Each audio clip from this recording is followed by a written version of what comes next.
This girl barged into the house, kicking the door down. The girl, Qin Feng's sister, was fuming because he didn't answer his phone. Xiao Yu was throwing a tantrum, kicking everything in sight, all because Song Fei needed money to help invest more in his singing career. "You should have just sent me your money." The protagonist, absolutely enraged, slapped his sister. It was so hard she collapsed on the floor. That's her place, right there with the trash. She was completely stunned. Her brother had never laid a hand on her. He always obeyed. But this time, Feng was not the person she knew. With an ice-cold stare, he said he had zero patience left to hear her talk. He threw a credit card at her and said it was all the money their parents left them. She could have all of it. Feng says that out of respect for their parents, he won't argue with Xiao Yu anymore. But from this moment on, he is no longer her brother. The girl just held her cheek. That was terrifying. But wait, do you guys think this was unfair? In his room, Feng explains the whole truth. And it is brutal. In his past life, Feng gave up everything to protect his sister, and she betrayed him. Years from now,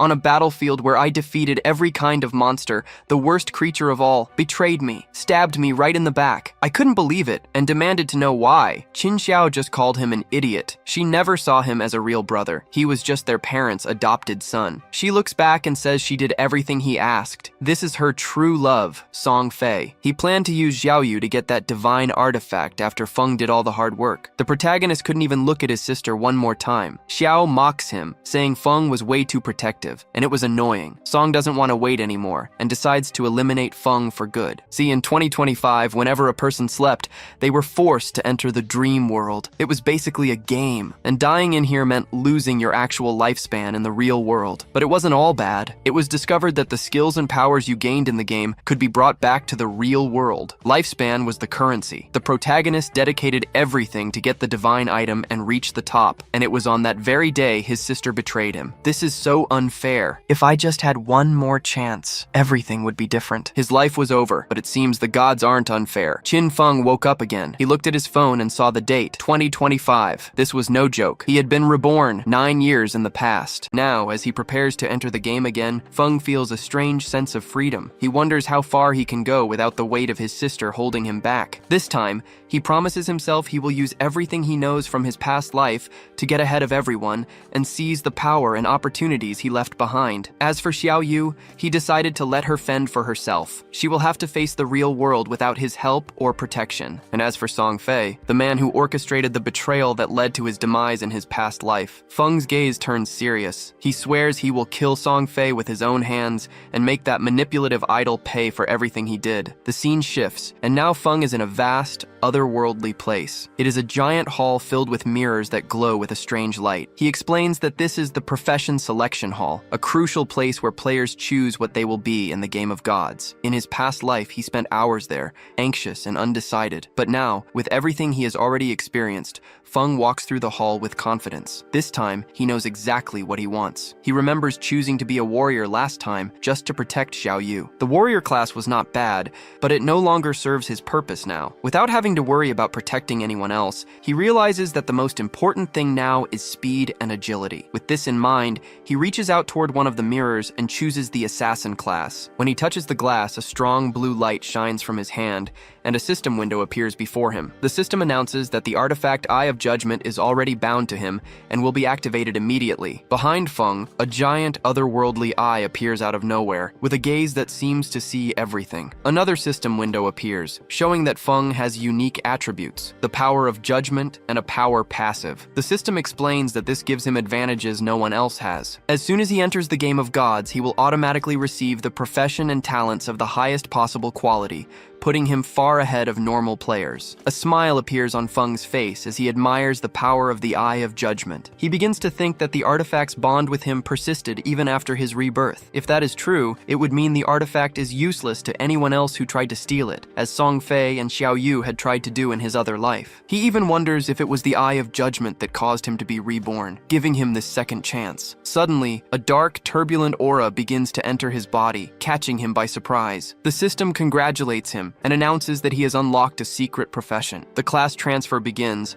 and the dark aura envelops him completely. When the aura fades, Feng is different. His black hair has now turned completely white, and a strange energy radiates from him, showcasing his new power. The system announces that he has become a mortal shadow, a secret, high-level assassin class, far better than the warrior he had before. Feng explains that the shadow class grants immense power right from the start, which is why it is a profession everyone covets. He runs a hand over his face, thinking about the absurd luck, or perhaps fate, that brought him here. When someone chooses a profession, there is always a very small chance of getting a secret class. Because of his authority of judgment ability, that small chance became a 100% certainty. The system then began to explain the abilities granted by the Eye of Judgment. The first was the authority of judgment. The system stated that it was the oldest and most powerful authority in the universe, one that stood above any rule of reality. But the system warned that without possessing a divinity, Feng could not actively wield its full power. Even so, the passive effects remained active, which already gave him an absurd advantage. Feng was shocked by this revelation. He remembered that in his past life, humanity only discovered the existence of the power of order after 7 years of the game. It was then that a very strong player managed to escape the game and reach the land of order, telling everyone about this power. Yet even after years of trying, no one had ever managed to claim this power for themselves. Now, Feng realized he possessed the original authority, one that could simply ignore rules and order. It was a power capable of changing reality itself. With a serious expression, he understood that his goals were now much greater than mere revenge. If he could escape the game of gods, reach the land of order, and obtain a divinity, he would be able to activate 100% of the authority of judgment. Suddenly, a system screen appeared before him, prompting him to enter his in-game name. After a moment of thought, he chose a name that suited who he was now, Shadow. It was a fitting name, he thought, since his profession was born from darkness. As soon as he confirmed it, the system accepted the name, and a dark aura began to swirl around him. The system announced that he was about to enter the game world, the land forsaken by the gods. It went on to explain this world, a destroyed land, filled with disruptive monsters that wrecked everything in their path. The system warned that these creatures were merciless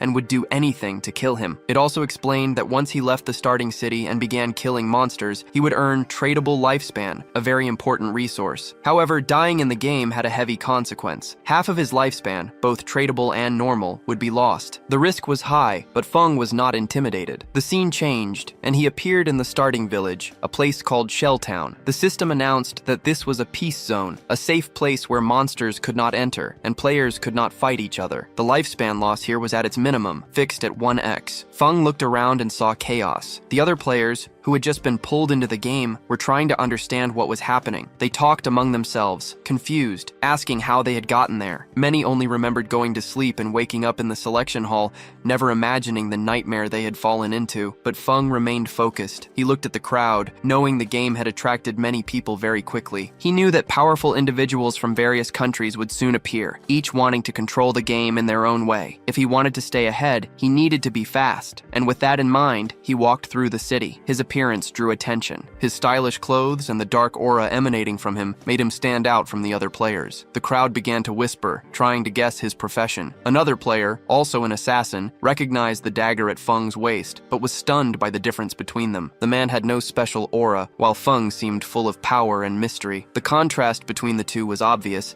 and made everyone even more curious. As he neared the city's exit, a group of players appeared before him. Their faces were pale, in shock. It seemed that dying in the game was not the end. Instead, players were simply sent back to the safety of Shelltown. The group consisted of 3 men and 1 woman. They are incredibly frustrated, complaining about an encounter they had with a level 1 tracker monster. One of the men says a single bite from the creature took half his health. Another complains that even with everyone attacking together, they barely took off a third of the monster's health. The third man is devastated, his confidence shattered after also losing half of his life. They look to the woman, who seems to be their leader, waiting for her to say what to do next. Before she can answer, her eyes land on Feng. He was also looking at her. Unlike the others, she carried a longbow, not the standard short bow that archers receive. Feng notices this immediately and concludes that she must have a secret profession, which is a very rare and powerful advantage. Curious about Feng's unique demeanor and appearance, the woman approaches him with a proposal. She suggests they form a party. Her reasoning is that the monsters outside are too strong to fight alone. She says that since her group has already faced a monster, even without winning, they have some experience. experience. Feng, however, can't help but give a small, derisive smile upon hearing this. The only experience they have is in dying, he thinks. Politely but firmly, he rejects the offer, saying he prefers to go alone. The woman is surprised by his response, and the men in her group start to whisper. They wonder what kind of arrogant guy he was, thinking he could face a monster alone when the four of them couldn't. Despite the others' doubts, the woman feels that Feng is more than he appears. Determined to uncover his secret, she decides to check his status window. Her eyes widen when she reads the name Shadow. She lets out a small laugh, thinking the name is a bit pretentious, but she can't shake the feeling that he's hiding something important. Turning to her group, she announces that they will follow Feng to see what he can do. Maybe he's discovered some important information about the monsters and is keeping it to himself, she thinks. With a mischievous smile, she says she can't wait to see how he does, or how he breaks. As Feng walks confidently toward the exit of Concha City, the blonde girl and her team follow him stealthily. They move carefully, calculating each step. The group hides behind a tree, their eyes glued on Feng as he moves away. The blonde girl, her voice full of frustration, complains to her team about how strange and dangerous this world is. She admits she still doesn't quite understand why they were brought to this nightmare, but as an experienced gamer,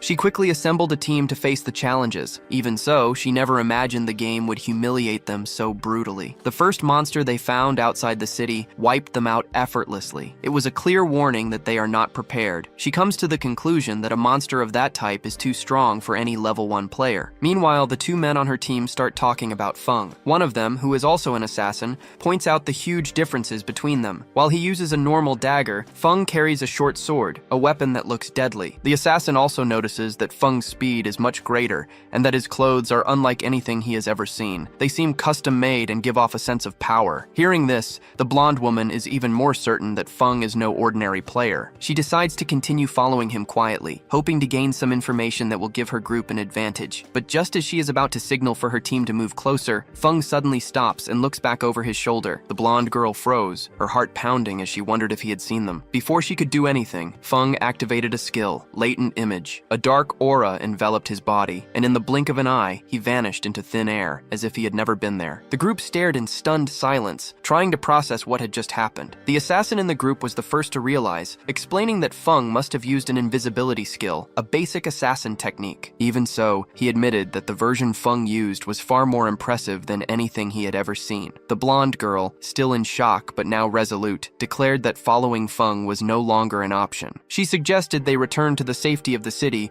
to regroup and find other ways to level up. She reminded the team that leaving the city was too dangerous, especially since their health had already been cut in half after their first death. The men agreed. They began to speculate that the city must have hidden rewards, like treasure chests or NPCs who could provide valuable information. They clung to the hope that there was a way to grow stronger without having to risk their lives. Meanwhile, the system explained the skill Feng had just used. Latent image renders the player invisible to everyone, friend and foe alike. While invisible, the player's first attack after reappearing deals significantly increased damage. Furthermore, the master of invisibility skill doubled the duration he could remain invisible and increased his invisibility level by 1. Feng himself was satisfied with the efficiency of his Mortal Shadow class skills, unlike regular assassins, who were easily detectable at level 1, even while invisible. Feng's unique abilities ensured that no one, neither player nor monster, could sense him at these early stages of the game. With that thought, he moved farther and farther away from the blonde girl's group. Feng considered them foolish and naive. He knew the city offered no shortcuts to power. It was merely a temporary shelter in a world where the weak became monster fodder. He remained focused on his path until his invisibility finally wore off. He realized that even though the skill's duration was short,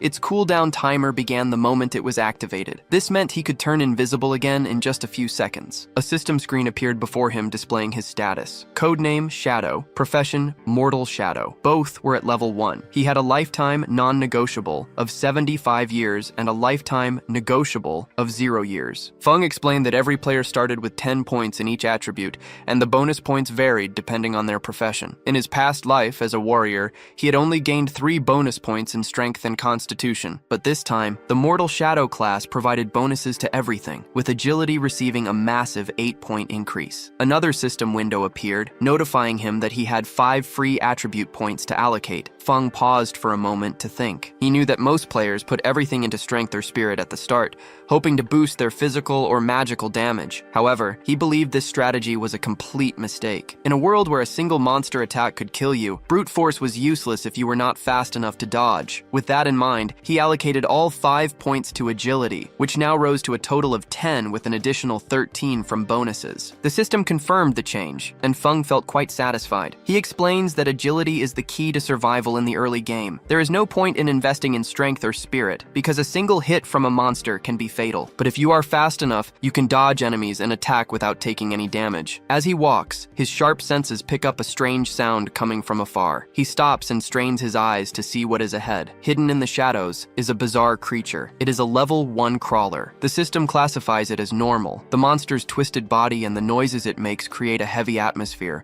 but Feng remains calm. He recognizes the creature. It is the same one that finished off the blonde girl's group earlier. The monster's body bears the marks of the fight, injuries that show they had managed to deal some damage before they died. The crawler notices Feng's presence and charges at him, growling, but Feng does not retreat. He easily dodges the attack, moving with precision and speed. He explains that crawlers are known for their insatiable hunger for lifetime. When they kill a player, they siphon their lifetime to become stronger and evolve. The wounds on the monster prove that the blonde girl's group fought with everything they had, but their efforts only delayed the inevitable. With a quick movement, Feng draws his short sword. A dark aura begins to emanate from his body. His eyes glow with a sinister red as he activates the latent image ability. In the blink of an eye, he vanishes, leaving the crawler confused and lost. The monster growls and turns its head from side to side, searching for its vanished prey. Little does it know that Feng is already above it, ready to strike. He deactivates his invisibility just as he descends, and his sword cuts through the air with deadly precision. This technique, which capitalizes on the attack bonus from the latent image ability, deals massive damage. The system immediately confirms the successful hit. A screen appears showing the damage, an impressive 174 points. The level 1 crawler falls to the ground, its body dissolving into energy. Feng gains 10 experience points, but even he is surprised for a second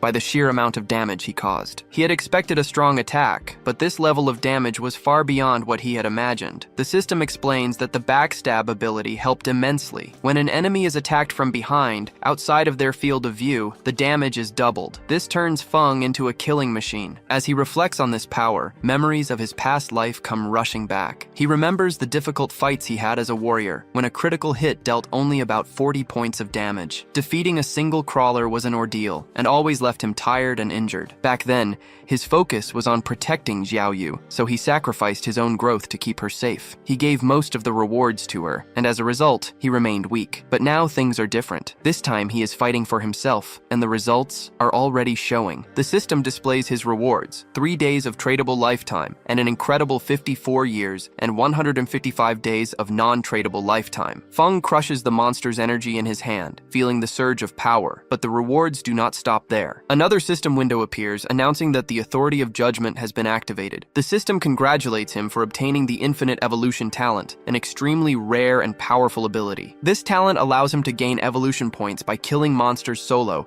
and these points are used to upgrade his skills. In addition, he will receive 5 free evolution points every 24 hours, and can also earn 100% of the evolution points from soloing bosses. He currently has 5 evolution points. As he processed the information, a thought crossed Feng's mind. Could infinite evolution improve his skills? In his past life, such a thing was impossible. In the game, no matter what item a monster dropped, it always came at its original level. That was the rule. But infinite evolution broke that rule, going beyond the normal limits. The potential of the skill made Feng curious. Eager to test it, he chose 2 abilities to evolve: Backstab and his profession, Deadly Shadow. As soon as he made his choice, the system announced that he had spent 4 evolution points and that the skill upgrades were successful. The first to be upgraded was his profession, Deadly Shadow, which rose to the bronze category with impressive bonuses. Now he could stay invisible for 16 seconds, even while attacking. The damage from the attack that breaks invisibility increased from 60 to 80, and the cooldown time decreased from 28 to 26 seconds. Next, the backstab skill also improved. The passive damage when attacking from behind was now 15% instead of 10%. With these upgrades, Feng noticed that his latent image skill now lasted 16 seconds, and since the effect of invisibility mastery doubled this time, he could stay invisible for 32 seconds, almost continuously. He thought that if he had this before, he could have killed the crawler in a single blow, even at full health. His thoughts were cut short by an arrogant voice nearby. nearby, someone doubting that a skinny guy like him could kill a monster alone. He turns and sees two people, a muscular guy trying to impress a girl. The girl, all excited, calls him Genji and says that with a physique like his,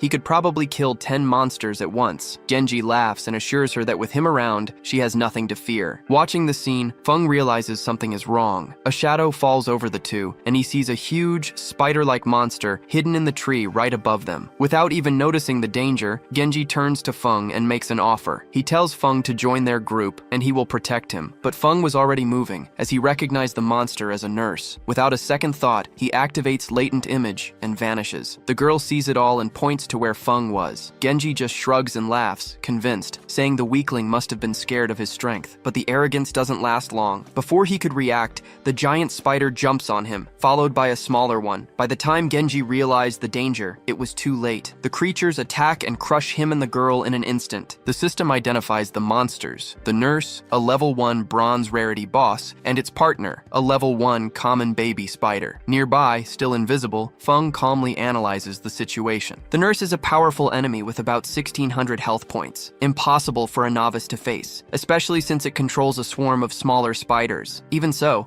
Feng sees this as the perfect chance to test his upgraded skills. Without hesitation, he advances on the nurse and attacks, breaking his invisibility to maximize damage. His blade hits its mark, and the nurse recoils with blood gushing out. The beast retaliates with a powerful blow, but Feng dodges quickly and slides under its leg. Without wasting a moment, he reactivates latent image and vanishes again. A system notification confirms he dealt 338 damage. It was a good hit, but not enough against such a strong enemy. Another message informs him that he took 9 damage, a mere scratch. With his agility and only 130 health, he knew a direct fight would be suicide. Still, he was impressed by the strength of his upgraded attack, as dealing over 300 damage in a single blow was incredible. Frustrated, the nurse explodes in rage and starts attacking everything around it in a desperate attempt to retaliate. Feng watched attentively, knowing these creatures were not stupid. They adapt and fight back. The battle was far from over, but he was more than ready to test his new strength. He quickly realized the nurse was attacking in all directions, making a direct assault too risky. With the smaller spider also on the lookout, a frontal attack was out of the question. Instead, he tried a different tactic. Just as the nurse began to shoot webs to escape, a rock flew at high speed and struck its belly, tearing a hole and dealing 299 damage according to the system. His strategy was to take advantage of the extra damage from breaking invisibility and use his enhanced skills to make thrown objects count as real attacks. And since the system registered rocks as a valid attack, every one he threw was like a sword strike. He threw another rock, knowing that as soon as the cooldown was over,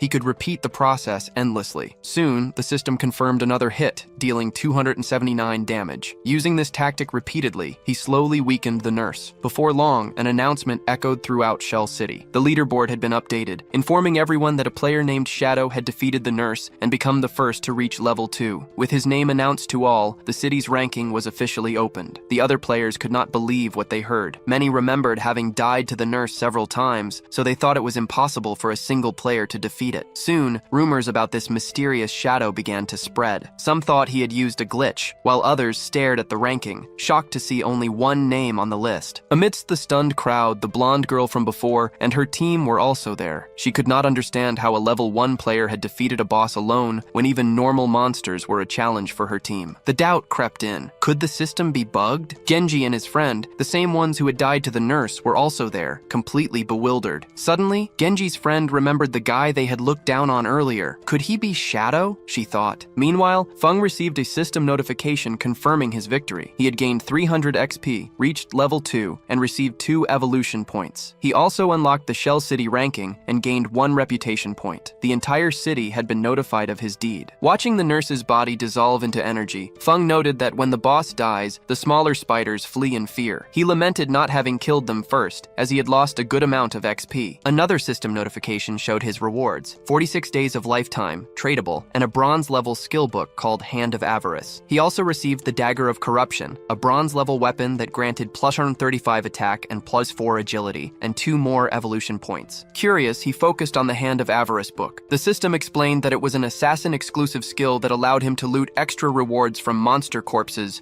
with a 20% chance of success. The only requirement was to be level 1. Feng was stunned by his luck. For a bronze boss to drop such a rare skill was incredible. It would greatly increase his chances of getting equipment. He remembered a player from his past life, the God of Sin, who despite being bad at fighting, became super famous in the game solely because of this skill. The guy became so influential that he even had bodyguards. Suddenly, an idea struck Feng. If Hand of Avarice had a 20% chance, what would happen if he combined it with his infinite evolution talent? In theory, he could not only increase the success rate, but also the number of items he could get. The thought filled him with anticipation. The scene cuts to the real world, where students are walking to school. Among them is Xiaoyu, Feng's sister, and a friend of hers. As they walk together, Xiaoyu's friend tells her to call her brother and apologize. The friend reminds her that they skipped an important exam the day before, just to secretly support Song Fei, and that her brother must be furious. But Xiaoyu doesn't want to hear it, insisting she did nothing wrong. To her, the one at fault is her brother, who stopped her from seeing Song Fei. If anyone has to apologize, it's him, she says. Her friend tries to reason with her, reminding her how good her brother has always been to her, and even says she's jealous of how caring he is. Xiaoyu coldly cuts her off and tells her not to meddle. He isn't even my real brother, she says.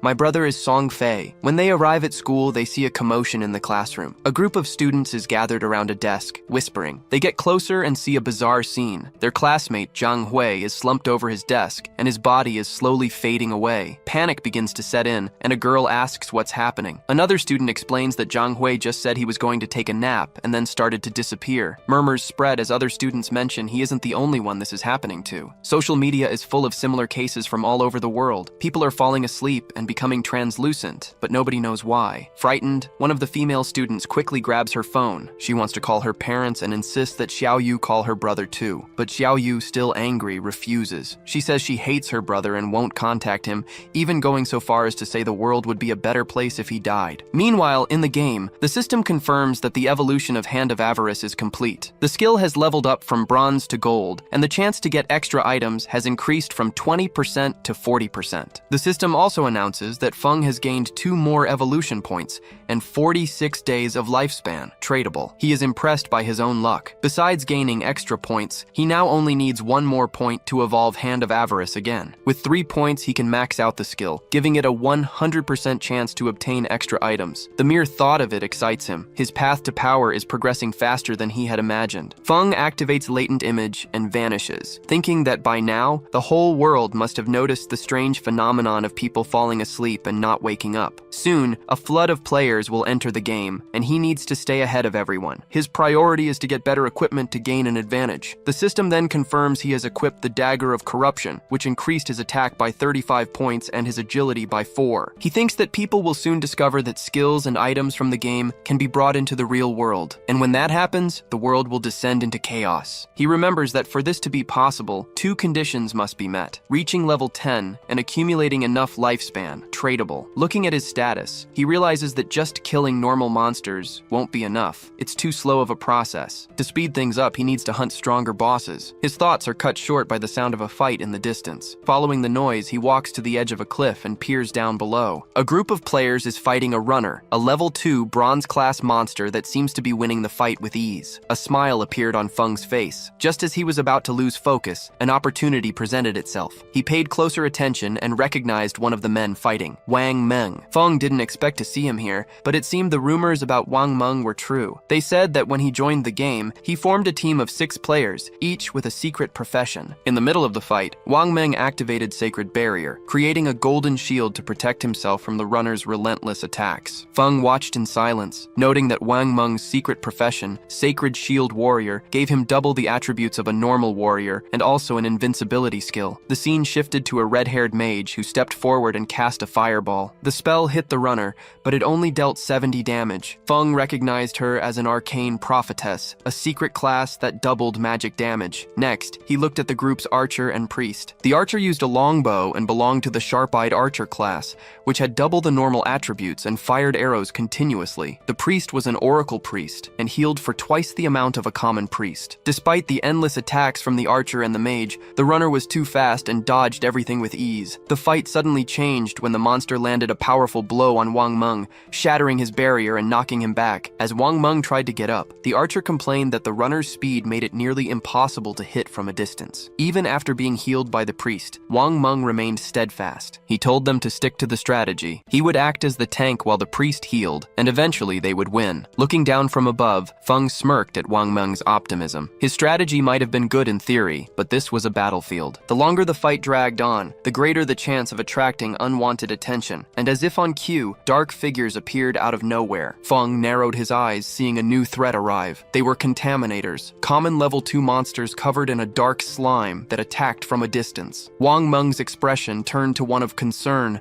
as the monsters advanced. One of Wang Meng's partners rushed forward, shouting about the danger. The player attacked the contaminators with a huge sword, but to everyone's surprise, the blow barely left a scratch, dealing only 33 damage. Watching the scene unfold, Feng's interest grew. That team had secret professions he didn't even know about, but even with those abilities, they were struggling against the creatures. The contaminator counterattacked, spitting a goo that trapped the players to the ground. Wang Meng's partners fell back, complaining of a horrible stench and realizing they couldn't move. Meanwhile, another contaminator chased after the red-haired mage, who ran desperately, screaming for help. At that moment, Feng decided to act. Without any warning, he vanished from the top of the cliff. A second later, the monster that had been chasing the mage appeared with its head severed, defeated in a single blow. Wang Meng and his team stood in stunned silence, trying to process what had just happened. A contaminator had been killed in a single blow? The monster's body dissolved into light, and the mage asked awkwardly if someone was helping them. Now, free from the slime, the swordsman was stunned. He thought that even a level 1 crawler took about 10 seconds of combined attacks from everyone to kill, and here was a level 2 contaminator, destroyed in an instant. Before they could react, another contaminator fell to a single blow that dealt 441 damage. In a panic, the swordsman asked the mage, Lizzie,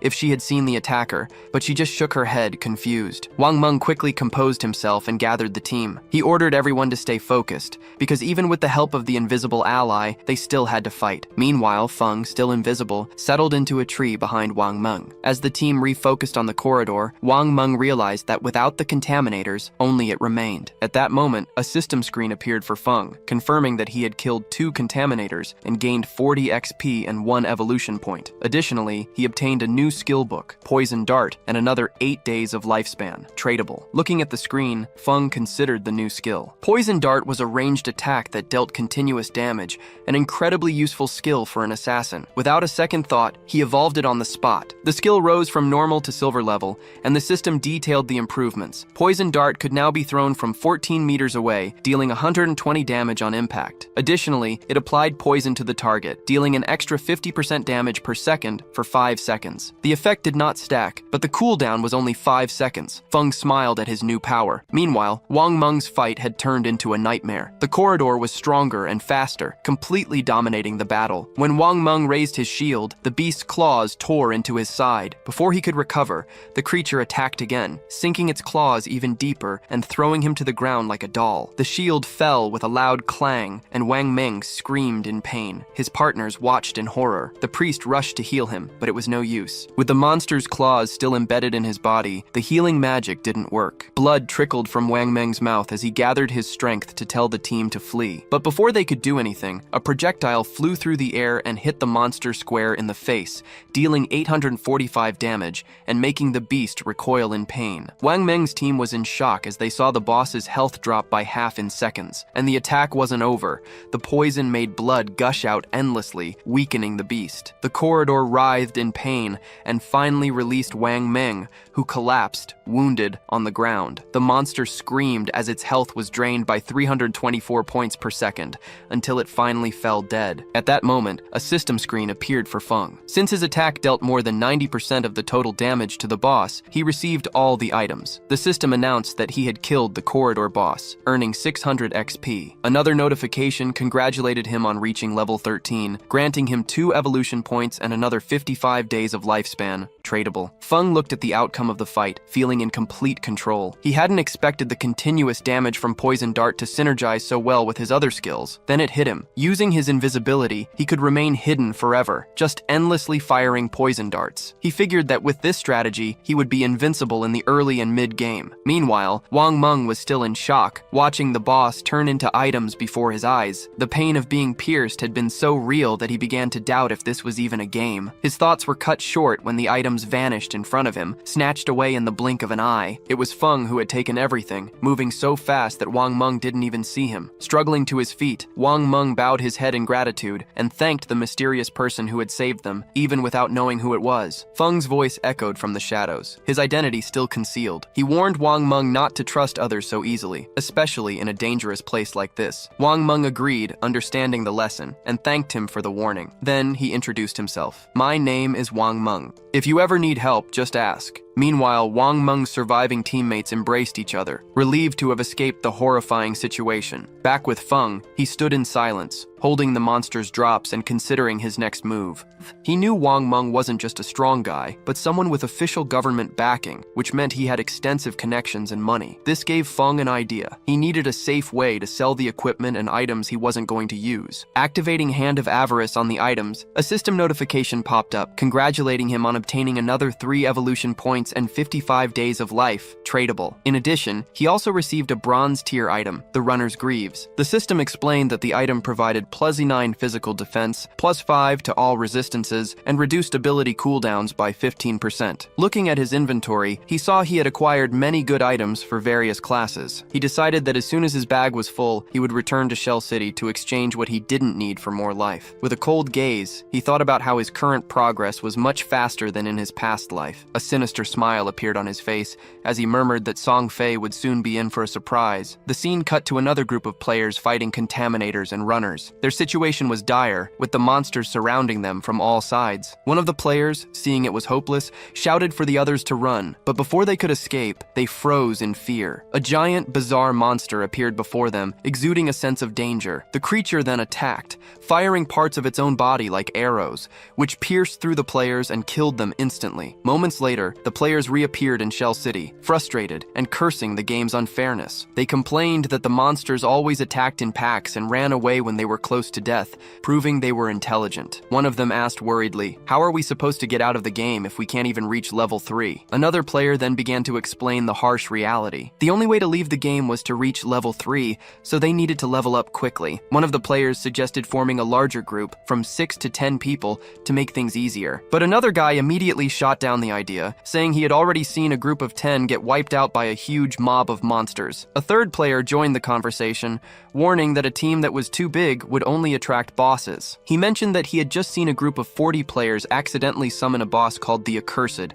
which killed 30 of them with a single skill. Elsewhere, the blonde girl and her team also reappeared in Conktown, their faces showing frustration and fear. If they didn't reach level 3, they would be trapped in the game forever. The blonde girl clenched her fists in desperation. She began to think that since everyone had entered the game while sleeping, only their consciousness was here. If they couldn't get out, their bodies in the real world would starve to death. Just thinking about it sent a shiver down her spine. One of her partners, an assassin, said worriedly that they had already died 3 times and had less than 10 years of lifespan left. Before he could finish, the blonde girl cut him off firmly, saying that dying again was not an option. At that moment, the Conktown rankings shimmered in the air. Everyone's eyes widened. At the top of the list was the mysterious shadow, Feng, who had already reached level 3. He was followed by Wang Meng and Bala, who were still at level 1. The blonde girl's mind started racing. How was he leveling up so fast? He must know a way they didn't. Determined, she made a decision. If that mysterious player knew how to level up quickly, they needed to convince him to help. Clenching her fists, she gave an order to her team. "Spread the word," she said. "If Shadow can help us reach level 3 and leave the game, I will personally pay him 10 million when we get back to the real world." She gave a confident smile, thinking no one would refuse such an offer. The scene cuts back to Feng, who was effortlessly killing contaminators with his poison dart. As soon as another monster fell, the system notified him that he had gained 20 XP and 1 evolution point. Since he already had enough points, he immediately began to evolve Hand of Avarice. A confirmation screen appeared, deducting 5 evolution points and resetting his balance to 0. Then another screen showed the upgrade. Hand of Avarice had been upgraded from Platinum to Jade level. The system explained that the chance of obtaining extra items increased from 110%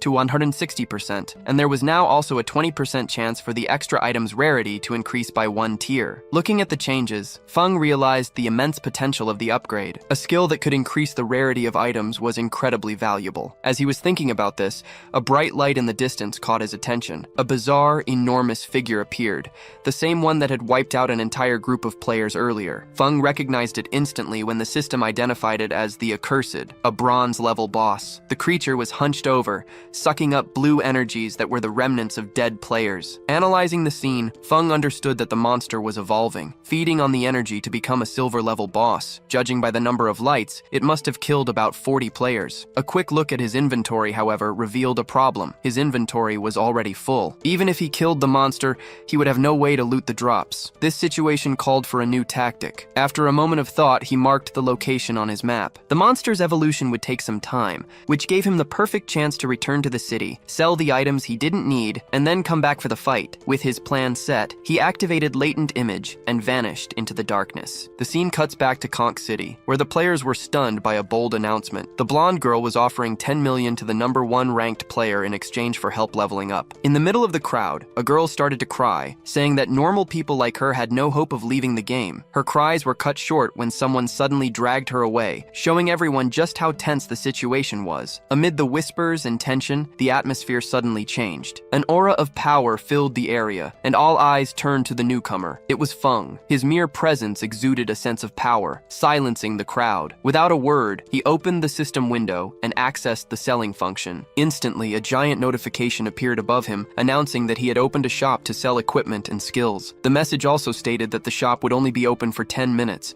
creating a sense of urgency among the crowd. Seated calmly, Feng displayed a collection of gleaming items he had obtained from his battles. An uproar erupted among the players, their voices loud with confusion and astonishment. Some wondered how he had gotten there, while others were shocked to see he was selling 2 sets of bronze-level equipment and even more items. Then it clicked when they saw his name, Shadow, the #1 player. But even though he was famous, no one could see his face due to the appearance concealment function. One player commented that since in-game appearances were the same as in real life, Feng must be hiding his identity on purpose. Amid the murmurs, a woman stepped forward. From her clothes and demeanor, it was obvious she was a mage. Without hesitation, she asked the price of the Cone of Ice spell. Feng replied directly, 100 days of tradable lifespan. Inwardly, he recognized her as Grey Rosie, ranked 11th in the city. He also noted that her face was concealed. Grey Rosie thought for a moment and tried to negotiate, saying that 100 days was too expensive and asking if he could lower the price. But Feng didn't budge. He explained that Cone of Ice was an essential skill for mages in the early game because it helped kill monsters much faster. Given its value,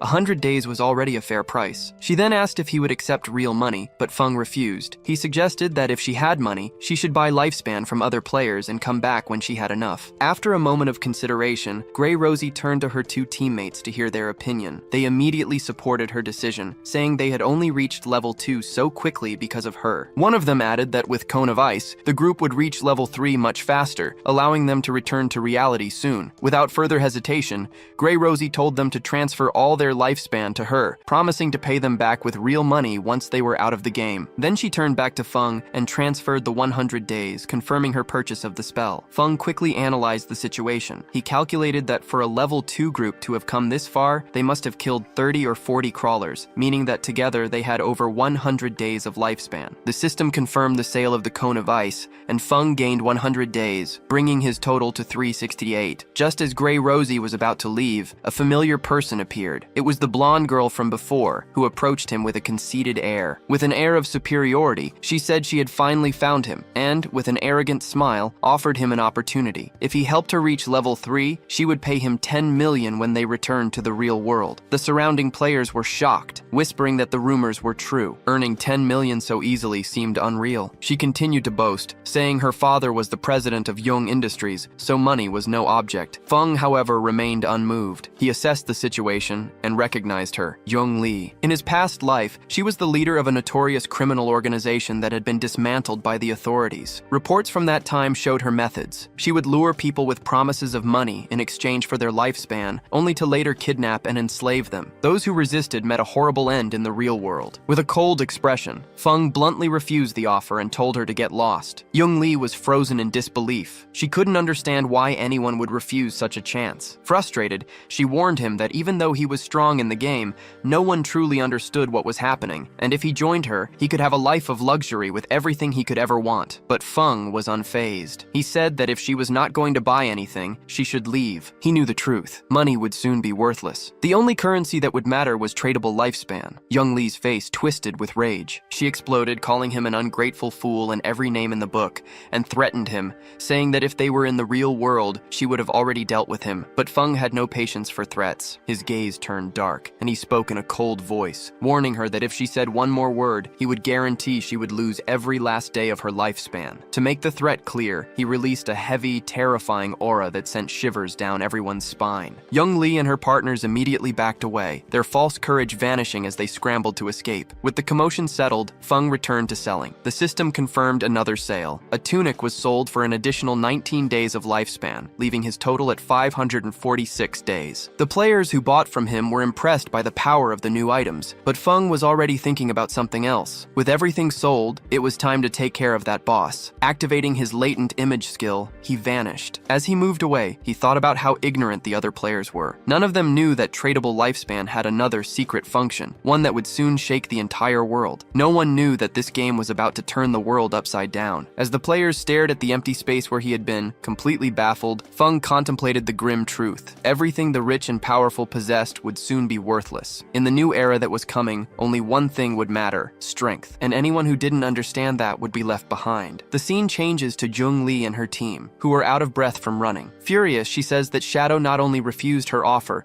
but also threatened her. She swears that as soon as she gets back to the real world, she will find him and kill him. Just then, a man approaches and introduces himself as Mai Li Jian, or Lao Mao. He says he is level 2 and knows a few tricks for leveling up. He then asks if he can take the offer that Shadow refused, the 5 million to help her team reach level 3. Since he wasn't as strong, he'd accept half the amount. Suspicious, Young Lee asks what these tricks are. Lao Mao explains that to level up quickly, the secret was to put all 5 attribute points into agility. That way, their running speed would be slightly faster than the monsters, allowing them to defeat them without taking too much of a beating. Jung Lee's eyes widen. She thinks about how foolish she was for putting all her points into strength. She accepts Lao Mao's proposal on the spot. He agrees and adds that Shadow must be a little crazy for turning down so much money. The scene returns to Feng, who arrives at the location he had marked on the map. Still invisible, he sees that the cursed one had already evolved to the silver level. From the gray mist around its body, it was still in the middle of the process. Feng calculates that the complete evolution to gold would take about 7 or 8 hours. Since he wasn't going to wait, he attacks with a poison dart. The first blow deals 659 damage due to the surprise attack. The poison starts draining 219 health per second. Feng advances, thinking that a silver boss's health was 2 or 3 times greater than a bronze one's. Suddenly, the monster gathers a huge amount of energy in its hands. Feng realizes he needs to land 2 or 3 more darts, but the monster attacks first, destroying everything around it. Feng explains that the cursed one was a magic boss, with area of effect attacks that dealt a lot of damage. He recounts that as soon as he threw the dart,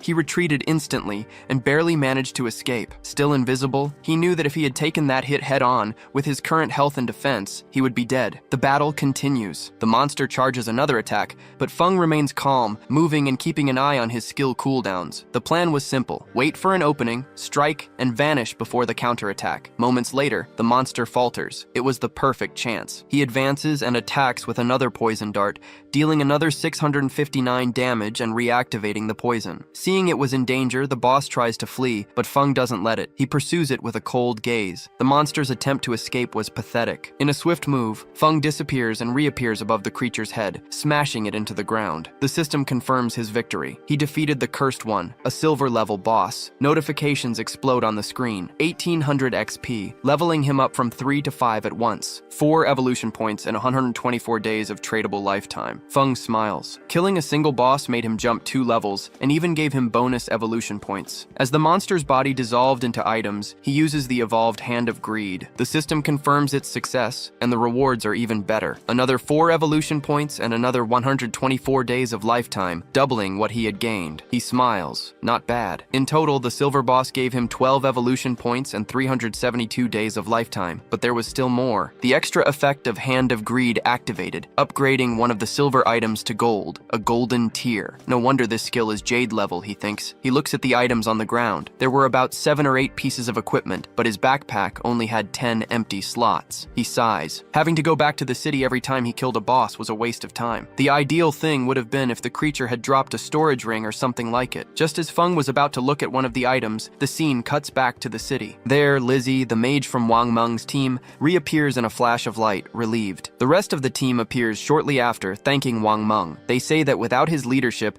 they wouldn't have reached level 3 and returned safely. But Wang Meng brushes off the compliments, saying it was a team effort. Lizzie, however, regrets not being able to add that guy as a friend during the fight. She thought it might have been because she was covered in mud at the time. A teammate jokes with her, saying that now, with her clean clothes, she looked great and that the mysterious player wouldn't reject her again. As they were talking, a system announcement echoed through the city. The ranking had been updated. Shadow had reached level 5. The news shocked everyone. Someone shouted in disbelief, asking how Shadow had jumped from level 3 to 5 so quickly. The only explanation was that he had killed a powerful boss. Another player chimed in, saying he had seen Shadow selling items in the square just 10 minutes ago. In the midst of the desperation, a guy said, half joking and half serious, that his younger sister had just turned 18, and that if Shadow took a liking to her, it would be great for the family. His friends cut him off immediately, reminding him that Shadow was the guy who didn't even care about a 10 million offer. There was no chance he would be interested in a marriage proposal. Meanwhile, Wang Meng's team started to panic. They had barely celebrated reaching level 3, and Shadow was already far ahead. But Wang Meng remained calm and told them to forget about it for now. The important thing was to leave the game, return to reality, and warn their family and friends about this dangerous game. As their bodies began to fade, the system confirmed the logout. Wang Meng's last words were serious. If the world is really descending into chaos, the least we can do is prepare the ones we love. The scene cuts to the real world. Wang Meng's eyes open, and at the same moment, a voice shouts, "Captain!" He wasn't just any player. Wang Meng was a police officer. His colleagues rushed to his side, worried. One of them said they had been very worried because Wang Meng's body had started to turn transparent while he was unconscious. The terrifying truth became clear. If a player died in the game, they weren't just disconnected, they were erased from existence in the real world. But with no time to dwell on it, Wang Meng got up and ordered everyone to assemble. "Something serious has happened," he said. The scene continues at a police station, where a voice of authority questions Wang Meng about his report. The voice summarizes, Wang Meng's team had a huge advantage, as they all had a secret profession. Even so, they were nearly killed by a single monster, and were only saved at the last second by an unknown player, Shadow. Wang Meng confirms that the report is correct and details Shadow's absurd progress. He explains that when Shadow helped them, he was at level 3. But by the time Wang Meng's team finally reached level 3, Shadow was already at 5, a 2-level jump that no one had ever seen before. The revelation left the high-ranking officials concerned. One of them asked the obvious question, does this mean Shadow is the strongest player in the world right now? How did he level up so fast? Theories began to surface, and Wang Meng offered a possible explanation. Maybe he killed a very strong boss or did something incredible. Another official, curious, pointed out a strange detail in the report. Shadow was already at level 3 when he saved them. If that's the case,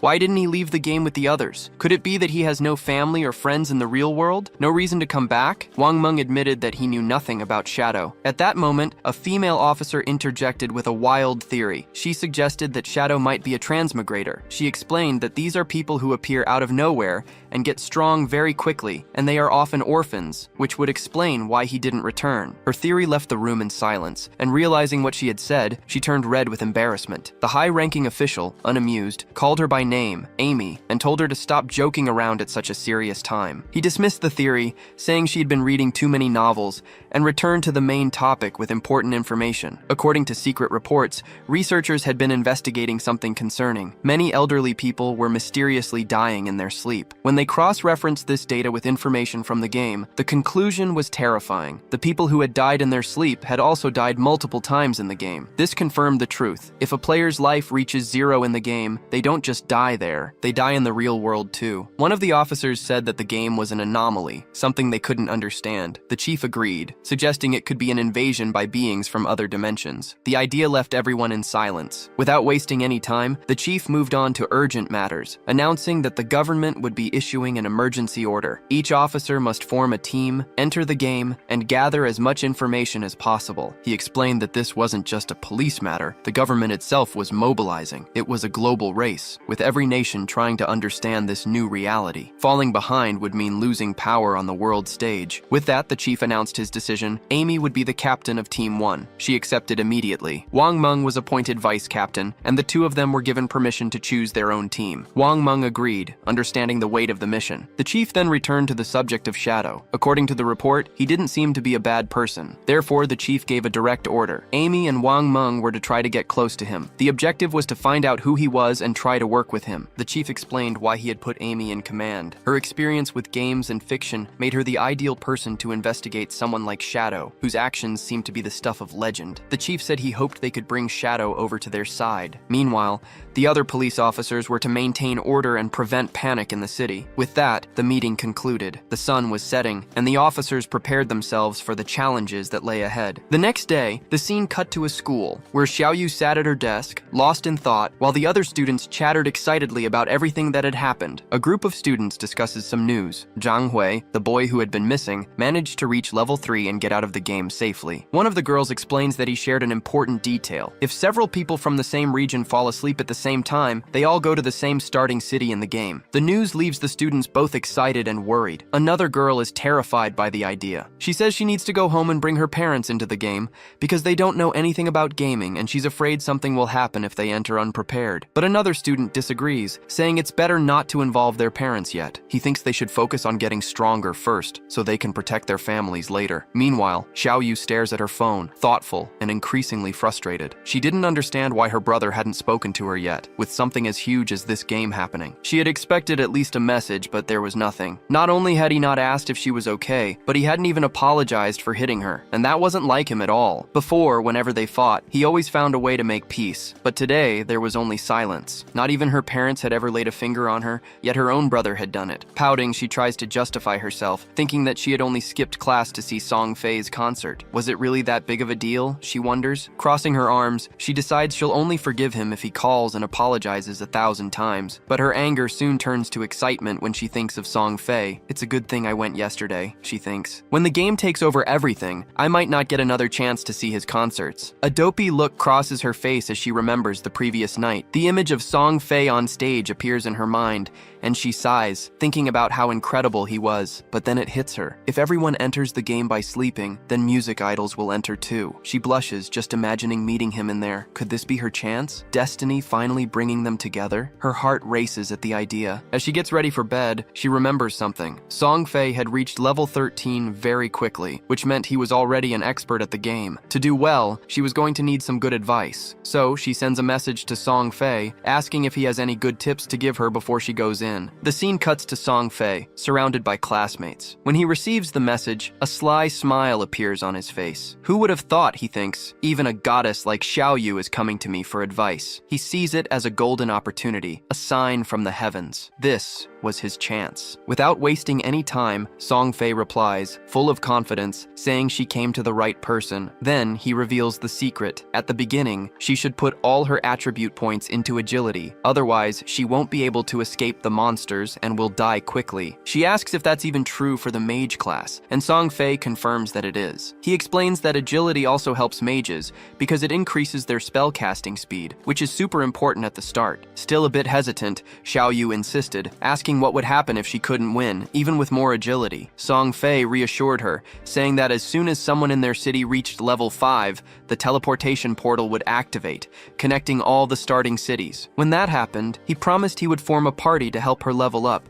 and that he would find her. Hearing this, Xiaoyu became excited. Lying in bed, she smiled, thinking to herself that fools like Song Fei were easy to use. Just like that, she had found someone to carry her in the game. As sleep overtook her, another thought came to mind. This was perfect. She would enter the game before her brother, level up quickly, and get stronger, and when he finally entered, she would make sure he suffered. No help, no one to carry him. He would have to fend for himself. Satisfied with her plan, she fell asleep, eager for the adventure. The scene returns to the game, where Feng is looking at the items dropped by the boss. Amid the loot, a shining ring caught his attention. When he picked it up, the system notified him that he had obtained the cursed ring, a gold tier item. The system detailed the ring's attributes. It could be used by all classes. It gave +8 to all attributes. It increased resistance to dark damage by 26. It improved weak point damage by 1.5x. The only requirement was to be level 4 to equip it. Analyzing the item, Feng realized that the total bonus of 32 22 attribute points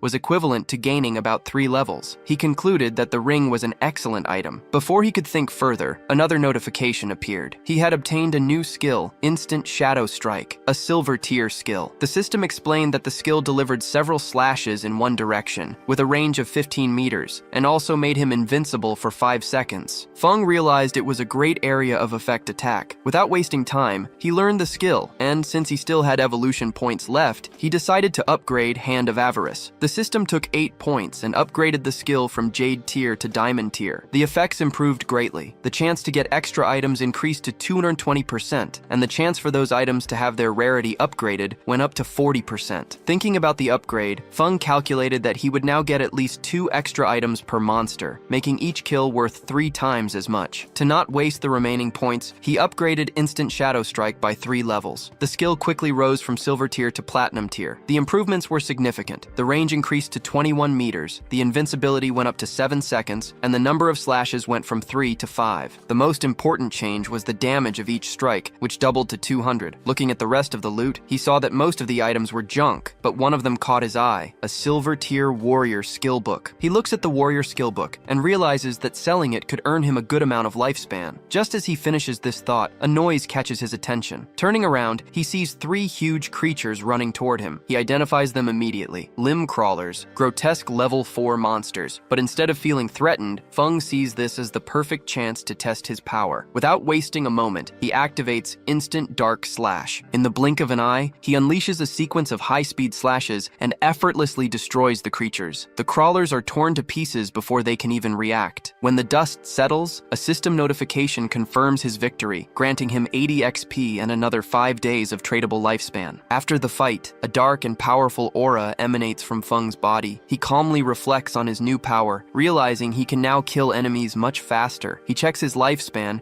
and sees he now has 618 days, but to bring his skills and items into the real world, he needs at least 900 days. With this in mind, he comes up with a plan. First, he'll sell all the valuable items in his inventory. If everything goes well, he'll get the necessary lifespan faster than he thinks. And once he reaches level 10, he can finally bring things from the game into the real world. The scene cuts to Feng returning to the city, invisible thanks to his skill. Unnoticed, he overhears a nearby conversation. A man is congratulating a woman on reaching level 3 and reminds her of a promise. Looking closer, Feng sees it's Young Li and Lao Mao. Their conversation reveals their deal. Lao Mao would help her reach level 3 so she could leave the game in exchange for 5 million. Now that she has succeeded, he wants his payment. Young Li calms him down, asking if he doubts her father's company, Zheng Industries, has the money. She explains that she'll leave the game and make the payment in the real world. Before leaving, she gives Lao Mao her phone number and tells him to call her as soon as he gets out too. Then, she makes another offer. She wants to buy all his tradable lifespan, offering 10,000 for each day. Lao Mao accepts immediately, smiling at the chance to make some cash. With a smug air, he comments on how foolish Feng was to refuse her offer. Unaware that Feng is right there beside him, listening to everything, Lao Mao thinks about how the idea of lifespan being important in the game is nonsense. To him, turning in-game assets into real-world wealth is the best strategy, and he considers himself a genius for thinking of it. The scene shifts to Feng in front of the city's teleportation portal. With a touch, the portal begins to glow with a blue light. A system window appears, congratulating him for activating the teleportation in Conch City and awarding him 1 reputation point. The system explains that he can use the portal for free once a day, but subsequent uses will cost lifespan. For now, however, the portal is useless, as no other one has been activated in the game yet. Feng thinks about this. He understands that the teleportation system needs 2 points to function. Another player in another city needs to reach level 5 and activate the portal there. He remembers that in his past life, Song Fei was in Firefly City. To keep an eye on things, he sets up a kind of alert that will notify him as soon as someone activates the portal there. He is not just waiting, he is preparing. As soon as the portal glows, he will be ready to face Song Fei. As he walks through the city, Feng's mind is already focused on his objective. For most players, teleporting between cities would already be a big deal, but he knows the real challenge is yet to come. The real goal is to reach level 10, enter the realm abandoned by the gods, and finally activate his authority. Only then will the real game begin. Shortly after, he opens a shop, and a system notification informs everyone that he is selling items and skills, but only for 10 seconds. First come, first served. The response is immediate. Players go wild and rush toward him, calling him an expert. Some say they were waiting for this and even saved up lifetime to spend. One player proudly proudly says he has saved 150 days. Another recalls that last time, Feng sold the Cone of Ice spell, which helped Grey Rosie reach second place in the rankings. Another player spots a silver-level skill book called Battle Roar for warriors and buys it on the spot. The system confirms the sale for 300 days of tradable lifetime. The other players are shocked by the price, but another one calls them fools, explaining that with that skill, a warrior could earn back the 300 days in less than 2 days of hunting. Realizing the opportunity, the rest of the players desperately rush forward to buy what is left. In seconds, everything is gone. Looking at the system window, Feng sees his earnings. In just 1 minute, he has gathered 650 days of lifetime, increasing his total to 2,174 days. But he is still not satisfied. Some players complain in frustration for not being able to buy anything and ask if he will open the shop again. Feng confirms that he will. Suddenly, a female player's voice catches his attention. She says she has a treasure and wants to make a deal. When Feng turns around, he recognizes her. She is one of Wang Meng's teammates. The system identifies the item, a spatial ring with 12 inventory slots, which occupies neither a backpack nor an equipment slot. Feng is surprised as he knows its value. It is a super rare storage item. He knows the drop chance for such a ring is very low. The fact that this girl obtained one so early in the game is absurdly lucky. He asks for the price, already knowing its worth. In his past life, a similar ring was sold for 3,600 days of lifetime. But instead of asking for lifetime, the girl smiles and makes an unexpected proposal. She does not want lifetime. Instead, she asks him to add her as a friend and form a party to kill a boss. Feng agrees on the spot, and the system confirms that the player Black Plun has accepted his friend request. Leaving the city, Feng turns to Black Plun and asks about the boss. She explains that it is a gold-level boss, but she could not see its name because she was too far away. She tells him where it is, on an old boat, floating in the swamp. Upon hearing this, Feng's eyes widen. Could it be the Golden Ghost ship, he thinks. He remembers that this is a super rare boss. The chance of it spawning is minimal, and in his past life, whenever it appeared, massive guilds would go to war over the powerful items it dropped. From Black Plun's description, he deduces that this version of the boss must be around level 5, which makes it easier to kill. Even so, he wonders how Black Plun found such a rare boss near the city. His mind starts connecting the dots, the spatial ring, her connection to Wang Meng's team, a gold-level boss appearing out of nowhere. Then it dawns on him. Could she be the legendary Lucky Carp from his past life? Feng wondered. He remembered the rumors. They said Wang Meng's team had a mysterious member with absurd luck, someone who found rare bosses and treasures just by walking around the map. At the time, Feng thought it was just a rumor, but now, looking at Black Plun, he was sure it was true. Lost in thought, he stared at her, and Black Plun noticed. Suddenly, she asked why he was looking at her like that. Snapping out of his trance, Feng said it was nothing, and refocused on the path ahead. As they left the city, a figure spied on them, a bald player hidden behind a tree. The scene cuts to a group of rough-looking players. A long-haired man, who seemed to be the leader, boasted to the others, all of whom were bald, about how he defeated his own brothers to become the big boss of Sand City. He promised that if they followed him, they would all do well in the game. Before he could continue, the bald man who had been spying came running back, reporting that their target had left the city with a girl. A wry smile appeared on the leader's face. He scoffed, thinking Feng was just another foolish young man, easily swayed by a pretty face. Without hesitation, he gathered his group and ordered them to move in for the attack. Meanwhile, outside the city, Feng explained his conditions for helping Black Plun. If the boss dropped items she could use, they were hers, but all the rest of the loot would go to him. She accepted his reasoning and agreed,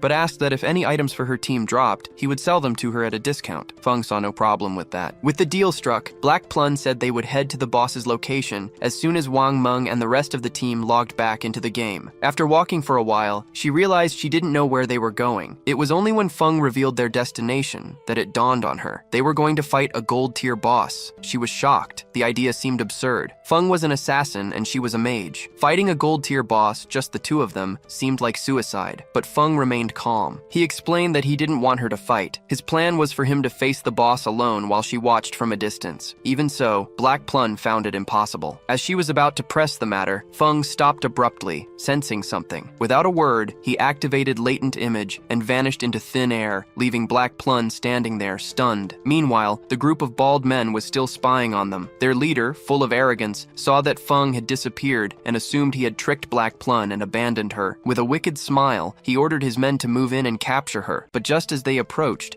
a shadowy figure appeared before them. The leader stopped in his tracks, his smile vanishing as he saw the dark aura in front of him. Before they could react, Feng used instant shadow strike. In the blink of an eye, it was all over. A flash cut through the air, and the group became a pile of bodies on the ground. Feng disappeared again, leaving no trace. The system confirmed, 5 players killed, earning him 12 days of tradable lifetime. He barely glanced at the bodies. To Feng, killing them was no different from killing a few weak monsters. Before she could realize what had happened, he reappeared beside Black Plun. She immediately asked where he had gone. Feng just shrugged and said some people were following them, so he sent them back to the city. She started asking a lot of questions and even joked that his invisibility skill must be useful for relieving herself without anyone seeing. Feng cut her off, annoyed by the strange conversation, and told them to hurry up and get to the boss. The scene cuts to the city, where Xiao Yu had just logged into the game. From the staff in her hand, it was clear she had become a mage. She looked around, impressed by the realism of the place. Looking at her staff, she thought proudly that she had obtained a secret class called Sacrifice,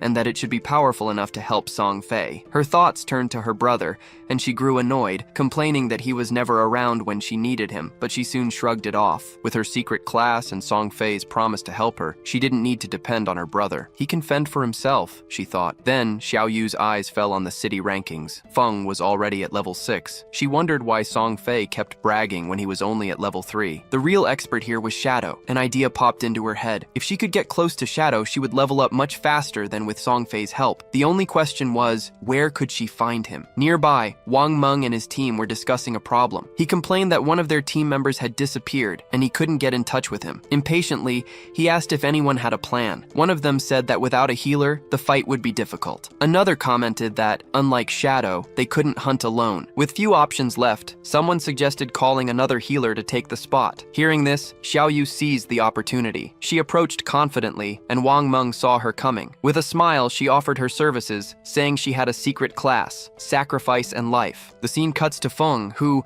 along with Black Plun, arrives at the cliff. Looking down at the fog below, he confirmed his suspicion. It was indeed the Golden Ghost Ship. Without wasting any time, he activated Latent Image and turned invisible. He told Black Plun to hide and keep an eye out for other players, while he went to settle the score with the boss. She agreed and carefully made her way down into the swamp. A notification appeared in front of him. Because of the boss, the entire area had turned into a violent domain, where the loss of lifespan was 100 times faster. Feng quickly calculated. Staying here for 15 minutes meant losing an entire day of life, but he wasn't worried about that. The system identified the boss, a level 5 monster, and showed that it would disappear in 45 minutes. Feng prepared to attack, knowing that 45 minutes was more than enough time. He used instant shadow strike, and the result was devastating, dealing 549 damage 3 times in a row. To continue the onslaught, he threw a poison dart right at the ship's weak point. The hit was critical and dealt 621 damage instantly, plus 207 damage per second from the poison. The boss retaliated with an area of effect attack, causing pillars of water to erupt everywhere. Luckily, Feng's agility helped him dodge. The real fight began when the boss summoned 12 water phantoms,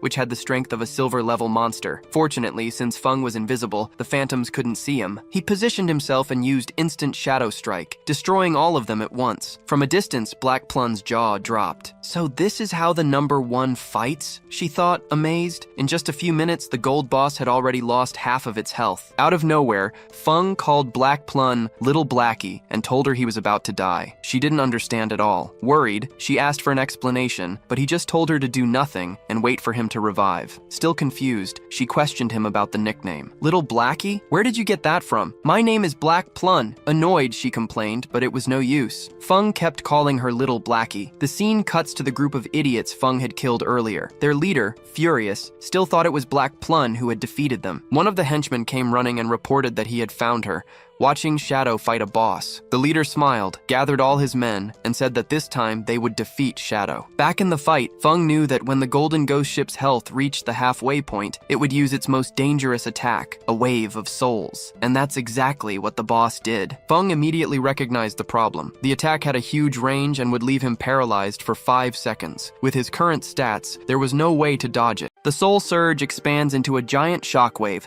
spreading a frightening energy across the battlefield. Even Plun, watching from above, is shocked by the scale of the attack. Then the impact happens. Direct damage, 1059. A system notification confirms what just occurred. Feng died. Another notification appears next. The player's shadow has died. Lost 326 years of non-negotiable life. Lost 1087 days of negotiable life. Meanwhile, at the top of the cliff, other players arrive in time to witness Feng's death. They burst into laughter. That guy was an expert? They mock. Some call him a top player, but he thought he could defeat a gold-level boss. Another laughs, but then something catches their attention. Their eyes widen upon spotting Shadow's death loot. By its size, they calculate it must contain at least 300 days of life. Excitement takes over, and overcome by greed, they make assumptions. With the golden ghost ship already at half health, they can just go down, finish it off, and cash in on an absurd amount of life from the boss's drops. One of them declares that today they will steal the victory from that top player. Full of confidence, they advance and are annihilated. The scene then changes to the starting city,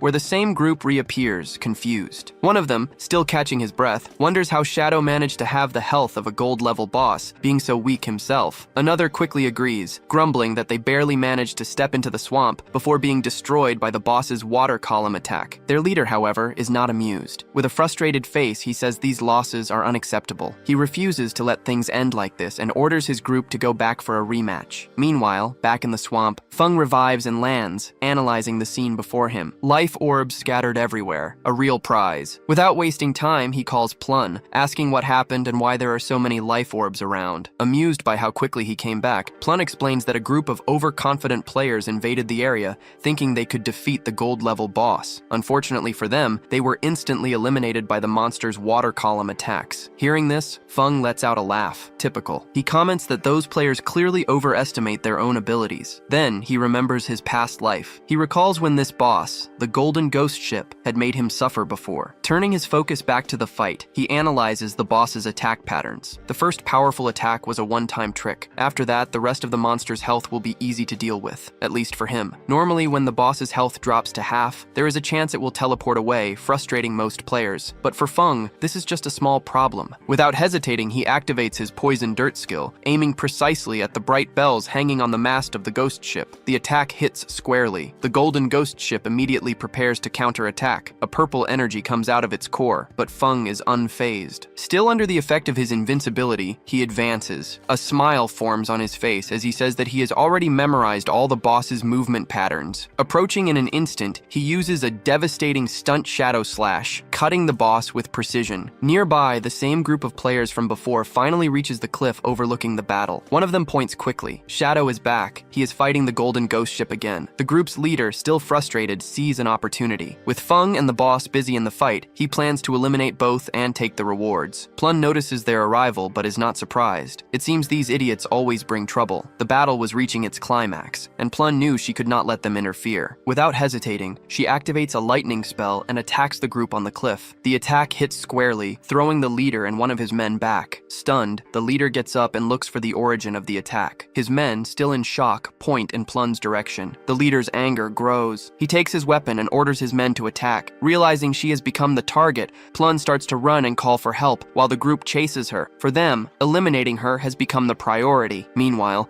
hidden in the trees, another group of players was just watching the situation. Unlike the first group, these ones were patient and kept their focus on the real prize, Feng's battle against the boss. Feng continues to circle the boss, keeping calm. The fight was coming to an end, as he predicted. Even being a level 5 boss, the battle took longer than expected because of his low damage. This delay attracted unwanted attention. He knew there were two groups watching him, one on the cliff, now busy chasing Plun, and another hidden in the swamp. Their plan was obvious: wait for Feng to deal the final blow, then ambush him and steal the rewards. Before either of the groups could act, the battle came to an end. With his last attack, the golden ghost ship collapses. In the same instant, the system announces his victory. Feng defeated the gold-class boss, receiving 4,800 experience and leveling up to level 8. He also gained 7 evolution points and 216 days of lifespan. As the boss's loot begins to appear, Feng wastes no time. He activates the Shadow Snake skill and disappears, exactly when the group from the swamp was preparing to attack. At the same time, in the starting city, a system notification informs all all players that Shadow was the first to defeat a gold-class boss, earning 3 reputation points as a reward. The announcement generates discussions among the players, with many wondering who this Shadow is and how he accomplished such a feat. Some question if he was from their city. Among those who react is Wang Meg, who stares at the message, shocked. A short time ago, Shadow was fighting a bronze-class boss, and now he has already defeated a gold-class one. The power difference between him and the other players seemed absurd. Meanwhile, Feng's younger sister Xiaoyu has no doubts. To her, this Shadow is the strongest player. If she can convince him to help her level up, she will reach her goal much faster. Back in the swamp, the ground is covered with the boss's loot. The quantity and quality of the items are much greater than expected. The players hidden nearby comment on the loot's value, with greed visible on their faces. The group's leader analyzes the situation. He notices that Feng did not take the items, which means he is still nearby and invisible. Cautious, the leader orders a player named Wang to find Feng and eliminate him before he can take his rewards. Wang readies his bow and shoots a green energy arrow. In the air, it transforms into a horned ghost eagle, a tracking skill. The eagle flies over the area where Feng disappeared, looking for him. Feng, still invisible, recognizes the skill. It is a detection technique he did not expect to encounter so soon. Now he understands the group's confidence. They have a way to track him, but it is useless. Their skill is level 1, but Feng's assassin class gives him a bonus, making his invisibility level 2. This small advantage makes their detection impossible. Feng remains one step ahead. After the eagle finds nothing, Wang informs his group that Feng must have fled in fear of their numbers. The leader laughs, thinking Feng was smart to retreat. Confident, he leads his men close to the loot. He warns everyone to stay alert while they wait the 5 minutes for the items to become free for anyone to take. But, as they wait, a silhouette emerges from the shadows. Before they could react, Feng attacks. A wave of black energy eliminates the entire group instantly. Their bodies turn into loot on the ground. Feng comments that it is now quieter. His gaze turns to the huge pile of items, but he wonders where Plun went. He would look for her later. Before collecting the loot, he uses his accumulated points to evolve the Hand of Avarice skill. A notification confirms that it has gone from diamond rank to epic. The skill now gives a 220% to 300% chance of getting extra items, and any extra item has a 100% chance of being 1 level above normal. To make the most of the new skill, Feng gathers all the loot orbs in one place before using the Hand of Avarice. A bright light covers the area, and the system floods him with notifications. 7 evolution points, 3x 216 days of tradable life, and 3x ghost fire bells. Holding 2 of the bells in his hands, Feng smiles at his own luck. He managed to get not just 1, but 2. The system explains the item's functions. The ghost fire bell prevents the player from losing life expectancy upon death, with a cooldown of 1560 seconds. It has 3 main abilities. The first, a passive one, is soul absorption, which increases life expectancy gained from monsters by 20%, and the effect doubles if 2 bells are equipped. The second, an active one, is soul shock, which immobilizes enemies within a 100-meter radius for 3 seconds, with a 521-second cooldown. The best part is that the bell is classified as an item, not equipment, so it doesn't take up an equipment slot. Furthermore, the 2 bells occupy a single inventory slot, which makes them rare and efficient. Satisfied, Feng celebrates his luck, but his celebration is interrupted by a familiar voice. It's Plun, screaming for help in the swamp. The same guys from before have caught up with her, and, judging by their laughter, they are not planning anything good. Unfortunately for them, the fun won't last. The scene changes to Plun, cornered on the edge of a cliff by her pursuers. The group's leader comments that she ran well, but now there is no way out. One of the henchmen suggests she surrender, saying they will make sure she feels good when she dies. But Plun looks at the cliff and makes a decision. In a quick move, she simply throws herself off, leaving the group surprised. After the long fall, she dies on impact, and her body turns into spoils. The group's leader admits she was brave for choosing her own death. Meanwhile, Feng receives a message from Plun. She informs him that she no longer needs rescue, as she has already died and respawned in the starting city. She comments that the death was painful, but that her tradable life expectancy was safe with Captain Wang Meng. Feng replies for her to wait in the city, promising to deliver her share of the loot when he returns. She agrees. Relieved, Feng turns his attention back to the spoils. He had good gains. His tradable life expectancy rose to 3,115 days, and his evolution points to 21. He decides to upgrade the Hand of Avarice skill,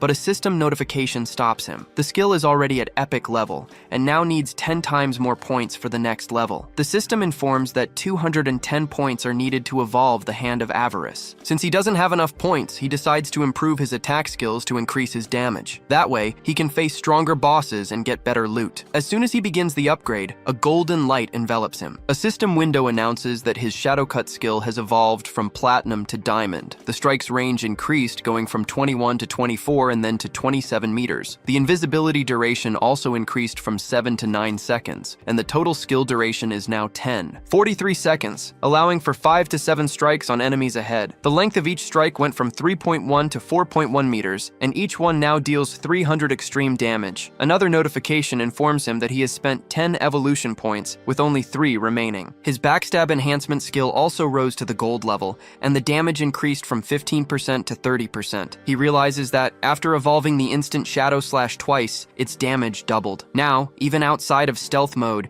he can deal 3,000 damage with the stealth breaking effect. Combining this with the backstab skill, the total damage of the 7 slashes can reach 6,000 or 7,000. Feng analyzes the loot and thinks that a gold level boss would normally drop 2 to 4 silver pieces of equipment and a few gold ones. But thanks to the effect of Varisa's hand, he got 11 gold pieces of equipment and a skill book. Furthermore, there were also 2 platinum pieces of equipment and a skill book. He thinks the result is very good, especially because 3 of the items are for assassins. Among the items is the ghost ship's dual blade, a platinum weapon for assassins. It increases attack by 136, agility by 22, and attack speed by 24%. The weapon also has 17 armor penetration and requires level 5, which he already has. Its special effect doubles the damage of normal attacks. Feng finds this not very useful, as he relies more on skills. Even so, the high base attack, the agility bonus, and the increased attack speed are advantageous, as they will speed up the use of his skills and decrease the cooldown time. He also picks up the Ghost Fire Leather Armor, a gold item that increases physical defense by 25, fire resistance by 50, blocks 14 damage, and increases his health by 419. Feng notes that his base health is still low, only 350, so the armor's bonus makes a big difference. With it, he thinks that most players will not be able to break his defense. He decides to make the armor invisible to maintain his assassin appearance and hide his equipment. The last item is a skill book, Ghost Shadow Blur. It is a gold passive skill for assassins that gives a 15% chance to dodge,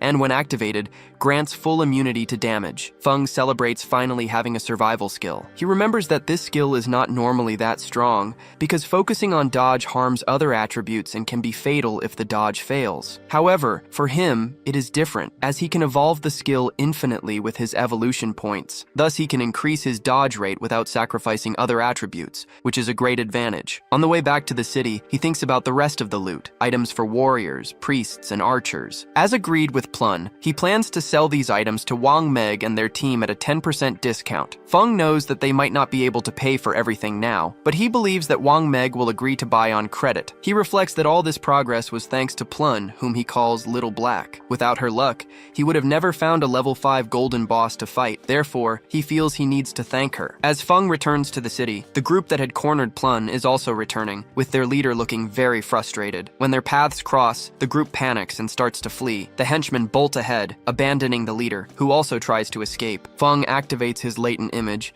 and with a calm expression, uses the instant shadow slash to quickly eliminate the henchmen. Only the leader is left, who is still trying to run, but Feng appears right in front of him, blocking the way. The leader starts to beg for mercy, admitting he was wrong to attack Plun and promising not to do it again. In desperation, he even calls Feng daddy, saying that he has less than a year to live and that dying there would be his end. Coldly, Feng asks if he thought about his own fate when he attacked other people like Plun. He then uses his poisonous earth skill, which deals damage every 5 seconds. The leader starts to bleed, and a green liquid drips from his head, making him scream in pain. As Feng continues on his way, a red aura envelops him, and an assassin title appears above his head. A system notification informs him that, by killing many players, he has reached the first level of the assassin status. This means that he will lose 75% of his current life expectancy if he dies. Feng ignores the concern, as he has the Ghost Fire Bell. With the item's protection, even if he dies carelessly, he will not lose years of his life. The scene changes to Feng's arrival at the starting city. When he deactivates stealth, other players are surprised to see him. Some speculate that Shadow has returned after defeating a gold-level boss. Suddenly, he encounters one of the teams that tried to attack him during the battle against the golden ghost ship boss. The team's leader accuses him of using bugs to defeat the boss alone, saying that is why there was no loot left. He also asks why Feng is not wearing any equipment, which shows that the strategy of making his equipment invisible is working. Noticing Feng Feng's irritated expression as he approaches, the team leader asks him to wait. He then offers an assassin's skill book, admitting it was a mistake to attack him. They used part of their life expectancy to buy the book and suggest that Feng accept it and forget what happened. Feng takes the book, and a system notification reveals that the skill is called Impale. It is a common assassin class skill, which causes a single attack on the target, adding 20 points of damage and a 2-second stun with a 22-second cooldown. Recognizing that it is a control skill, Feng accepts it and leaves.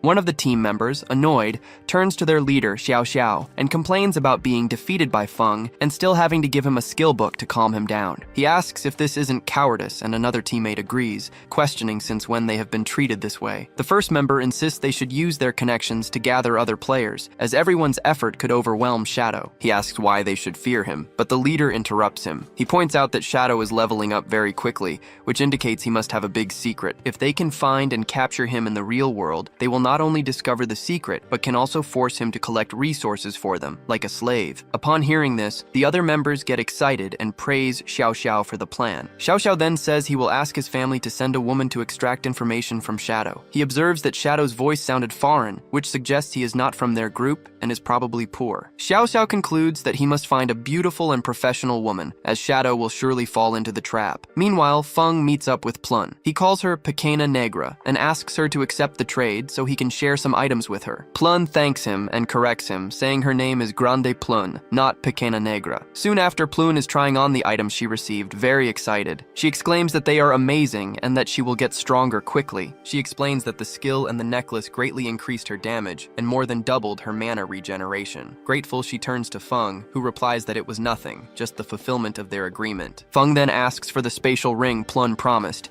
and she happily hands it over. Plun then says that while fleeing through the forest, she found a cave that seems to be the entrance to a ruin. She asks if Feng is interested, and he is surprised, thinking about the girl's luck. First, a golden ghost ship, and now a ruin? He realizes that having a friendship with her would be advantageous, and wonders if Plun would have told him about the place if he hadn't given her the items or had tried to trick her. After receiving the ring, Feng sees that his inventory has increased to 27 spaces. He asks Plun where Wang Meng is, as he plans to sell some items to the group before going to the ruins. Plun says that Wang Meng and the others might take a while, as they are training the new priestess. She shows that she has already marked the ruins entrance on his map, and explains that there is a stone slab hidden behind bushes, and that she moved one of them to protect herself. She says that she went in a little way, but heard screams, got scared, and ran away. If it weren't for that, she wouldn't have been captured. Upon hearing the story, Feng activates his invisibility skill. He tells Plun that he understands and that he will go to the ruins immediately, planning to trade with Wang Meng later. Plun is surprised by how quickly he disappears. As he approaches the place, still invisible, Feng thinks that his initial idea was to level up to level 10 somewhere else, but the ruin is a better opportunity. He knows that the monsters inside will be bronze level, with a chance to find some silver level ones, which is great for gaining life points and evolution points. Upon arriving,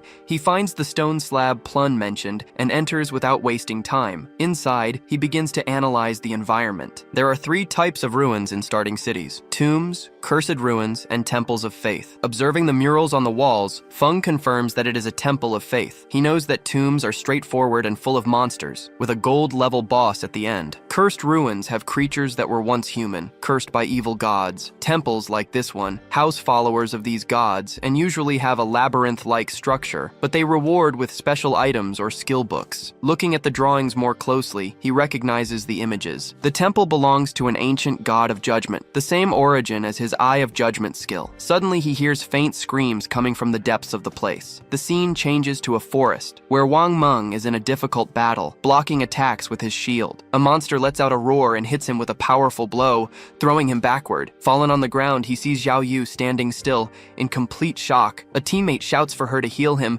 but she is paralyzed with fear. She cannot even activate her skills and just asks for help. The others know they have no chance and ask one last time for her to heal the group's tank. Instead, Xiao Yu falls to the ground, trembling and repeating that she is scared. The next moment, Wang Meng and his team reappear in the starting city. The monster eliminated the entire group. They are frustrated. Plun greets them them, smiling, and asks why they came back so soon. Plun informs them that Shadow has not returned, so they cannot buy equipment from him. At that moment, the members of Wang Meg's group lose their patience with Xiaoyu and begin to criticize her harshly. One of them shouts that he has never seen someone so incompetent who does not know how to dodge or use skills. The reaction takes Plun by surprise, as she has never seen her colleagues so angry. Plun intervenes to protect Xiaoyu, who is almost crying. She asks why they are being so harsh, explaining that it is normal for a beginner to die in the beginning. However, the group member, still furious, tells Plun to get out of the way. Another colleague then clarifies that they did not die just once, but 3 times in less than an hour, which leaves Plun speechless. Always kind, Plun suggests that Xiaoyu join her team. She reveals that she received 2 valuable items from Shadow and guarantees that with her on the team, no one will die. Wang Meg, trying to calm the situation, agrees that Plun's idea is good. With her in the group, things should get better, and maybe they will find Shadow when they return. Next, Xiaoyu apologizes and says she will try harder, but inside, she thinks something else. She believes that Wang Meg's group is a bunch of failures who blame her for their own mistakes. If it were not for their connection with Shadow, she would not even hang out with them, going so far as to mentally call them retards. Meanwhile, Feng advances deeper into the ruins, observing the worn walls. He hears the same sounds as before, until he spots 2 figures kneeling in the center of a place that looks like a temple. The system identifies them as devout followers of the judged god, level 10 and silver class monsters. Without wasting time, Feng activates the latent image skill and becomes invisible. He uses instant shadow to attack at high speed, but the damage is minimal. Feng realizes that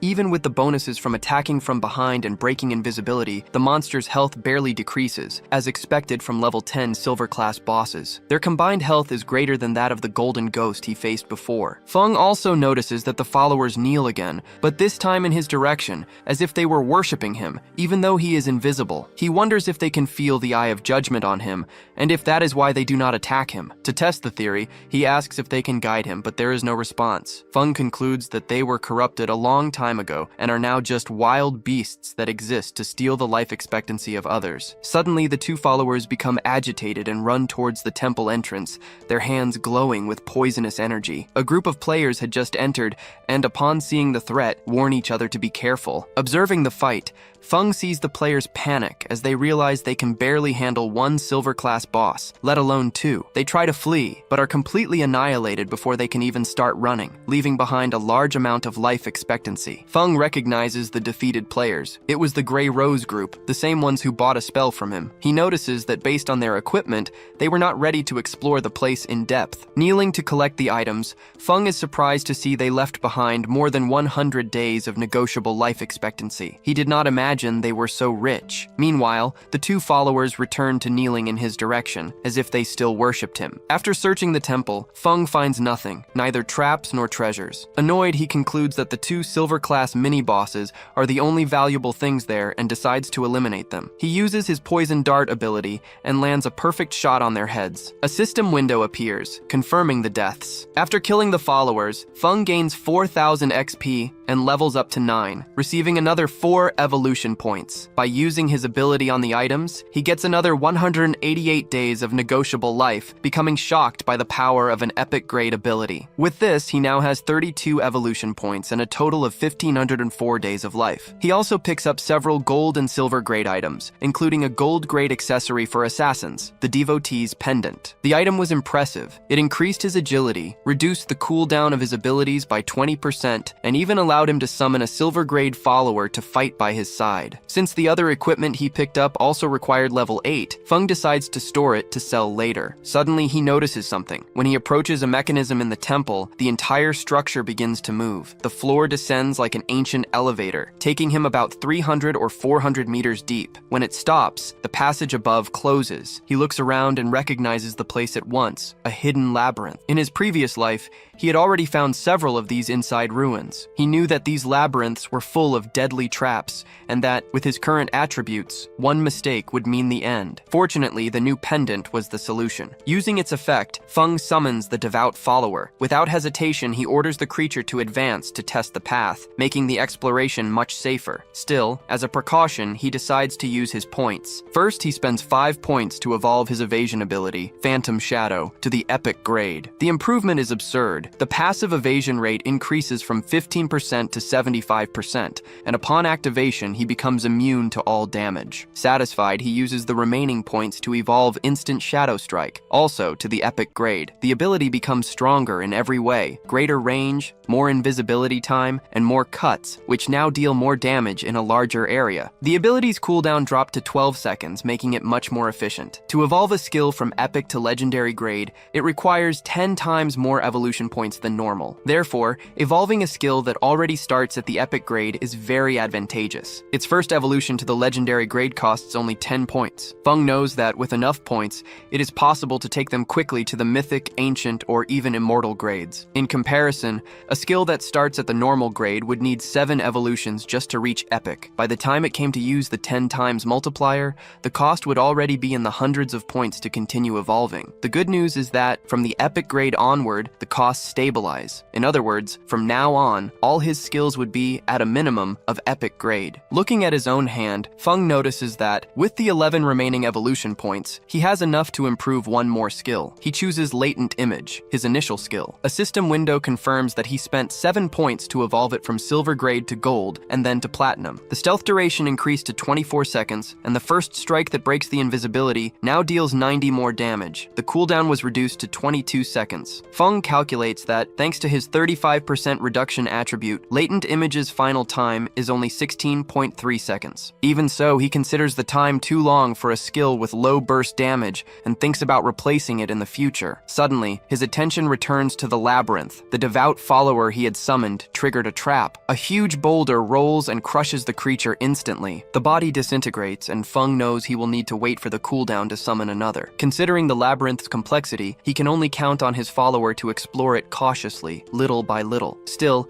he hopes the rewards at the end will be worth the effort. Meanwhile, on the temple's upper floor, the group of players that had been eliminated before sneaks through the entrance. One of them informs the captain in a low voice that the 2 monsters responsible for their defeat have disappeared. The captain is confused, and they realize that the lifetime item, the loot they dropped upon death, has also vanished. It doesn't take long for them to deduce that someone defeated the monsters and took the loot. As they speculate on who could have done it, the captain states that only one player would be capable of defeating 2 silver-level bosses so easily at this stage of the game: Shadow. As the team absorbs the revelation, one of the members sighs in relief, commenting that at least they won't have to die again. The captain, however, continues. She remembers that when they arrived, they saw someone apparently communicating with the 2 bosses. She wonders if that person was Shadow, and if he possesses some skill that allows him to ally with monsters. If so, it would be a frightening and incomprehensible skill. Back to Feng. His devout follower is killed instantly by another trap. He has been exploring the labyrinth calmly for about 3 hours. From the path's structure,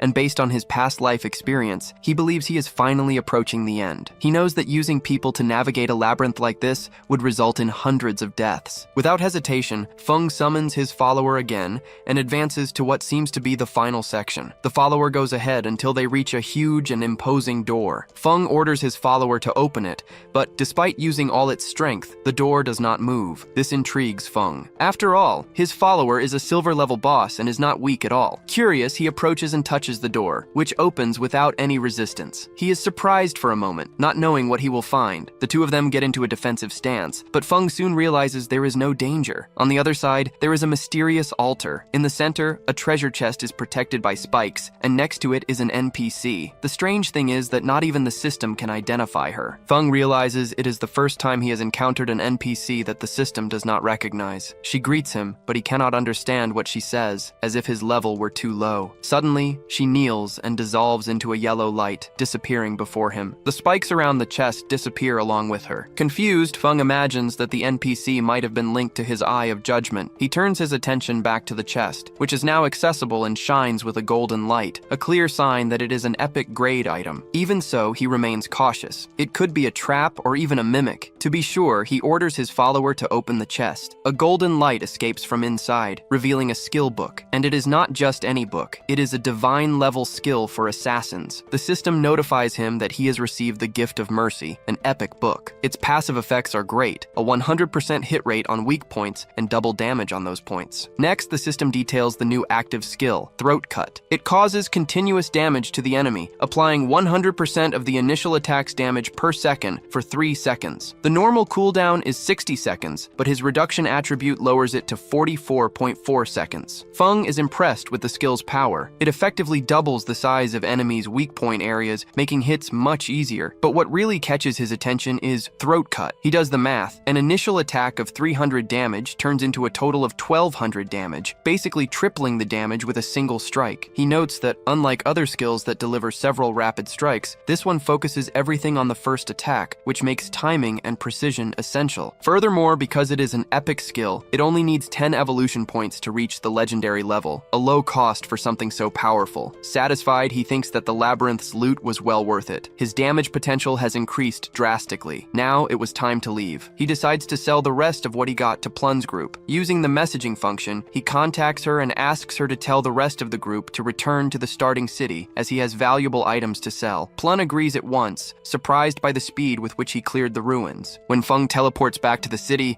he has a surprise. A crowd of players is waiting for him. There were all sorts of people there, all wanting to add him as a friend. Some wanted to be his followers, others were from large companies trying to recruit him. Many had traveled from other starting cities just to meet him. A girl who said she was from Underwear City even offered to be his wife in exchange for help leveling up. Others came from the city of Azer. Seeing that, Feng deduced that the teleportation portals between the cities had been activated. And that could only mean one thing. It was time to go to Firefly City to find Song Fei. Without wasting time, Feng activated his skill and disappeared. The crowd was left confused, not understanding what had happened as he stealthily moved away. The players began to argue, blaming each other for having scared away Shadow. The argument heated up and some players even started to fight. In the midst of the confusion, Feng met with Plun, who took him to his group. Upon arriving, he had a surprise. His younger sister, Xiaoyu, was there. She looked at him with admiration, with no idea that Shadow was her brother. Feng wondered how she had joined Wang Meg's team. Knowing her unpredictable nature, he feared she could harm the whole group. He needed to be careful. Now that the world knew Shadow, his anonymity was fragile. If his real identity was revealed before he could transfer his powers to the real world, a simple weapon could kill him. It was a risk he could not take. At the same time, Xiaoyu was also thinking. She felt that Shadow was very powerful and that, in comparison, the rest of Wang Meg's group seemed weak. She began to calculate how it would be easier to find Song Fei if she got Shadow's help to level up. Meanwhile, Feng gave Wang Meg equipment for the whole group, suitable for each class. He also gave skill books that would greatly improve their strength in combat, asking for a payment of 2,200 days of lifespan in total. Wang Meg noticed right away that the items were gold and silver level, too expensive for them, but Feng said they could pay later, making it clear that he trusted the group. Wang Meg thanked him very much and promised to return the favor if he ever needed it. Feng agreed and handed over the items. The group was impressed to receive such rare equipment so early in the game. Wang Meg, in particular, was surprised by the increase in his damage and wondered if Feng's attitude was a sign of trust. Amid the excitement, Xiaoyu eagerly waited to see what powerful equipment she would receive, but to her disappointment, she got nothing. Wang Meg explained that there were no items for the priest class, and another group member commented that she should already feel lucky just to be there gaining experience with them. Xiaoyu introduced herself, saying she was the team's priestess, and approached Feng to receive an item. She even tried to add him as a friend, but he just stared at her coldly and disappeared in front of her. She stood still, not understanding what had happened. Where did he go? She asked. Wang Meg tried to calm her down, saying that maybe Feng didn't have any priest equipment. Another group member was more direct and said it seemed like he had ignored her on purpose. Plun found the scene incredible, commenting on how stylish Feng was for appearing and disappearing like that. Far away, Feng reappeared near the teleportation portal. He thought to himself that he actually had a gold-level priest staff and a skill book of the same level in his inventory. However, he would not give such rare items to someone like his sister. Besides being reckless, her presence could disrupt his partnership with Wang Meg's group. He concluded that he would have a steady stream of high-level equipment and books in the future. Selling everything one by one would take a long time, but using Wang Meg's influence, who was a police officer and had government support, was the perfect opportunity for large-scale sales. For this to work, the team needed to be reliable and efficient. His sister did not fit into the plan, and the decision was made. She needed to be replaced, and he already had the ideal person in mind, Gu Yiqiu, also known as Xiao Shu. In his past life, she was the manager of the Goodslayer Guild and had a rare priest class, the White Avian Priestess. This class came with a white bird that could heal and strengthen allies. She was the only priestess he had seen defeat an epic-level boss alone. Comparing her to his sister would be an insult. Gu Yiqiu was an excellent strategist, while his sister was just a burden. Upon arriving at the teleportation portal, he had an idea. Gu Yiqiu was from Firefly City, the same place where Song Fei was, and coincidentally, his next destination. It was perfect. He would find her and recruit her for Wang Meg's team. As soon as he went through the portal, he activated a skill to become invisible. Unlike the other cities,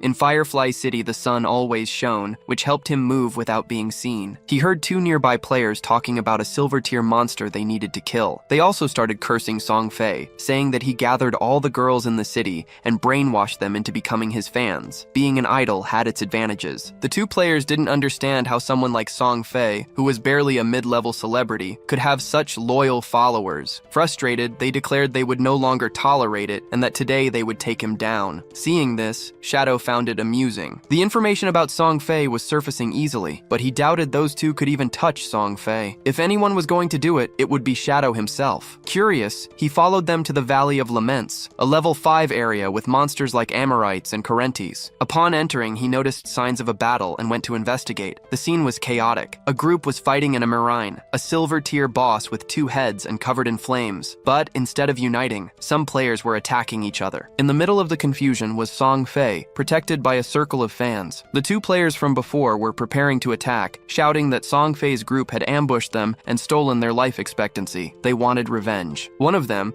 who had an ancient magic skill called Locked Jaw, advanced confidently. But before he got close, one of Song Fei's mages intercepted him and crushed his head with a single blow. Shadow watched and remembered that Song Fei held the title of Heaven-Defying Mage God. In his past life, Song Fei manipulated his fans into choosing the mage class. Afterward, he would gradually steal their equipment and skill books to strengthen himself. It was a dirty tactic, but very effective. Of course, a team of only mages would not work in the long run. To compensate, the fans distributed their attributes in different ways. Some focused everything on intelligence and became glass cannons. Others invested in agility to disrupt the enemies, or in vitality to serve as shields. The more aggressive ones put points into strength and became combat mages, using their staffs as clubs to crush their opponents. This strategy, as shown by the girl who defeated the player, worked very well in the beginning. Song Fei and his army of mages dominated the game, stealing life expectancy and defeating enemies. Over time, however, the tactic lost its strength, and most of the fans were left behind. Song Fei continued to emotionally manipulate the remaining fans, saying that they worked so hard for him that it broke his heart. He would say he was hoping for the silver tier boss to die soon so that everyone could rest, and that he wished for a world full of love and not violence. Upon hearing this, a chubbier fan said that Song Fei was the one who suffered the most and shouldn't have to go through so many hardships. She soon gathered the others, encouraging them all to kill the boss quickly so he wouldn't get hurt. They began to attack the monster with everything, even singing a song about how Song Fei was the best. Suddenly, the monster roared and attacked Song Fei. One of the fans threw herself in front of him, using her own body as a shield. When her body turned into loot, Song Fei knelt, pretending to be worried. The same fan continued to encourage the others to attack harder. She said that if they killed the silver tier boss, Song Fei would reach the top of the rankings and finally surpass Feng. The fans cast even more spells, determined not to abandon Song Fei. The attacks began to weaken the boss. Inside, Song Fei was excited about the monster's imminent death. At the same time, he thought about how Feng managed to defeat a gold tier boss alone, since even that silver tier one was giving so much trouble. Song Fei convinced himself that Feng must be using some game bug. He thought about his own progress. Even with so much help, he had only reached level 7, while Feng, playing alone, was already much more advanced. Song Fei smiled. He calculated that by defeating the boss, he would reach level 8. Since Feng had been stuck at level 9 for a while,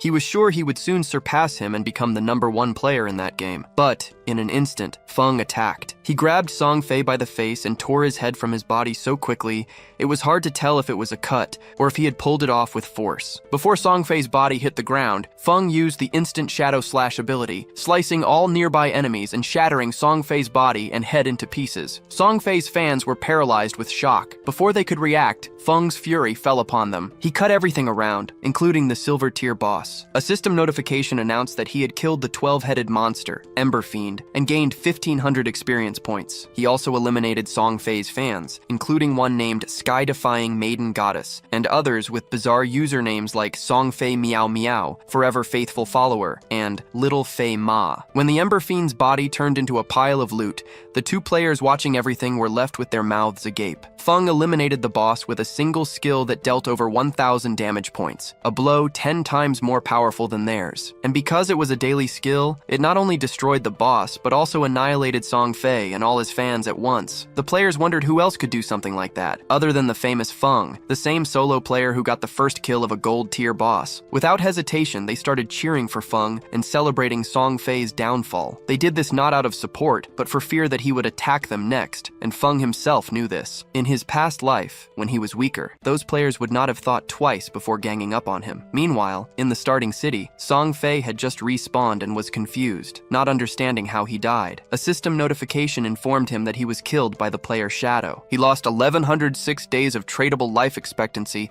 and 18 years and 113 days of non-tradable life. Song Fei clenched his fists, his mind racing. He wondered why Shadow had appeared right in Firefly Town, among hundreds of starting cities. His fans gathered around him, complaining and asking why Shadow had attacked them. Song Fei quickly invented an excuse. He said that Shadow wanted the silver tier boss for himself and attacked them by surprise while they were distracted. The fans started cursing Feng with every name they knew. At that moment, a girl shyly approached Song Fei and asked if she could join his group. The girl introduced herself as an archer with the rare eagle eye skill, which detected stealth. The fans got annoyed, saying they only accepted mages and that her low damage would hurt Song Fei's ranking position. But Song Fei intervened. He approached and told the girl that, although they usually only accepted mages, he felt her passion and believed that was the most important thing. He said that even as an archer, she was welcome to the family and that together they would become stronger. Moved, the girl declared her love for Song Fei. The other fans, motivated, began to announce their own classes. One said she was an assassin with stealth and promised to get revenge on Shadow. Another said she had a control skill to freeze him. Song Fei welcomed them all, saying that whoever wanted to join would be part of a big family. The fans shouted that they would follow Song Fei anywhere, ready for revenge. They said that Shadow was a coward for ambushing people and that he would pay for having hurt Song Fei. Nearby players heard the commotion and asked what was happening. One of them explained that Song Fei had just been killed. The others did not understand how that was possible,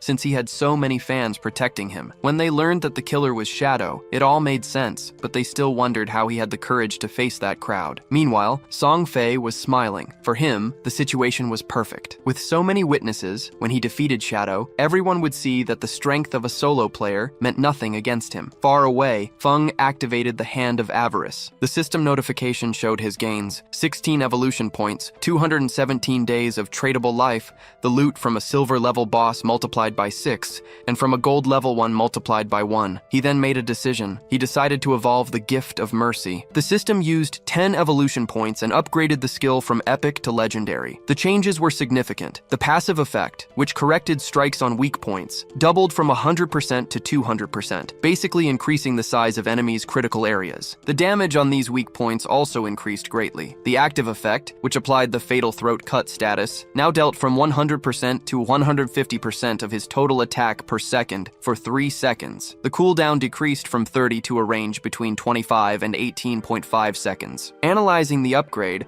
Feng realized that now almost half of an enemy's body would count as a weak point. His instant shadow cut skill would activate the bonus more frequently, and with the new Fatal Throat Cut, he might be able to kill the gold level boss with a single strike. He also noted the cost of the next evolutions. Upgrading a skill from legendary to mythic would cost 200 points. For a skill like Hand of Avarice, the cost from epic to mythic was 210 points, and from legendary to mythic, an absurd 400 points. Since he only had 9 evolution points left, he focused on another skill, Backstab Enhancement. The upgrade cost 8 points, evolving the skill from gold to platinum. The passive effect improved the bonus damage when attacking from outside the enemy's vision from 30% to 40%. Finally, Feng looked at his status. The death of the silver level boss and Song Fei's fans yielded more than 1,400 days of tradable life. With everything settled in the city of Fireflies, Feng was ready to leave. However, just as he was preparing to leave, one of Song Fei's followers, the same one who claimed to be an assassin, attempted a surprise attack. She shouted for him to die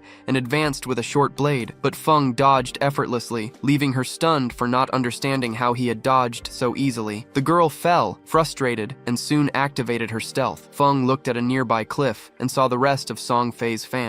They were shouting that he had nowhere to run and that he would be defeated. The moment they raised their weapons, Feng acted without hesitation and activated Latent Image. He entered stealth mode, but the archer who bragged about the Eagle Eye skill advanced with her bow. She mocked, saying that his invisibility was useless against her. The archer fired Eagle Eye, spreading brilliant feathers in the air to try to reveal him, but the skill failed. Instead of exposing Feng, the skill undid the stealth of the assassin girl. The fans convinced that she was Feng, turned against the ally without giving her a chance for an explanation. The fan, who seemed to be the leader, ordered them all to use their strongest skills. The assassin barely had time to react before being hit by a blast of attacks that completely destroyed her. When the dust settled, the fans realized the mistake, but the group's leader paid it no mind. She said it was no big deal, since the girl wasn't even a mage and therefore never truly loved Song Fei. With arrogance, she called what happened a divine punishment and told the archer to use Eagle Eye again to find Feng. But before the archer could shoot, Feng activated a special item, the Ghost Fire Bells. The sound of the bell caused a soul shock, immobilizing all enemies within a 100-meter radius for 3 seconds. As soon as the bell rang, the fans froze, with their eyes wide with confusion. They did not understand why they could not move,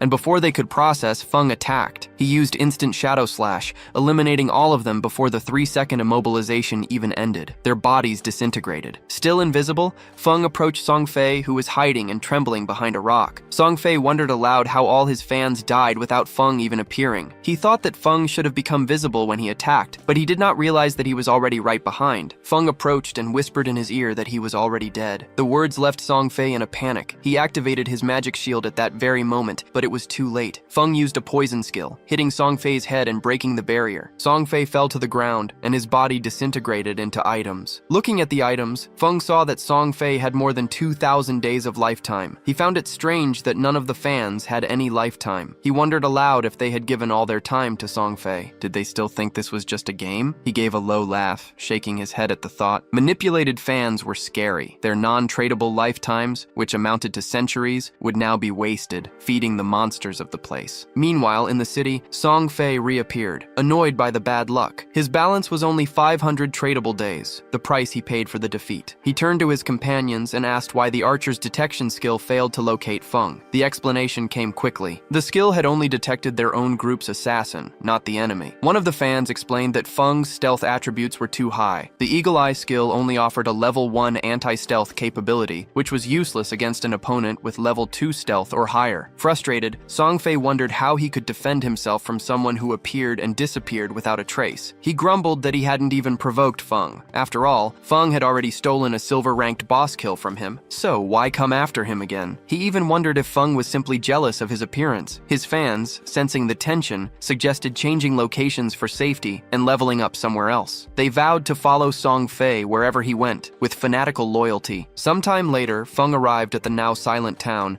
and noticed that Song Fei and his group were no longer there. He wondered if they had moved to another starting area or to a completely different location. Seeing a lone player nearby, he approached to get information. The player, startled by Feng's sudden appearance, nervously pointed in the direction Song Fei had gone. He made a strange request, asking Feng to spare his girlfriend when he found him. The girl, named Fei Bao Kit, was a hunter, probably the same one who tried to detect Feng's presence before. Mentally, Feng dismissed the request, thinking it would be easier for the guy to find another girlfriend. Without saying anything, he activated his latent image skill and disappeared, leaving the man behind, still begging. As he headed in the indicated direction, Feng reflected on the challenge. Although he knew the general direction, their exact destination was a mystery. Searching blindly would be a waste of time. He thought he needed to find Gui Shui. At that exact moment, as if fate were helping, a familiar figure passed by him. It was Gui Shui. Feng went straight to her and asked if she could give him a hand. The moment she saw him, her heart raced. She recognized him right away. It was Feng. She could hardly believe she was meeting the famous figure in person. Without wasting time, Feng said he heard her class had a skill to search for specific targets in a wide area and asked her to locate Song Fei for him. As payment, he offered to sell a gold-level mage staff for a low price. Gui Shui was visibly excited. Curious, she asked how he knew about her area search, since she had never told anyone. But Feng ignored the question with a gesture, telling her not to worry about the details. "Do you want the gold-level staff or not?" he insisted. Gui Shui quickly agreed, though hesitant, not knowing if she could afford it. Feng explained that he was offering it for just 500 days of tradable lifespan, a great deal considering the original price was at least 700 to 800 days. Excited, Gui Shui confirmed she had that amount. Moments later, a system notification confirmed the transaction. Holding the gleaming staff, Gui Shui couldn't stop admiring the item, but Feng tapped her lightly on the head, telling her to hurry. While activating the spell, Gui Shui thought that it was the first time she had met Feng, but he gave off a strangely familiar feeling. Suddenly, she turned to him and asked if he wasn't worried that she would just take the staff and run. Feng replied calmly, asking if she didn't hate Song Fei. Gui Shui froze, surprised. How did he know about the grudge she held against Song Fei? She wondered if Feng could be someone she she knew in real life, but she soon dismissed the idea, as his voice was not familiar. Feng teased her, asking if she wanted to venture a guess. She dismissed him, saying she didn't have the patience for that. Then, she sent her bird to scout the area. It turns out that Gui Shui and the bird are connected. She can see everything through its eyes. The view changes to the bird's perspective, which flies over the city. A few minutes later, Gui Shui has an answer. She found Song Fei and reports the coordinates. She adds a warning. She cannot guarantee that Song Fei and his team will be in the same place when Shadow arrives. Hearing this, Shadow leaves immediately and asks her to add him as a friend. That way, she could update him if the group moved. Gui Shui shouts, asking how long she should keep watch, since she cannot keep the skill active forever. But Shadow reassures her, saying it won't take long. As he moves forward, he slows down near some trees. He notices something unusual and stops next to one of them. He examines the bark and notices a symbol carved on it. From a distance, Gui Shui is confused by the stop and asks what he saw. Shadow instructs her to scan the area, looking for other trees with the same symbol. Gui Shui sends her bird to search and soon replies that there is an identical tree 100 meters ahead and another 100 meters to the left. Shadow extends his hand and touches the symbol, which begins to glow. Gui Shui asks aloud what that symbol means. He challenges her to guess. Suddenly, lines of light connect the three trees, forming a luminous triangle. A strong light appears in the center and a jade treasure chest appears. Shadow explains that he did not expect to find a blessing from an ancient god so easily. He adds that these blessings can appear randomly. Some generate chests, others summon monsters or bosses, and others give rare rewards. Gui Shui is shocked upon recognizing the chest's value. A single jade chest was worth at least 1,000 days of tradable lifespan, which was equivalent to more than 10 million RMB. But Shadow knew the value was even higher. In his past life, the price of tradable lifespan skyrocketed, with one day going from 10,000 to more than 50,000 RMB. Meanwhile, Gui Shui decided to memorize how Shadow activated the symbol. With her tracking skills, she imagined she could find many others. A system notification informs Shadow that he has opened the chest and obtained a jade skill book called Flourishing Curse. Shadow wonders what kind of skill it is. The system explains, Flourishing Curse is a jade level skill. When used on the corpse of a player dead for less than 15 seconds, it causes a cursed flora to grow on their body, draining all of their tradable lifespan until it reaches 0. And the best part, the skill has no cooldown. Feng learned the skill on the spot, thinking how absurd it was. He had already heard of it in his past life, but he did not know its name was Flourishing Curse. With a smile, he commented that the name fit perfectly. Now, whenever he killed a player, he just had to watch the body and let the cursed flower suck away all their lifespan. His target was clear. Song Fei's lucky days were over. Feng planned to hunt him until he was forced to quit the game, and when he reached level 10, he could take his skills to the real world. At that point, he intended to finish Song Fei for good. Far away, Song Fei and his fans were busy attacking a monster with several strikes. Song Fei was leading the attack, thinking they had already run far enough and that Feng would not be able to reach them. He grew irritated remembering that Feng had already stolen his achievement for a boss and killed him twice. For him, that was already enough. With a confident smile, Song Fei promised he would get revenge as soon as he leveled up. Suddenly, one of the fans warned that a group of players was fighting a boss up ahead. Song Fei lied on the spot, saying they looked like fans of Nujiaki, his rival. Upon hearing the name, the chubbier fan became furious, and the others followed her. She ordered them all to advance to eliminate the supposed fans, who were trying to sabotage Song Fei's ranking. The three players ahead suspected nothing. When they saw Song Fei and his group approaching, they thought it was help and thanked them, saying the boss was almost defeated. In the next instant, the chubby fan hit the group leader's head with her staff, killing him with a single blow. The other two were in shock. A girl asked what they were doing, but the fans replied that this was the fate of Nujiaki's supporters. The girl tried to explain that they didn't even know this person, but was hit by several arrows before she could finish the sentence. The last player shouted her name, Meisha, but had no time to mourn. Song Fei's fans shouted that all of Nujiaki's supporters deserved to die and launched a barrage of spells at him and the boss. The player was killed instantly. Song Fei approached to pick up the items, praising his fans and calling them family. He lied again, saying he was almost caught in an ambush by Nujiaki's fans. The fans started to cry, saying he didn't need to thank them. Feng arrived in silence, watching everything from a cliff. He activated his invisibility skill and disappeared. The next moment, his cold voice echoed, declaring that Song Fei was already dead. Song Fei and his fans froze in fear. Feng appeared behind him and, with a single blow, decapitated him, leaving the fans in shock. The chubby fan was paralyzed as Feng held Song Fei's body before it could fall. Then, he activated the flourishing curse. A huge red flower sprouted from the corpse, leaving everyone even more horrified. The scene changed to the starting town, where Song Fei reappeared. Furious, he began to shout, wondering why Feng was so obsessed with hunting him. Was it envy of his fans? Or did he like one of them? At that moment, a system notification warned him that his tradable lifespan was decreasing rapidly. The number kept falling, leaving him alarmed. Song Fei wondered if it was a penalty for dying so many times. His fans reappeared shortly after,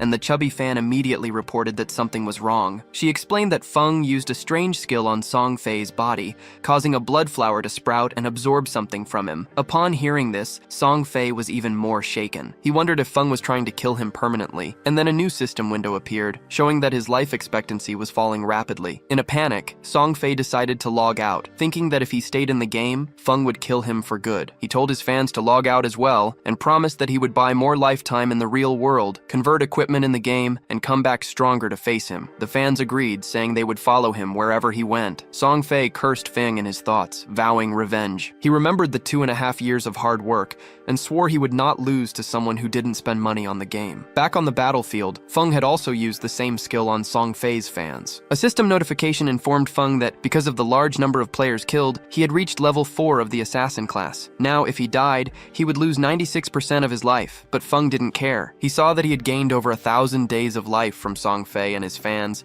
but the absorption suddenly stopped. This meant they had logged out. At that moment, Guixi, his companion in the form of a white bird, arrived and was shocked by the destruction. She thought that Feng's power was terrifying, especially since he was number 1 in the game. Feng saw her and asked if Song Fei had logged out, and she confirmed. He asked her to keep an eye out and let him know as soon as Song Fei returned. Guixi agreed and asked if she could go now. Feng said he had a gold-level priest skill, the Sword of Sacred Judgment, and asked if she wanted it. Her eyes lit up, and she said yes. He told her to wait for him in the city. The hunt for Song Fei would continue. In Firefly City, Feng explained to Guixi that the skill book was worth 500 days of life, but that he would sell it for half the price with one condition. Hearing this, Guixi immediately thought something else, and said she was not that type of girl. Feng was confused for a moment, not understanding what she was thinking. He clarified that the condition was only for her to join a specific team as their permanent healer. Guixi agreed right away, but warned that she would complain if the group members were weak. Feng assured her that the team was competent and decided to contact them. Meanwhile, Wang Meg's group had just defeated a boss. However, Wang Meg was poisoned and asked Xiao Yu to purify him. As she was a novice, she did not know what a purification skill was. Wang Meg explained that every priest had one and asked her to hurry. Determined to be useful, Xiao Yu started to use the skill and told everyone to watch, but she missed and hit a tree, leaving everyone shocked, especially Plun, who was embarrassed. Xiao Yu apologized, but the poison had already taken effect, and Wang Meg died. Shortly after, the group reappeared in the starting city. Frustrated, Wang Meg thought they needed to replace Xiao Yu as soon as possible. He wondered where they would find a good healer, since the best ones probably already had groups. At that same moment, Xiao Yu was looking at her status window and thinking with irony that the game was not that difficult and that reaching level 4 had been easy. Her goal was to continue like this until she found Song Fei. Suddenly, Feng contacted Wang Meg. He said he knew a white avian priestess, a hidden class, and that she was very strong. Then he asked if Wang Meg would accept her into the group. Without hesitating, Wang Meng replies that if Shadow is recommending her, she must be strong, and he accepts immediately. Feng informs him that the priestess is in Firefly City, and since Shell City is crowded, suggests they meet there to level up together. Wang Meng agrees, saying they were already planning to move because of the excess of players. Turning to Xiao Yu, she warns that they are going to a higher level area and cannot take her, since her level is still low. Xiao Yu is surprised and tries to argue that she can help,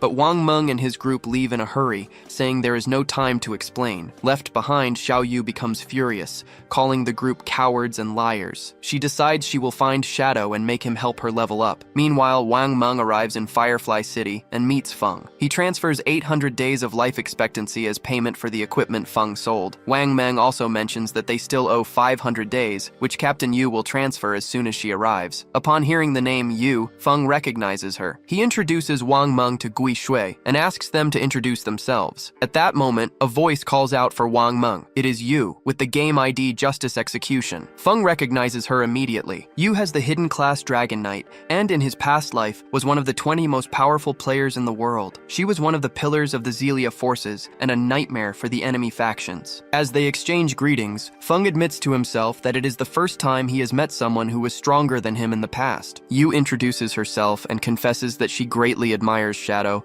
asking with curiosity what the secret to his rapid evolution is, and even jokes, asking if he is a time traveler. Feng accepts her 500 days of life expectancy and thinks that in his past life, he did not remember Yu and Wang Meng being in the same group. He realizes that Yu must have already gotten a large amount of life expectancy on behalf of the Zhongkai City authorities, who trust her due to her class's high resistance. Yu then tells Feng that if he has more equipment, they are interested in buying. She adds that all the official life expectancy of Zhongkai City is with her, and asks if he would try to kill her for it. He reassures her, stating that cooperation is more beneficial for both of them. Yu praises him for being smart, and Feng notices that her every word is a calculated test. As the rumors said, she seems innocent but is sharp and ruthless. He concludes that having her as a contact with the authorities will save him a lot of time. Song Fei's fans log out of the game, shocked by the official announcement. Life expectancy was real, and if it reached 0, they would die in the real world. The architect becomes furious upon realizing that this was not a simple game, as she had given all her tradable life to Song Fei, and now she only had a few days left. The assassin, who already had PK status,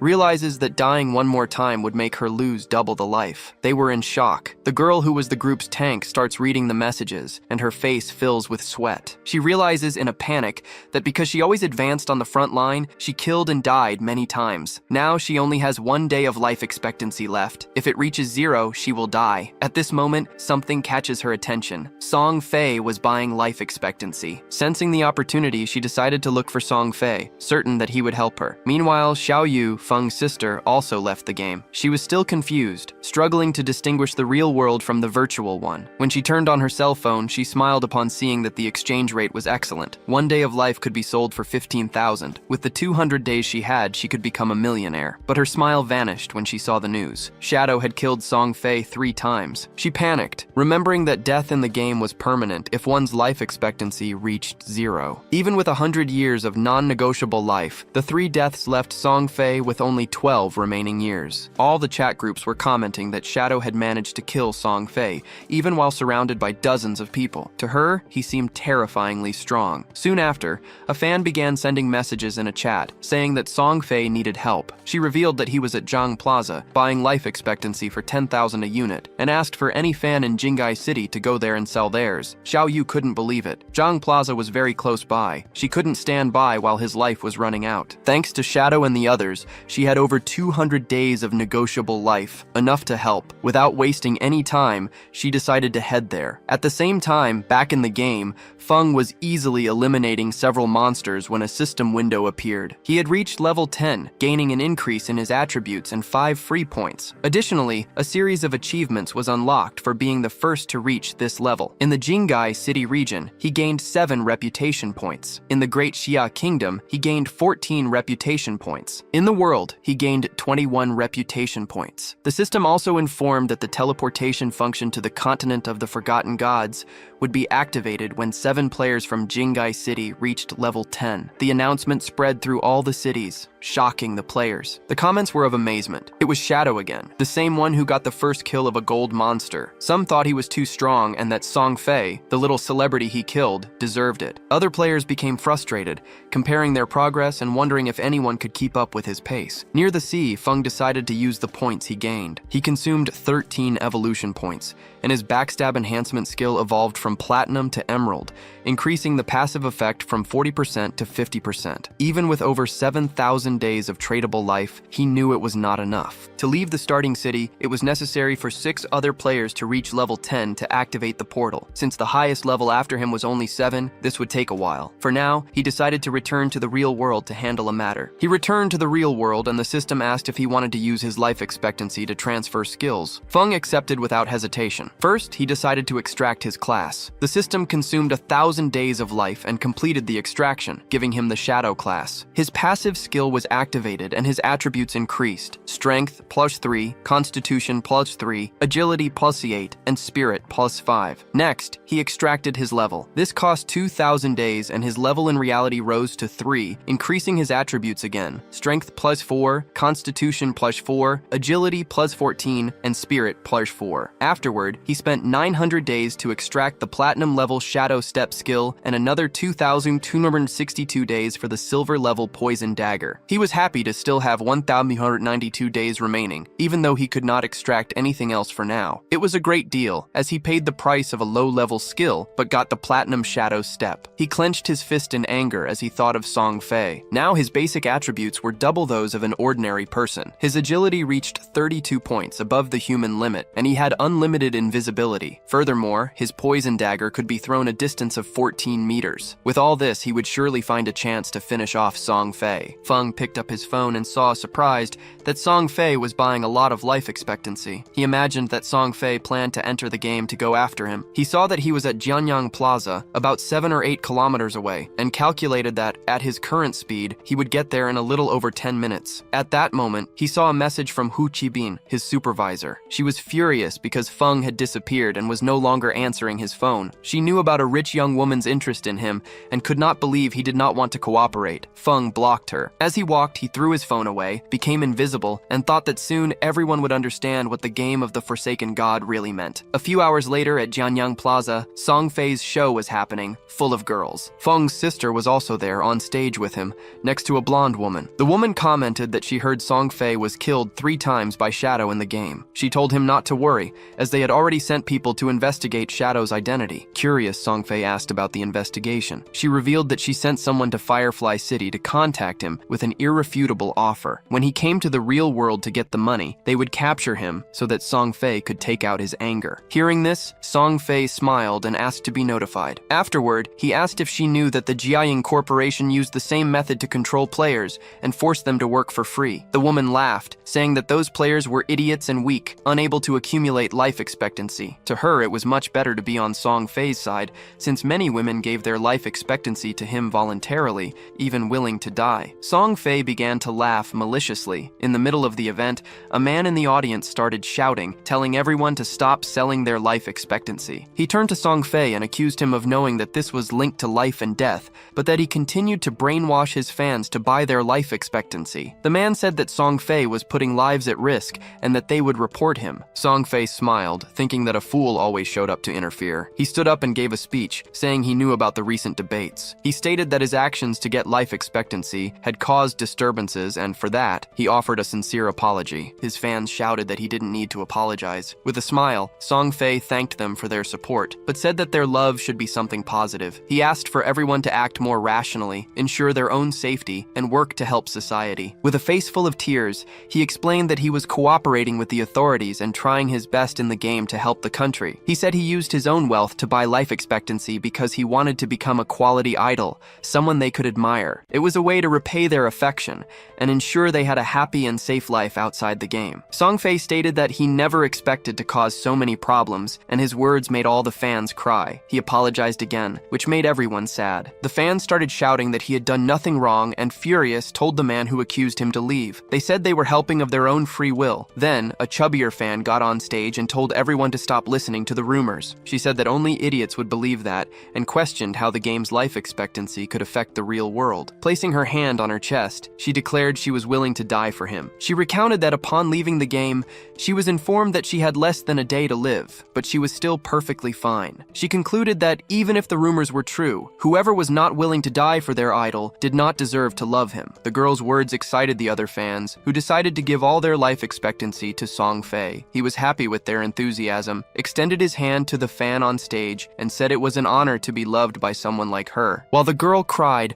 willing to die for him, something flew through the air and went through Song Fei's head. Everyone was in shock. He began to bleed from the mouth, and his hair fell out all at once. Song Fei's body fell on top of the fan, who got scared and fell to the floor, screaming without understanding what was happening. With his death confirmed, his fans panicked. The security guards began to escort Hookbin, but she was screaming, saying she had seen a life expectancy orb around Song Fei's body when he died. She warned that everyone should leave because whoever killed him used a game skill. Horrified, she wondered how the game skills could be used in the real world. She thought about the killer's actions, turning invisible and collecting lifetime, and concluded that the only person capable of that was Shadow. At that moment, a dart also pierced Hookbin's head, killing her instantly and leaving the guards in shock. In the middle of the crowd was Feng. It was already night, and the news reports were announcing the deaths of the celebrity Song Fei and of Dai Jiang. The news also said that his most devoted fans died beside him after sacrificing all their lifetime. The police investigation revealed that the deaths were caused by supernatural abilities. Feng's sister Xiaoyu and her friend were crying, unable to believe that Song Fei was dead one day after his show. The friend soon realized that the invisibility and the thrown knives must be skills from that game. She wondered if the culprit was Shadow, since he was known for killing inside the game. Xiaoyu was also confused, wondering how the game's skills could work in the real world. She remembered Shadow's assassinations and concluded that he could only be Song Fei's killer. If Shadow could use his skills in reality, she would also find a way. From that moment on, Xiaoyu would have only one goal: to get stronger, no matter the cost. After they got out of the taxi, Xiaoyu's eyes burned with anger. She only wanted to kill Shadow and avenge Song Fei. Meanwhile, Feng was calmly eating noodles in a restaurant. He thought that, even though he was invincible in the game, his body in the real world still felt hungry. His cell phone rang with a message from Xiao Ya. She warned that Fat was furious, had blocked Feng's cell phone,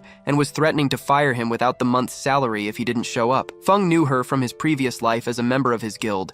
She was a good girl, but very delicate, he replied, telling her not to worry about him or the job and to focus on leveling up in the game. Surprised, Xiao Ya asked if Feng also played, commenting that it was very difficult and was consuming the lifespan of many people. Feng advised her to focus only on agility at the beginning. She agreed, but said that the lifespan sold in the game was expensive. When she asked how much Feng had already earned, he replied not much, as he had already spent almost all of it. Feng knew that Fat was just a pawn. The real problem was his boss, Qian Shiki, the daughter of the Qian Group's president. In his previous life, this woman moved to North America and founded one of the 3 largest guilds there, Alice's Wonderland. This guild always opposed his country and caused endless problems for his own guild, God's Plan. He realized he needed to deal with her before she left the country, as it would be much more difficult later. Feng thought that if Qian Shiki died, Alice's Wonderland might never be created. All the founders had some connection to her, and without that connection, the guild would not be formed. His cell phone rang again. It was a call from Xiaoyu. She seemed surprised that he answered, thinking he might have died in the game. Relieved, she said that she had already earned enough money to buy a house, so he no longer needed to worry about her. Feng decided to continue the conversation and asked if she had anything else to say. She asked him not to bother her anymore and said that she would not look for him either. She also demanded that he not even try to find out where she lived,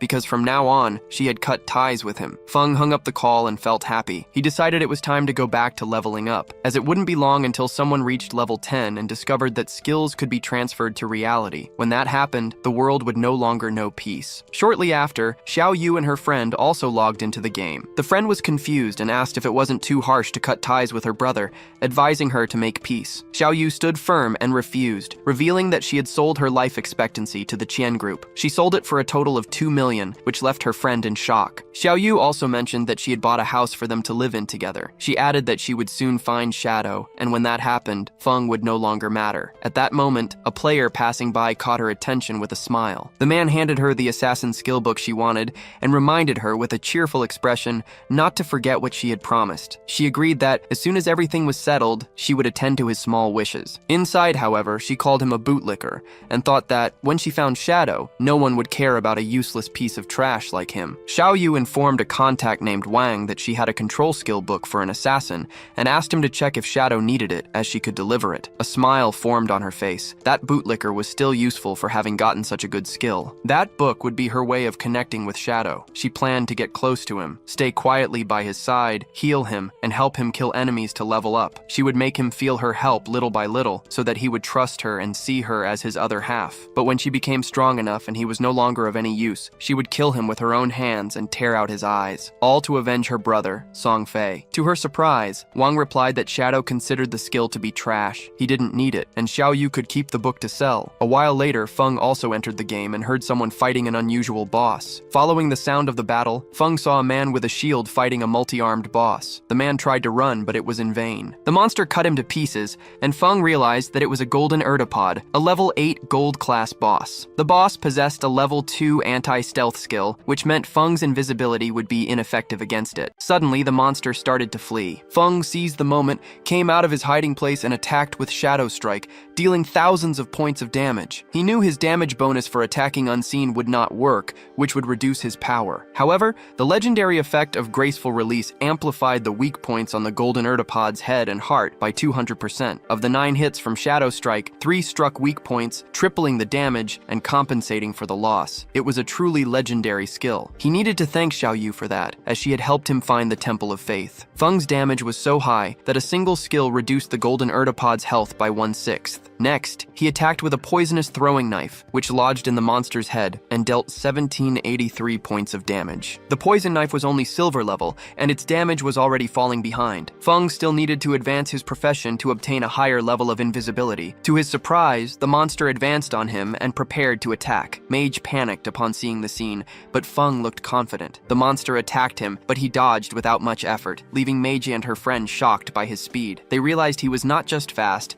but his reaction was incredible, as if he already knew the boss's attack patterns. This skill was developed in his past life. He learned that a warrior didn't just need to endure blows, but also have agile movements and know how to dodge. That was why he managed to reach the world's top 100 with a common class. Feng attacked the boss with a series of strikes, and the monster's health dropped to less than half. He became invisible, and thought that, compared to bosses with unavoidable attacks, dealing with the golden arthropod was much easier. The monster tried to flee, but Feng did not allow it. He drew his dagger and slit its throat, receiving a system notification, 64,000 experience points, 7 evolution points, and 497 days of tradable life for killing the level 8 gold class boss. Feng used a skill and got another 21 evolution points and 497 days of life. In total, the boss yielded him 28 evolution points and almost 2,000 days of tradable life. To his surprise, another window appeared, granting him the assassin skill Dark Light Shield. The skill's effect was to convert his dodge rate into a damage reduction shield for 8 seconds. For every 20% of dodge chance, a layer of shield was generated. Combined with his epic skill, which gave 75% dodge, the Black Light Shield could provide 3 layers of protection. With this new skill, he could defeat many bosses without taking damage. Feng spent 6 evolution points and upgraded the Black Light Shield from Platinum class to Epic. The duration increased to 14 seconds, and the conversion rate improved. Now, for every 10% of dodge chance, a layer of shield was generated. He was satisfied, as he now had 7 layers of damage reduction shield. With this, he could explore high-level areas in advance. Since he still had 22 evolution points, he decided to also evolve the poisonous throwing knife. He spent 16 points and upgraded it from silver class to emerald, more than doubling its damage. He had also gotten 2 assassin items. The first was the Platinum tier Agile Ring, which increased his agility, movement speed, attack speed, and cooldown speed. The second was the Gold tier Heavy Red Leather Gloves, which gave more defense, resistance, constitution, and HP. With the new items, his cooldown speed reached 55%. His stats were now high enough that he could withstand 3 attacks from the Golden Arthropod without dying. Combined with the Black Light Shield, Feng's survivability had improved greatly. The mage and the others left praising Feng, saying that the boss had been nothing to him, and they could not believe he had defeated it alone. The mage asked if he had any equipment or skills she could use, adding that she would buy it. Feng revealed that he had a gold-level skill book for mages, the Ice Ball Ricochet, an area of effect skill that launched ice balls that ricocheted up to 10 times, with a price of 800 days. The mage thought 800 days was a bit expensive, as she had already seen a level 5 skill book, also gold, being sold for only 400. With a serious look, Feng explained that the Ice Ball Ricochet was level 7 and had more than 40% more damage than the level 5 one, so the price was not high. The mage did not hesitate and closed the deal with Feng, buying the book. The system window confirmed the transaction. With the newly acquired power, there was no longer any boss in the initial stages that could threaten their group. Feng decided to return to the city and post a message seeking information on the location of silver and gold level bosses. This way, he would have a constant flow of targets to hunt and his evolution speed would be maximized. At that moment, Wang Meng informed him that Xiaoyu, the team's priestess, wanted to send him a skill book. Feng found it interesting and was curious to know what kind of book it was. He was surprised to see that Xiaoyu wanted to give him a book, even more so because it was bronze level, but he decided to take a look. Feng was not naive. He knew everyone speculated that he had killed Song Fei, and soon after, Xiaoyu was trying to send him a book. He wondered if she was trying to associate with him, avenge Song Fei, or perhaps both, and decided to refuse the offer. Wang Meng said that Xiaoyu replied that the book was trash and that Feng did not need it, so she could sell it herself. Feng asked Wang Meng to go to the city, as he had something to sell him and to prepare a sum of life span. Seriously, Wang Meng asked directly if it was Feng who had killed Song Fei's group. Feng confirmed that yes, he had killed them all. To him, Wang Meng was a friend, and he also knew that at the time of Song Fei's murder, Xiaoyu had been disconnected the whole time, which made the motive and the timing of the crime perfect. Since Wang Meng asked this question, it meant that the authorities had already figured out almost everything. Feng asked if he was trying to arrest him, as he knew that in 2 hours other players would reach level 10. When that happened, the ability to transfer powers to reality would no longer be a secret. He saw this as the perfect opportunity to test how the Daxia government would react. When Feng returned to the starting city, he was met by Yu and his group. Without wasting time, Yu confronted him, asking if he admitted to killing Song Fei. With a calm smile, Feng confirmed. Yu explained that a full investigation was conducted and the conclusions pointed to Feng as the prime suspect. However, they also discovered the truth. Song Fei and the Jiang industry were conspiring against Feng, kidnapping players and forcing them into servitude. Because of this, the murder was considered an act of self-defense. Upon hearing this, Feng silently concluded that the authorities had probably chosen to cooperate with him, especially since his identity in the real world was still a mystery. Feng remembered that in his previous life, he had always collaborated with the authorities. But now, with Song Fei's death on his hands, he wondered how this relationship would change. For now, he decided to wait and see what would happen. Feng took out the items he intended to sell and explained his plan. Since Wang Ming and Yu worked for the government, they had access to various professions and, more importantly, possessed negotiable lifetime to buy the equipment. They could acquire both equipment and skill books from different classes. When Wang Meng saw the platinum items Feng had prepared, he was surprised and asked if he had already defeated a platinum boss alone. Feng denied it, saying he was just lucky enough to find a platinum treasure chest. He added that Gu Yixi was present and saw him also receive a jade-level skill book, which she confirmed. Hearing Feng call Gu Yixi by her name, while still referring to her as Little Black, Plun felt a little jealous. Feng noticed and asked, jokingly, if she preferred another name. Embarrassed, Plun said that Little Black was fine. Observing the scene,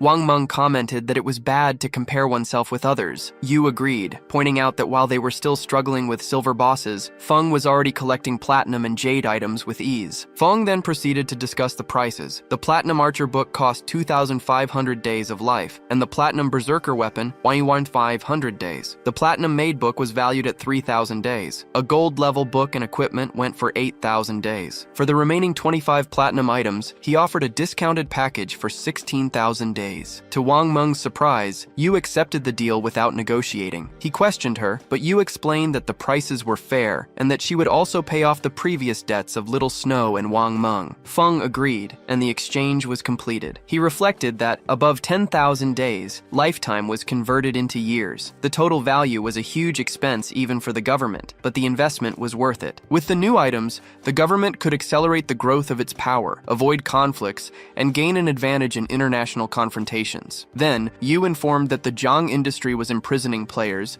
and that a rescue operation would happen that day. She asked if Feng wanted to participate. He suspected that it was an attempt by the government to recruit him and forget the Song Fei case. Feng refused the invitation, but decided to offer a piece of information in exchange. He confirmed their suspicions. He had killed Song Fei using his game abilities. Feng explained that, upon reaching level 10, a player can spend negotiable lifetime to bring their abilities into the real world. He pointed out that this was crucial information and suggested they use it before everyone knew. Upon hearing this, Yu began to understand everything. Yu finally understood why the Daijang industry bought so much negotiable life. When its players reached level 10 and extracted their abilities, they would be strong enough to stop the government from rescuing the others. With everything explained, Feng made it clear that he had nothing more to say. He said goodbye in silence and disappeared. With this new information, Yu made a decision. Her group would separate for a while to focus on leveling up individually. She explained that the team was too strong. Fighting together, they killed the monsters with a single blow, which was a waste of experience. Divided into smaller groups, everyone could progress much faster. Wang Meng agreed at once, understanding that the priority was to get everyone to level 10. Elsewhere, players saw that Feng had set up a shop again. This time, however,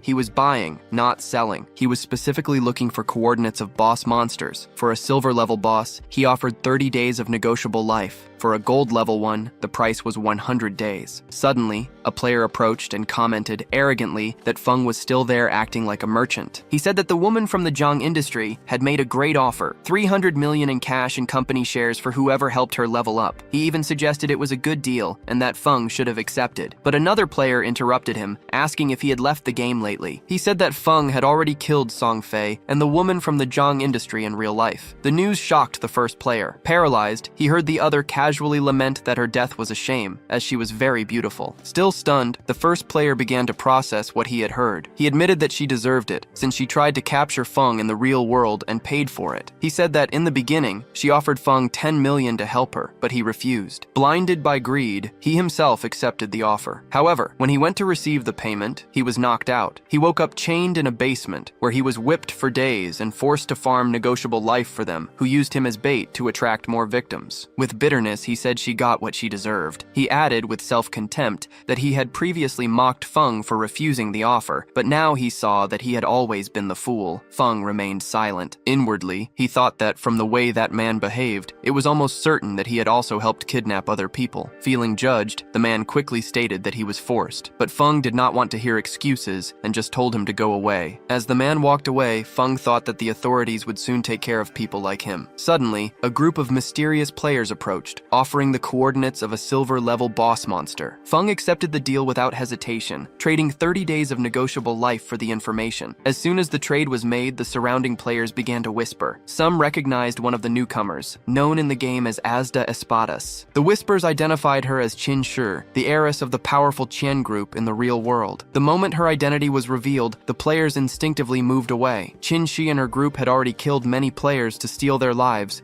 and everyone feared they would be next. Qin Shi, in turn, did not seem to care about her reputation. She scoffed, saying the game was not that impressive. For her, it only took a little money to buy the best equipment and skills, which gave her an advantage at the beginning. Afterward, it was just a matter of hunting players with a lot of negotiable life and taking what she wanted. She complained that the game made her miss a flight to North America, where she was supposed to be partying with her friends. Instead, she was stuck in the city of Axia, unable to even leave the country. She rolled her eyes at two players trembling with fear nearby, and mocked them, saying that the local men were weak, including in bed. Then she turned to a foreign teammate named Tony, and commented that she preferred men like him. Tony smiled and praised her good taste, saying that people like him were superior, especially in that regard. He even added that as soon as they got out of the game, he would let her prove that superiority. Qian laughed, finding it amusing, and implied that she was looking forward to it. Changing the subject, Qian asked if the rumors about Song Fei's death were true. She admitted she had played with him before, but found him useless, saying he didn't even last a minute. To her, he was trash. Her tone changed to curiosity when she mentioned the rumors that Song Fei was killed by Shadow. Despite her contempt for the local men, she acknowledged that the #1 player in the world deserved attention. With a smile, she commented that if Shadow managed to defeat someone like Song Fei, then killing an ordinary person would not be a problem. Decided, Tian informed her team that she would be leaving the game for a while. She needed to make some calls to contact Shadow. Since he did not seem to care about money, she planned to offer something more valuable, 3,000 days of lifespan. In return, she wanted him to kill a random person. What Qian did not know was that her target, Feng, was Shadow himself. The scene then shifts to a battlefield, where a player was struggling to take down a monster. After a tense fight, he barely manages to defeat it, surviving only because of a last-second heal cast by Xiao Yu. Breathless, he complained that she should have acted faster, as he almost died. But being spoiled, Xiao Yu ignored the complaint and told him not to yell, since he hadn't died. He tried to explain, but she paid no attention. Instead, she announced that her hunger was at 90% and she was going to log out to eat. She called her friend to go with her, and the two of them left the game, leaving the young man alone in the forest. Annoyed, the player grumbled that Xiao Yu was sweeter at the beginning, but became arrogant after meeting Shadow. He swore that one day he would put an end to her attitude. Back in the real world, Xiao Yu appeared safely in her new apartment, which was a complete mess. Starving, she tried to order food, but discovered that all delivery services were suspended, probably because all the delivery drivers were in the game. Her thoughts returned home. Back then, her brother always cooked for her, and she never needed to do anything, but she soon composed herself. She lightly slapped her face and told herself to pull herself together. Compared to the freedom of living alone, that was just a small problem. She took a deep breath, trying to cheer up, and reinforced that she was strong and was better off without her brother. The scene changes to a cave on the coast, with the sound of the waves outside. Inside, Feng was facing a huge boss, the Crab King. As the creature advanced, Feng counterattacked with a precise strike to the monster's head, which fell on the spot, its body dissolving into rewards. Feng reflected on the feat. 4 silver-level bosses defeated in just over an hour, each giving 16 evolution points. In addition, the items they dropped could yield up to 3,500 days of lifespan. By this point, all his equipment was already gold level or higher. His load reduction skill had gone up from 55% to 75%, and even the instant shadow cut improved, with the cooldown dropping from 12 to 6.8 seconds. He concluded that, as there were no platinum-level bosses near the starting cities, the strongest he had defeated so far was gold level. To change that, there was only one path: class advancement. He looked at his experience bar and thought about the challenge. All platinum-level bosses had, at a minimum, level 2 stealth detection. To beat them, he needed level 3 stealth, which required 20,000 experience points. Only then could he fight them safely. He remembered that, in his past life, it took a team of 20 players to defeat a single platinum boss. This time, he was determined to do it alone. Feng decides to return to the city to sell the loot he got to the government. He has the determination to stay ahead of everyone and be the first to defeat a platinum boss alone. After selling his items, he accumulates a total of 105 years. It is a huge amount, which he notes is equivalent to almost 40,000 days of tradable life expectancy, enough wealth to get almost anything in the real world. As he walks through the city, a suspicious-looking player approaches him. The man implies that there is a target in the real world with a good reward, but Feng ignores him. The player gets in his way and reveals that the target is a certain King Feng. Since Feng managed to defeat Song Fei, the man says that this new job would be easy money. The moment he hears the name King Feng, Feng's interest is piqued. He wonders what would make someone like King Feng worth killing. But the player ignores the question, insisting that the reason is irrelevant. What matters is the reward: 3,000 days of tradable life expectancy. This number makes Feng hesitate. He calculates that almost 3,000 days are equivalent to about 50 million. Feng wonders who would want King Feng dead to the point of paying such a high price. Observing the man, he concludes that he is just an intermediary. Feng does not remember seeing him in his past life, which means the true mastermind must be someone else. He recalls that in his previous life, people with resentment against him only appeared more towards the middle and end of the game. It is too early for enemies to start acting. The only person who fits the profile and has the money to hire an assassin at this moment is Qian. She is the only one with the motive and resources to attack King Feng. However, he also notes that if she really wanted King Feng dead, she could have acted long before the game started. This suggests the assassination has another motive. He deduces that Qian's true objective might be to create a connection with Shadow. Eliminating King Feng would just be a bonus, perhaps for him having rejected her. This turn of events amuses him. He was already planning to look for Qian to deal with her, but it seems she acted first. Seeing an opportunity, he agrees to accept the job on one condition. He wants half the payment up front, and the time of the execution will be decided by him. The player is surprised. He did not expect someone like Shadow to accept the job so easily. After consulting his superior, the player transfers 1,500 days of negotiable life expectancy to Feng. Feng decides to treat this advance as interest that he will collect long before thinking about killing Qian. The player then shares the target's location, and that's when Feng is truly surprised. The address is his own home. Without hesitating, he walks away. He tells the player that the results will show when the job is done. The player watches his departure in silence, mocking to himself. To him, Shadow is just showing off. In the end, they are both just pawns working for Titty. Before Feng could get very far, he was stopped by another player, a beautiful and curvaceous woman. She heard that he was buying boss coordinates and said she had information about a gold-level boss. If he was interested, she offered to guide him there. Feng replied that he would pay 100 days of negotiable life expectancy as soon as he confirmed the coordinates. The woman agreed, saying the boss was north of the city and that the walk would be a bit long. Curious, Feng asked what kind of boss it was. She replied that it was a plague bearer. The fact that she knew the boss's name convinced him that she might be telling the truth. She then asked if he was sure he did not want to bring a healer, since the plague bearer had an area of effect poison attack, but Feng refused, saying she only needed to take him there. As they walked, Feng thought about the plague bearer. It was a gold-level boss, known for its area of effect poison attack that continuously drained HP. Even so, he was confident he could defeat it quickly with a few skills. Soon, they arrived at a cave. She warned that all the common monsters had already been eliminated and that only the boss remained. They crossed the cave and reached a swamp. In the center was the monster, a creature that looked like a tree, with several red eyes on its trunk and a poisonous aura. Seeing that she had not lied, Feng transferred the 100 tradable life days he had promised. He thought that, with his 75% evasion rate and the ghostly shadow bells, He could dodge the boss's poison without any problems. At that moment, the girl became anxious and confessed that it was all a trap. As soon as the fight started, a group of players would appear to kill him. To make matters worse, they had level 2 anti-fatigue capability. Feng did not seem shaken, but she continued, explaining that her real mission was to get close to find out his identity and address in the real world. This part of the plan bothered him. She said she was being blackmailed in real life and had no other choice,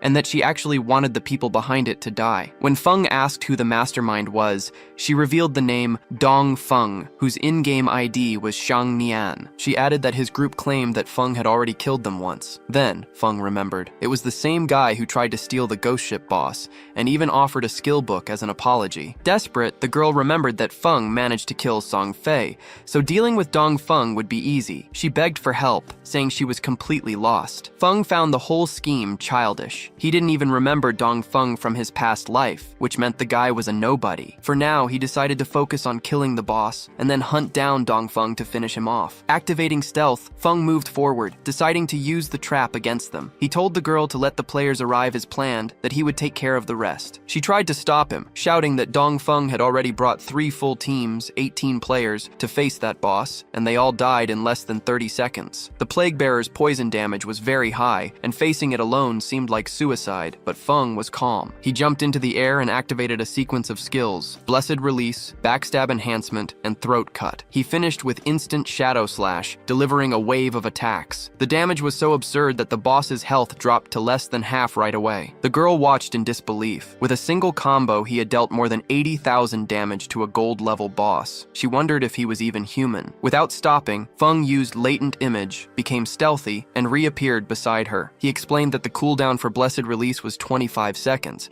but with his 75% reduction, the time dropped to 14.3 seconds. He said he was not going to kill the boss yet. It was smarter to wait for Dong Feng's minions to arrive to eliminate them first. As soon as Feng's skill recharged, Dong Feng's men stormed the cave, shouting that they would kill the boss and that anyone who stood in the way would also die. Feng recognized their leader at once. It was the same guy who attacked Little Pum on the ghost ship. The original plan was for the girl to block the attacks and pretend to save him to earn his trust. But seeing how many enemies there were, Feng doubted she could do it. To his surprise, the girl drew a huge golden shield. Feng recognized right away that it was a gold-grade item, with a defense so high that almost no one in the game could damage it at that moment. He figured she got lucky and found a gold-grade chest after finding some ancient god on the map. Back in the fight, Feng used the Instant Shadow Slash and hit the entire group at once, but he was not done. Before the players' bodies fell, he activated the Flower Upon Flower curse. Red flowers sprouted on them, draining their life expectancy. The girl was in shock. She had to admit that this shadow was terrifying. He had finished off an entire group with a single skill. She was left wondering what kind of power created those flowers. The girl realized that betraying Dong Feng's plan had saved her life. If she had followed the plan, she could have ended up like Song Fei. To keep in touch, she asked Feng to add Kumamika. She promised that if she ever found out Dong Feng's real-world location, she would send it to him. Feng agreed, thinking the information could be useful. Satisfied, she said that if he needed special services, he just had to look for her, as it would be free for him. It was then that Feng finally understood what she did for a living. He thought that this probably explained why people always took advantage of her. Turning back to the boss,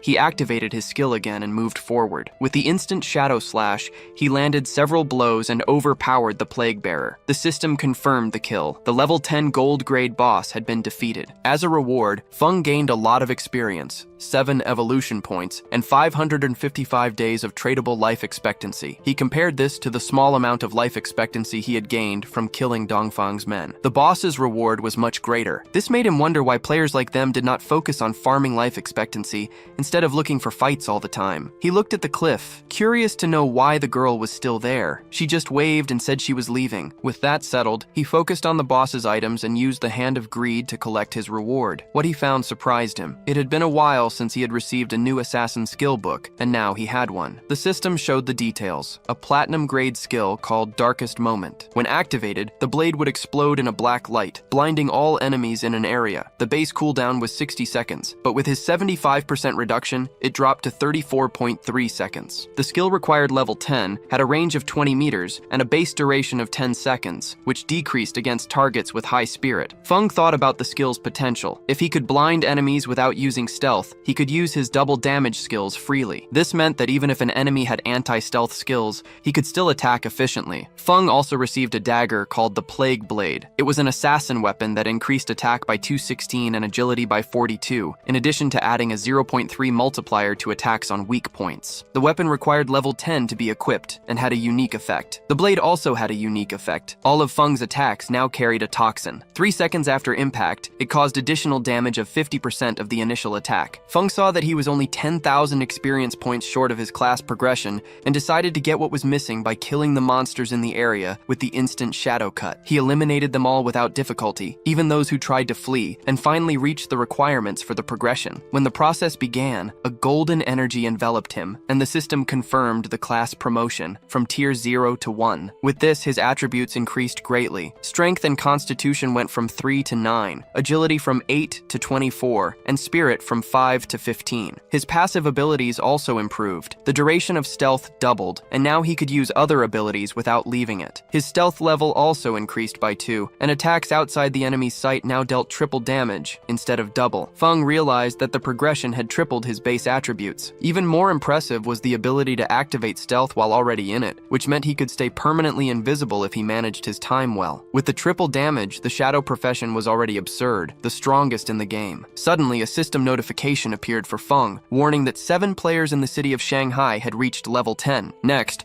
another announcement informed that the teleportation portal to the abandoned continent of the gods would open in 10 minutes, but only for players who met certain conditions. Shortly after, a ranking appeared on his interface. At the top was Feng in first place. He was followed by a female player named Grey Rose in second, with Winemag and his group in third. The fourth position was occupied by random players. Feng was surprised. He had not expected so many players in Shanghai to have already reached level 10. The strangest thing was that the ranking was full of familiar names. He remembered that, in his past life, the top was dominated by foreign players. It seems that selling so many pieces of equipment and skill books began to cause changes. He wondered how the world would develop from there and became eager to find out. Meanwhile, in the real world, the operation to rescue the players kidnapped by Zhang Industries was going well. The police arrested several of the group's leaders. An officer reported that most of them had been captured, but 3 leaders remained connected to the game, with their bodies in a state of immersion. Since they could not move them, the officer asked what to do. The commander ordered them to contact an agent named Yu inside the game. The order was for her to find the suspects and force them to disconnect, to be arrested in the real world. He explained the plan. Even if the criminals hid in safe zones, eventually they would have to come out to eat. At that moment, they would be captured. The officer thought about how much they owed to Shadow. He not only gave important information about Zhang Industries, but also warned them about the game's danger. They discuss how the game's abilities could be transferred to the real world. If they had delayed a little longer, the leader of Zhang Industries and his accomplices could have reached level 10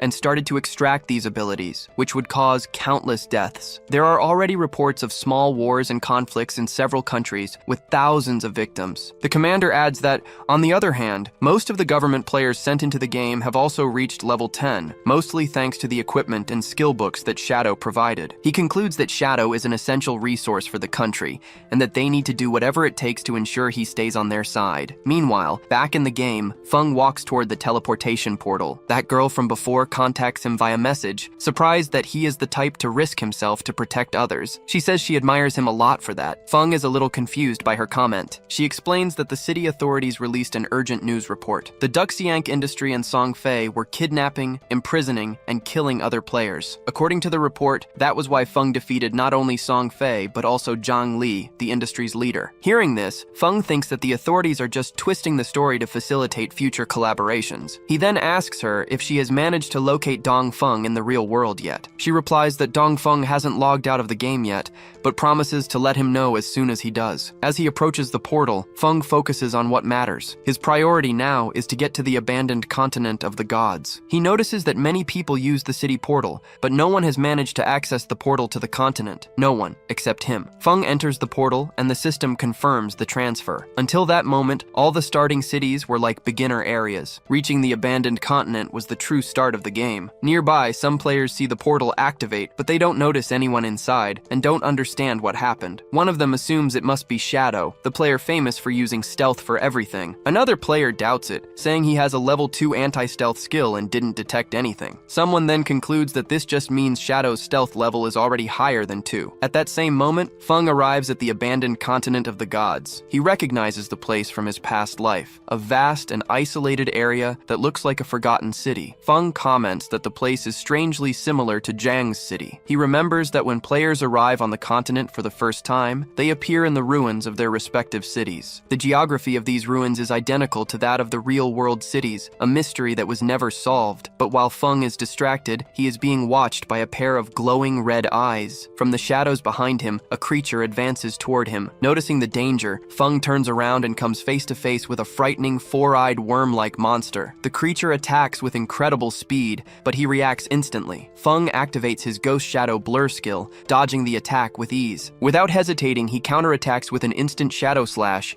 and the monster is destroyed in a single blow. The system confirms that he has defeated a level 1 Earth Trembler. Before Feng can breathe, two other monsters advance. He leaps into the air to dodge, activating the Grace of Relief skill. During the fall, he uses instant Shadow Slash again, and his swift strikes destroy both monsters immediately. As the bodies break down into items, Feng thinks that on the abandoned continent of the gods, there are no safe zones like in the starting cities. Monsters roam everywhere and can attack at any moment. However, if a player finds hidden shelters in the ruins, they can claim them as bases, and with enough power, dominate the entire area. Feng then remembers a crucial piece of information. The best shelter in Zhang's upper city was in the northwest, in the same location as the base of his former guild, God Slain. Feng went straight there, wanting to claim the place before others. A few hours later, another group of players arrived on the abandoned continent. It was Wang Meng's group. Plun was surprised by the scenery, while Wang Meng noted that the area looked like the ruins of a modern city. Plun speculated that it could be the remains of the city of Jianghai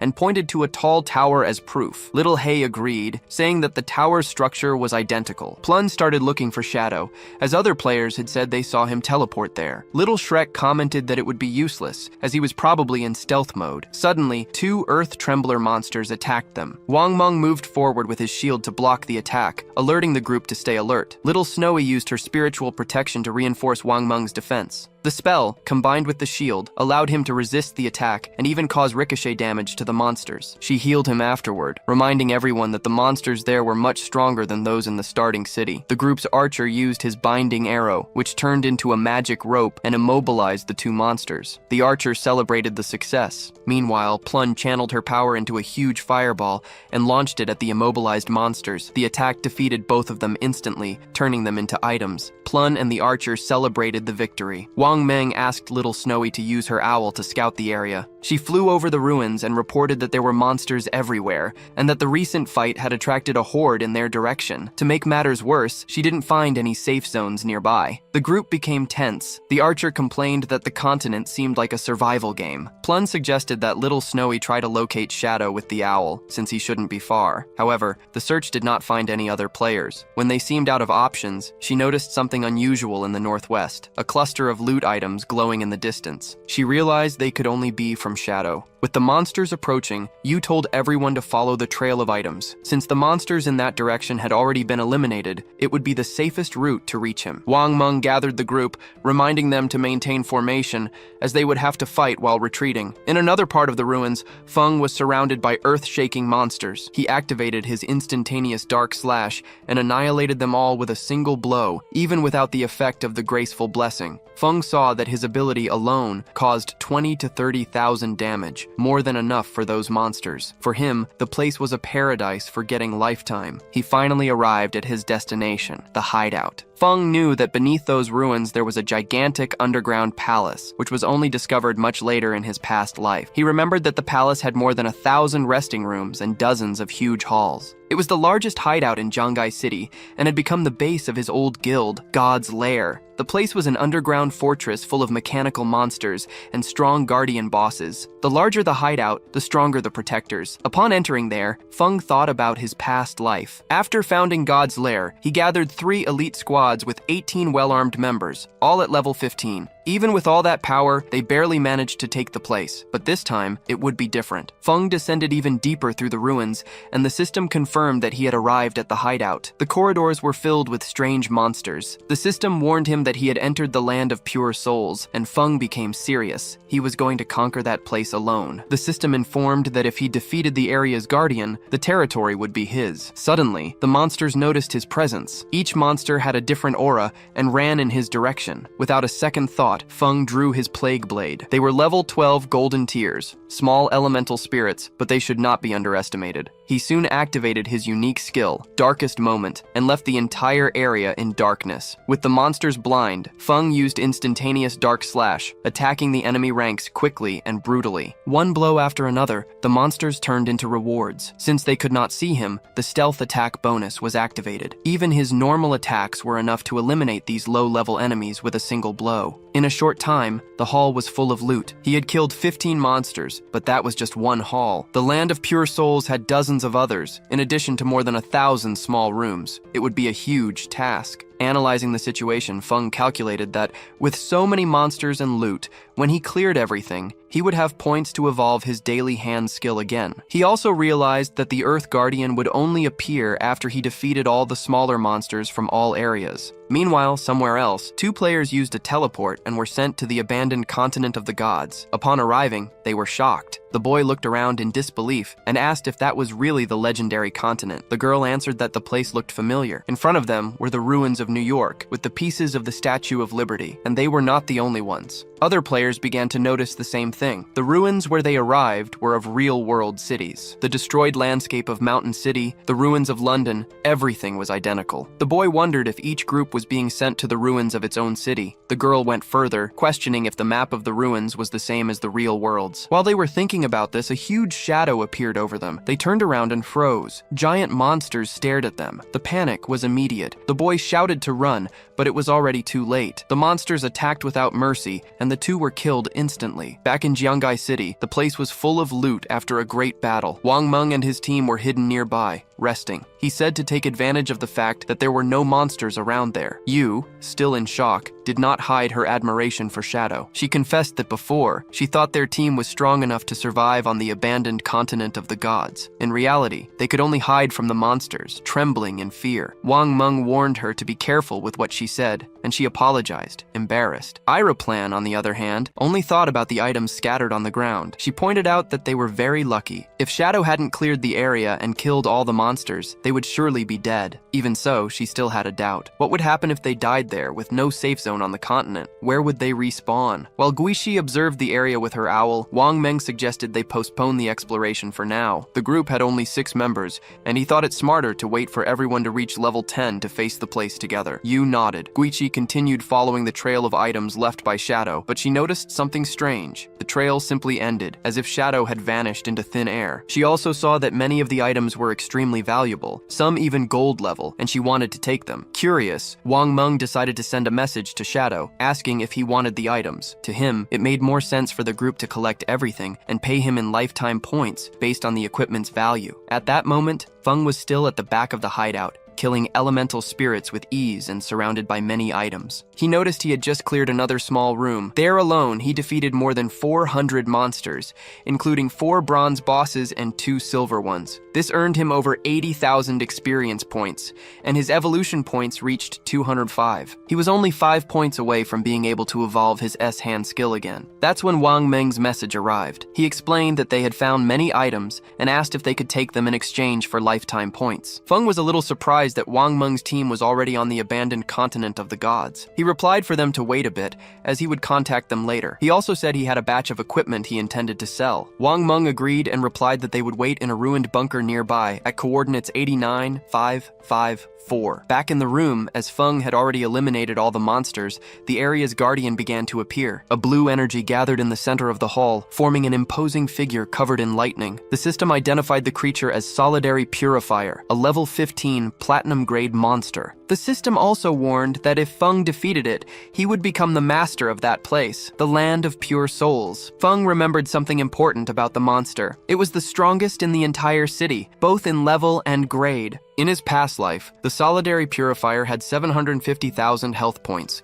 divided into 3 phases. Back then, even the best warriors with full gold equipment could barely withstand a single bolt from it. But now things were different. With his current strength, Feng knew he wouldn't even need to defend himself. He would simply dominate the monster. He started the fight using the instant Dark Strike, landing several attacks. The Solidary Purifier's life decreased a little. Next, Feng used a lethal strike directly to the monster's neck, lowering its life even more. When its HP entered the second phase, the solidary purifier charged an attack, a lightning arrow that released a storm of lightning from the ceiling. Using his speed, Feng dodged the attacks with precision. He knew that, with his current electrical resistance, being hit by a single bolt would mean instant death. There could be no mistakes. Against platinum or higher bosses, all attacks came with hit correction. This meant that the boss's accuracy was automatically adjusted, overcoming a normal 75% dodge rate. While most monsters had only a 25% chance to hit Feng, the hit rate of a boss like the Purifier rose to a minimum of 50%. Even so, with his 182 agility points and a speed of over 40 meters per second, he could dodge most attacks if he stayed alert. In his past life, he led an entire guild in this battle, and they barely survived with priest shields and luck. But this time, everything was under his control. Feng delivered a powerful blow, determined not to give the Purifier of Souls a single second to fight back. The combination of his gift of liberation, dark strike, and the plague-bearing blade tore off 250,000 hit points from the monster. With that, the Guardian entered the second phase and, as expected, activated its invincibility state, glowing with uncontrolled energy. 3 large lightning spheres formed around its body. Feng knew this phase well and knew it was crucial to destroy the spheres as quickly as possible. Otherwise, the Guardian would enter a rage mode, and not even he would be able to handle the chaos. Feng remembered the pain of his past life when his team was decimated by the Purifier in rage mode. The worst part was seeing his sister after the defeat, saying with tears in her eyes that she didn't want to fight anymore. That's why the next time he challenged the boss, he didn't take her, and managed to defeat it on the first try. Back in the present, he focused on the lightning spheres and cast a poison dart. He aimed at one of them, explaining that all damage dealt to the spheres was transferred directly to the boss. He cast another dart, destroying the second one, and aimed at the last one. When the third sphere exploded, the Purifier of Souls' life turned red. The Guardian roared with rage and began to release a massive explosion of lightning in all directions. This was the third and final phase, in which bolts constantly fell across the battlefield. Feng remained calm and focused. In his past life, it took an entire team with electrical resistance, 4 priests and several healers, just to survive this phase. This time, he didn't need any of that. The bolts only hit the ground, so Feng simply launched himself to the ceiling, avoiding the entire damage area. He activated the Dark Light Shield and the Gift of Liberation. If the storm was on the ground, he would fight in the sky. Using Shadow Cut, Feng attacked quickly and decapitated the boss. After defeating it, he landed on the ground. A system window notified him that he had killed the platinum-level Soul Purifier. As a reward, he reached level 11, gained 4 points in his main attributes and 10 free points. In addition, he received 20 evolution points and 15 20 days of tradable lifespan. Feng was satisfied. He achieved the world's first kill of a platinum-level boss, earning 10 reputation points and becoming the master of the hallowed grounds. He knew that the hideout he had just conquered had an importance that went beyond the game. A hideout was not just a shelter, but it could be extracted into the real world. This was vital because when the game descended into reality, real-world weapons began to corrode. Powerful weapons, like nuclear bombs, became useless,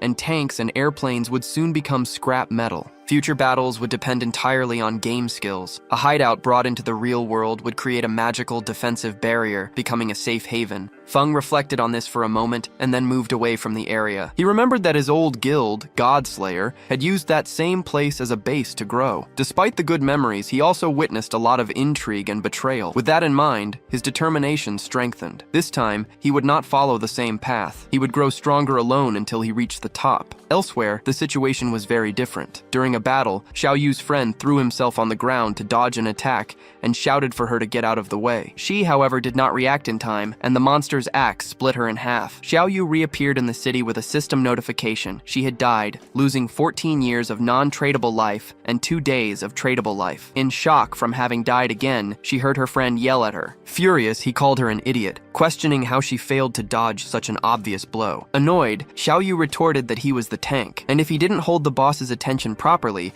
how was she supposed to dodge the skills? The argument worsened, and he cursed at her again before leaving the party. Xiao Yu's other friend panicked upon seeing that the tank had left, screaming for help as the boss now attacked them. A short time later, this friend also reappeared in the city. Worried, she suggested to Xiao Yu that they focus on smaller monsters to level up, explaining that she was uneasy about not having much lifespan left. Xiaoyu began to think in silence. At that moment, the system announced that the player Shadow from the city of Zhanghe had achieved the world's first kill of a platinum-level boss, earning 10 reputation points. Everyone's attention turned to the system window. No one could believe it. It seemed crazy that someone had killed a platinum boss alone, while most had barely reached the continent. The name Shadow echoed again, and everyone wondered who he was. The feat was incredible, as many players had never even seen a gold-level monster. Xiaoyu was confused, not understanding why the others were so weak. She herself could barely kill a silver-level boss, and wondered how Shadow had defeated a platinum one. Back at the hideout, Feng began to collect the lifespan orbs. After killing the soul purifier, he reached level 11. Knowing that each level after 10 granted 4 points to all attributes and 10 free points, he continued to put everything into agility. With high agility and his infinite invisibility,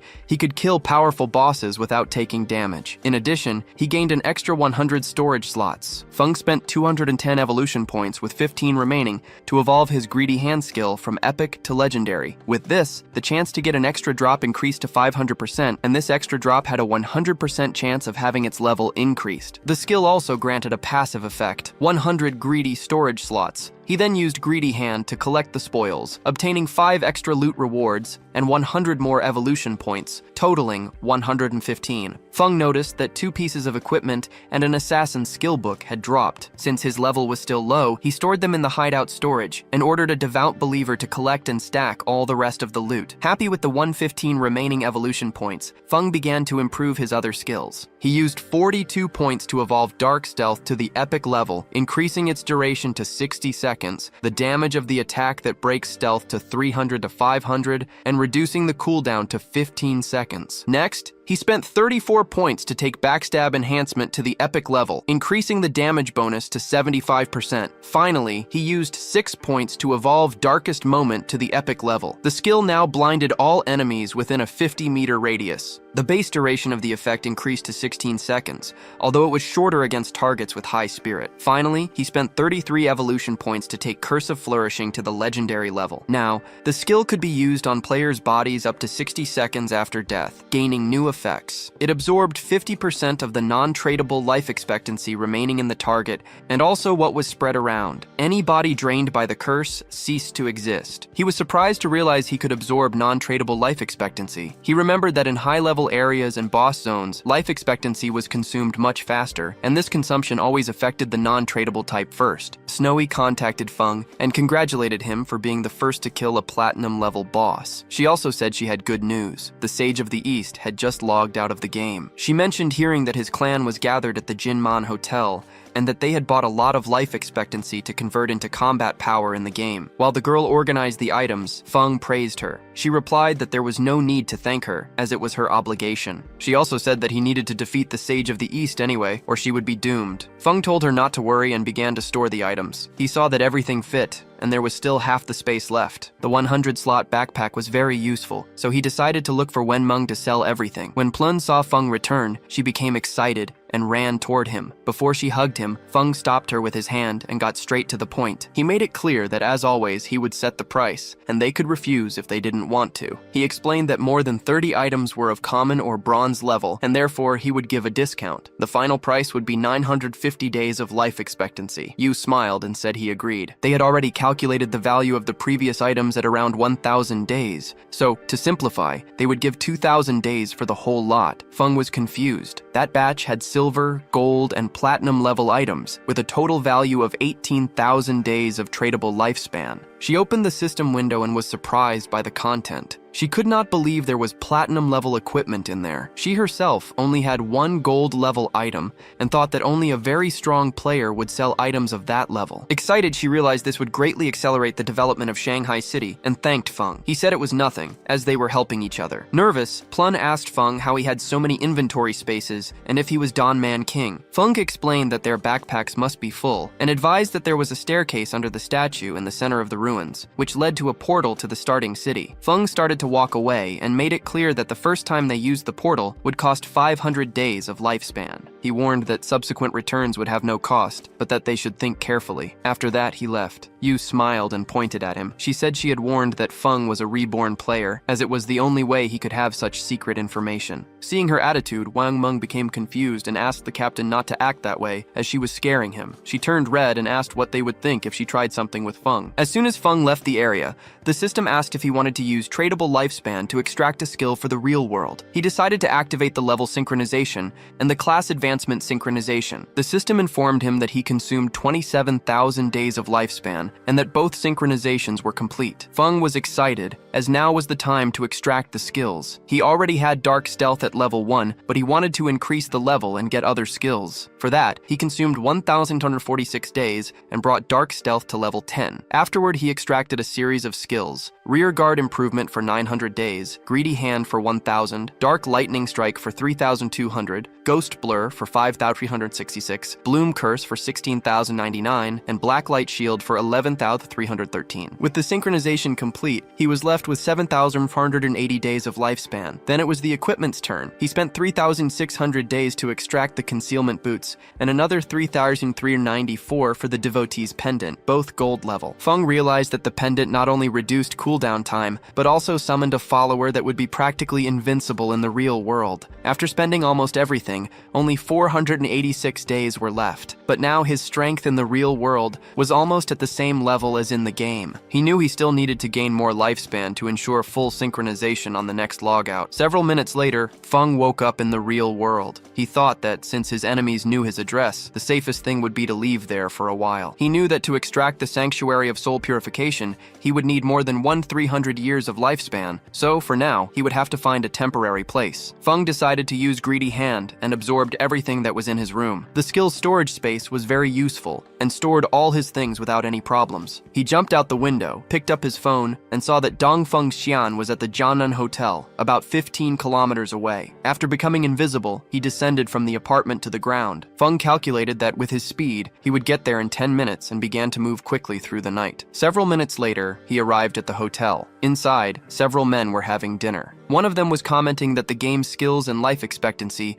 could affect the real world, which was a great opportunity for the Dongfeng family. He praised Xian for creating a faction in the game, and Xian replied that it was just his duty. The grandfather, excited, said he was satisfied with Xian's progress. He explained that they bought a lot of life expectancy to get equipment and skills. The plan was to have the main family members reach level 10 as quickly as possible to gain an advantage and expand their influence in the real world. With that, the Dongfeng family would become a power, and the dream of creating a dynasty would no longer be impossible. Xian stared at his grandfather in silence. In his mind, he despised the old man, who even near death still clung to power and dreamed of immortality. Xian's plan was to capture Shadow, force him to reveal his secrets, and use him to gain life expectancy. As soon as he became number 1 in the rankings, he would ensure that everyone else died. The grandfather then asked how the plan to deal with Shadow was going. Xian assured him there was nothing to worry about, as he already had a reliable woman to find out his identity. The grandfather insisted they capture him alive so he would work for the family, which would bring enormous benefits. Outside, Feng had already killed the guards watching the hotel entrance. He heard when they toasted together, "Long live the Dongfeng family." Feng did not expect these noble families to be acting so quickly. He knew his skills would not guarantee 100% protection. Besides, he had not extracted any armor to the real world. If a bullet hit him in the heart or head, it would be instant death. To be more cautious, Feng used his pendant and summoned a follower, a faithful devotee, with claws for close combat and green flames for ranged attacks. He gave the creature the order to enter and leave no one alive. Feng knew that being a silver-level boss, the faithful devotee was resilient and could withstand a lot of damage, even from firearms. Taking advantage of the distraction, the creature opened the door with a roar. Everyone panicked, not understanding where that monster had come from. The monster advanced on them with its eyes glowing. Xian stood up serious and pointed at the creature, ordering the guards to shoot. He did not believe that was a monster from the game and ordered them to open fire immediately. The bullets hit the devotee's head, but they had almost no effect. With a swing of its arm, it killed one of the guards and thrust its claw into another's chest. While the monster attacked the guests, Xian was sweating from fear. The creature then went for his grandfather, who screamed for help. Instead of doing something, Xian ran to escape without looking back. He just needed to escape and get into the game to be safe. Xian thought that if he could reach level 10 and extract his abilities, he would be safe from any threat. But upon arriving at the hotel entrance, he saw Feng standing there. Before he could react, Feng attacked him, and Xian's head flew through the air. While the blood gushed, Feng turned his back and walked away. Xian's eyes showed pure confusion as flowers sprouted from his body. Feng began to absorb them, and the system reported the gain: 27,000 days of exchangeable life expectancy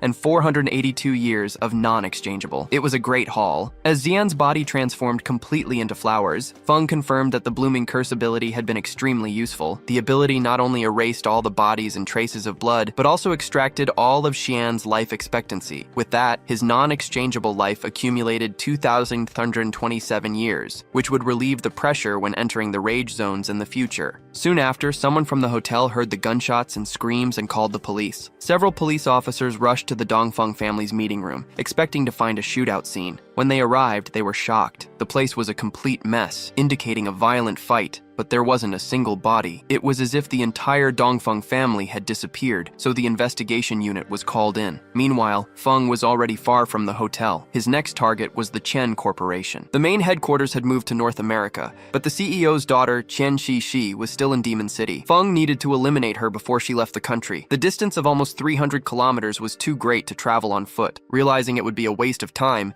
he returned to the game. He remembered that there were still some silver and gold level bosses to farm in the ruins. As soon as he entered, Captain Yu contacted him, excited. She said that Xiaohei had found the tomb's entrance, but a gold-level vengeful spirit was guarding the place, and her team couldn't defeat it. Surprised, Feng asked how they had found the entrance. Yu explained that on the way back, they took a detour to avoid some monsters and realized someone had gone missing. After searching, they discovered that Xiaohei had fallen into a hole. That was a special place where the team chat didn't work. When they went in to help, a level 12, gold-class boss chased them, but they managed to escape. She said they were already back in Xiao City and gave the coordinates to Feng. He thought that Xiaohei was a true lucky charm. Finding a tomb just by falling into a hole was an incredible coincidence. Feng knew that these tombs were random and very rare events. He asked for the coordinates and she sent them, saying that the tomb was near the ruins of Xiao City. Feng thanked her, and Yu added that if he found something he couldn't use, she would buy it without hesitation. He thought she was quite smart. Upon arriving at the location, Feng's attention was drawn to a well. He was confused, wondering if that was really the entrance. The well was so large that it seemed impossible for someone to fall in by accident. Feng concluded that Xiaohei was indeed a unique person. Without hesitation, he jumped into the well. A system window appeared, announcing his arrival at the Tomb of Resentment and informing him that long-distance communication would be blocked. Feng landed at the bottom and followed a corridor. Soon, a giant monster appeared, the Wailing Spirit, a level 12 gold-class creature. Feng observed it in silence. He had never seen this boss in his previous life, but from its appearance, he deduced that its physical attack was very high and hit a large area. This explained why the others had fled. The equipment Feng sold them did not offer much defense. Feng calculated that even Wang Meng, with his shield and 5,000 health, would lose half his life in a single blow. He knew that if he were hit by the boss's axe, he would die instantly. Using the combination of the Blessed Release and instant shadow cut skills, Feng attacked and cut the monster's arms. He knew the boss's defense was high, and the initial damage would be low. But it didn't matter, because the creature would not resist the continuous damage from Blessed Release. Suddenly, the monster's severed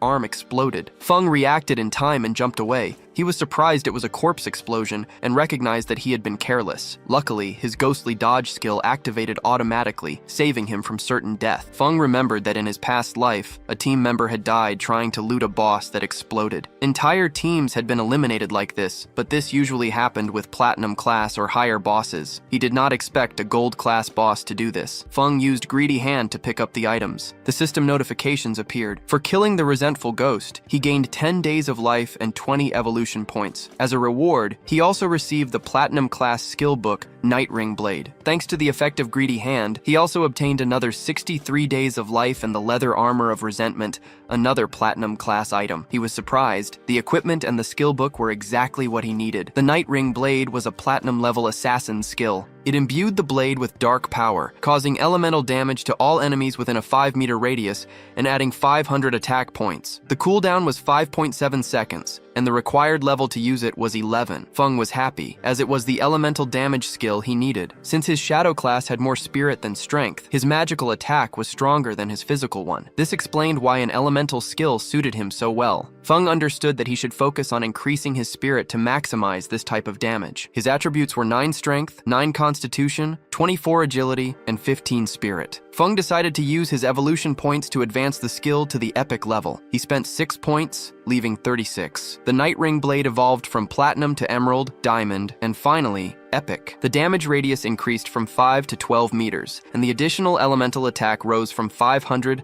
to 1,300 points. The additional attack power was not that strong, and the total damage did not compare to Shadow Cut, but it was a great skill for eliminating groups of enemies. Shadow Cut had a range of 5 meters, but it was a straight line skill. The Night Ring blade, on the other hand, was an area of effect skill, much more effective when he was surrounded. The platinum level resentment leather armor granted 55 physical defense, 45 elemental resistance, 42 damage block, and 777 health points. The level requirement was 11. It also had the resentment effect, which granted 30 attack points after being hit. Feng knew this effect was not a big deal, but the armor's defense and resistances were very high. He decided to replace his old ghost fire leather armor. He advanced towards a giant door. If he sold the roughly 20 items he no longer used, he would get more than 10,000 life days. Now that he could enter the tomb, he hoped to find good materials and, with luck, a mount. Meanwhile, somewhere else, a goblin cut Xiao Yu and her friend in half. Their group reappeared in the city. One of the boys in the group became furious, grabbed Xiao Yu by the collar, and started shouting. He called her useless, saying she only grew in height, but not in intelligence. He blamed Xiao Yu for the team being eliminated again, and said that because of her, he now only had 2 years of non-negotiable life. He pushed her to the ground and threatened her not to look for him at school, or else he would deal with her. The boy disconnected. The friend approached to help Xiao Yu and invited her to go to her parents' city. She explained that she heard about a support group there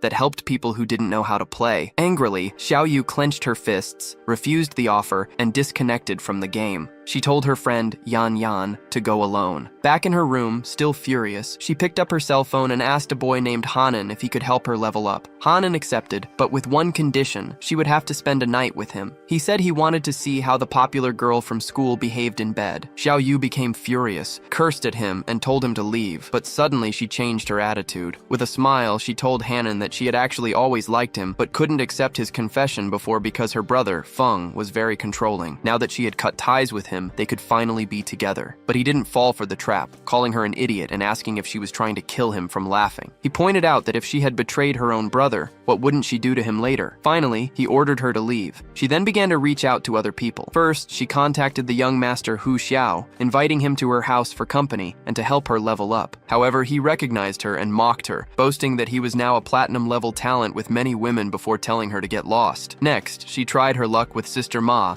saying she was bored and waiting for her in the city. The response was just as harsh. He reminded her that everyone knew how she had deceived Zhang Wei and threatened her with his new ability. Sad and desperate, she cursed those men, thinking that none of them could be trusted. She lamented having only 2.5 years of non-negotiable life left, not knowing what to do. With her eyes full of tears, she felt alone. She thought of Qin Feng, remembering that he certainly wouldn't ignore her. He must have a solution, and she needed to find him to confirm it. It was already night when she arrived at Qin Feng's apartment. For a moment, she imagined that upon entering, she would find Qin Feng, apologize with a few kind words, and he would forgive her. Almost immediately, however, she rebelled against the idea. She hadn't done anything wrong. Why should she apologize? She hesitated before knocking, convincing herself that bowing her head was a temporary measure. First, she would feign submission so he would help her. She was sure he would accept, as he was the person who had cared for her the most since childhood. A smile appeared on her face. As soon as she leveled up and solved her life expectancy crisis, she would cut ties with him for good. Satisfied with the plan, she knocked on the door and called for Qin Feng. With no answer, she insisted,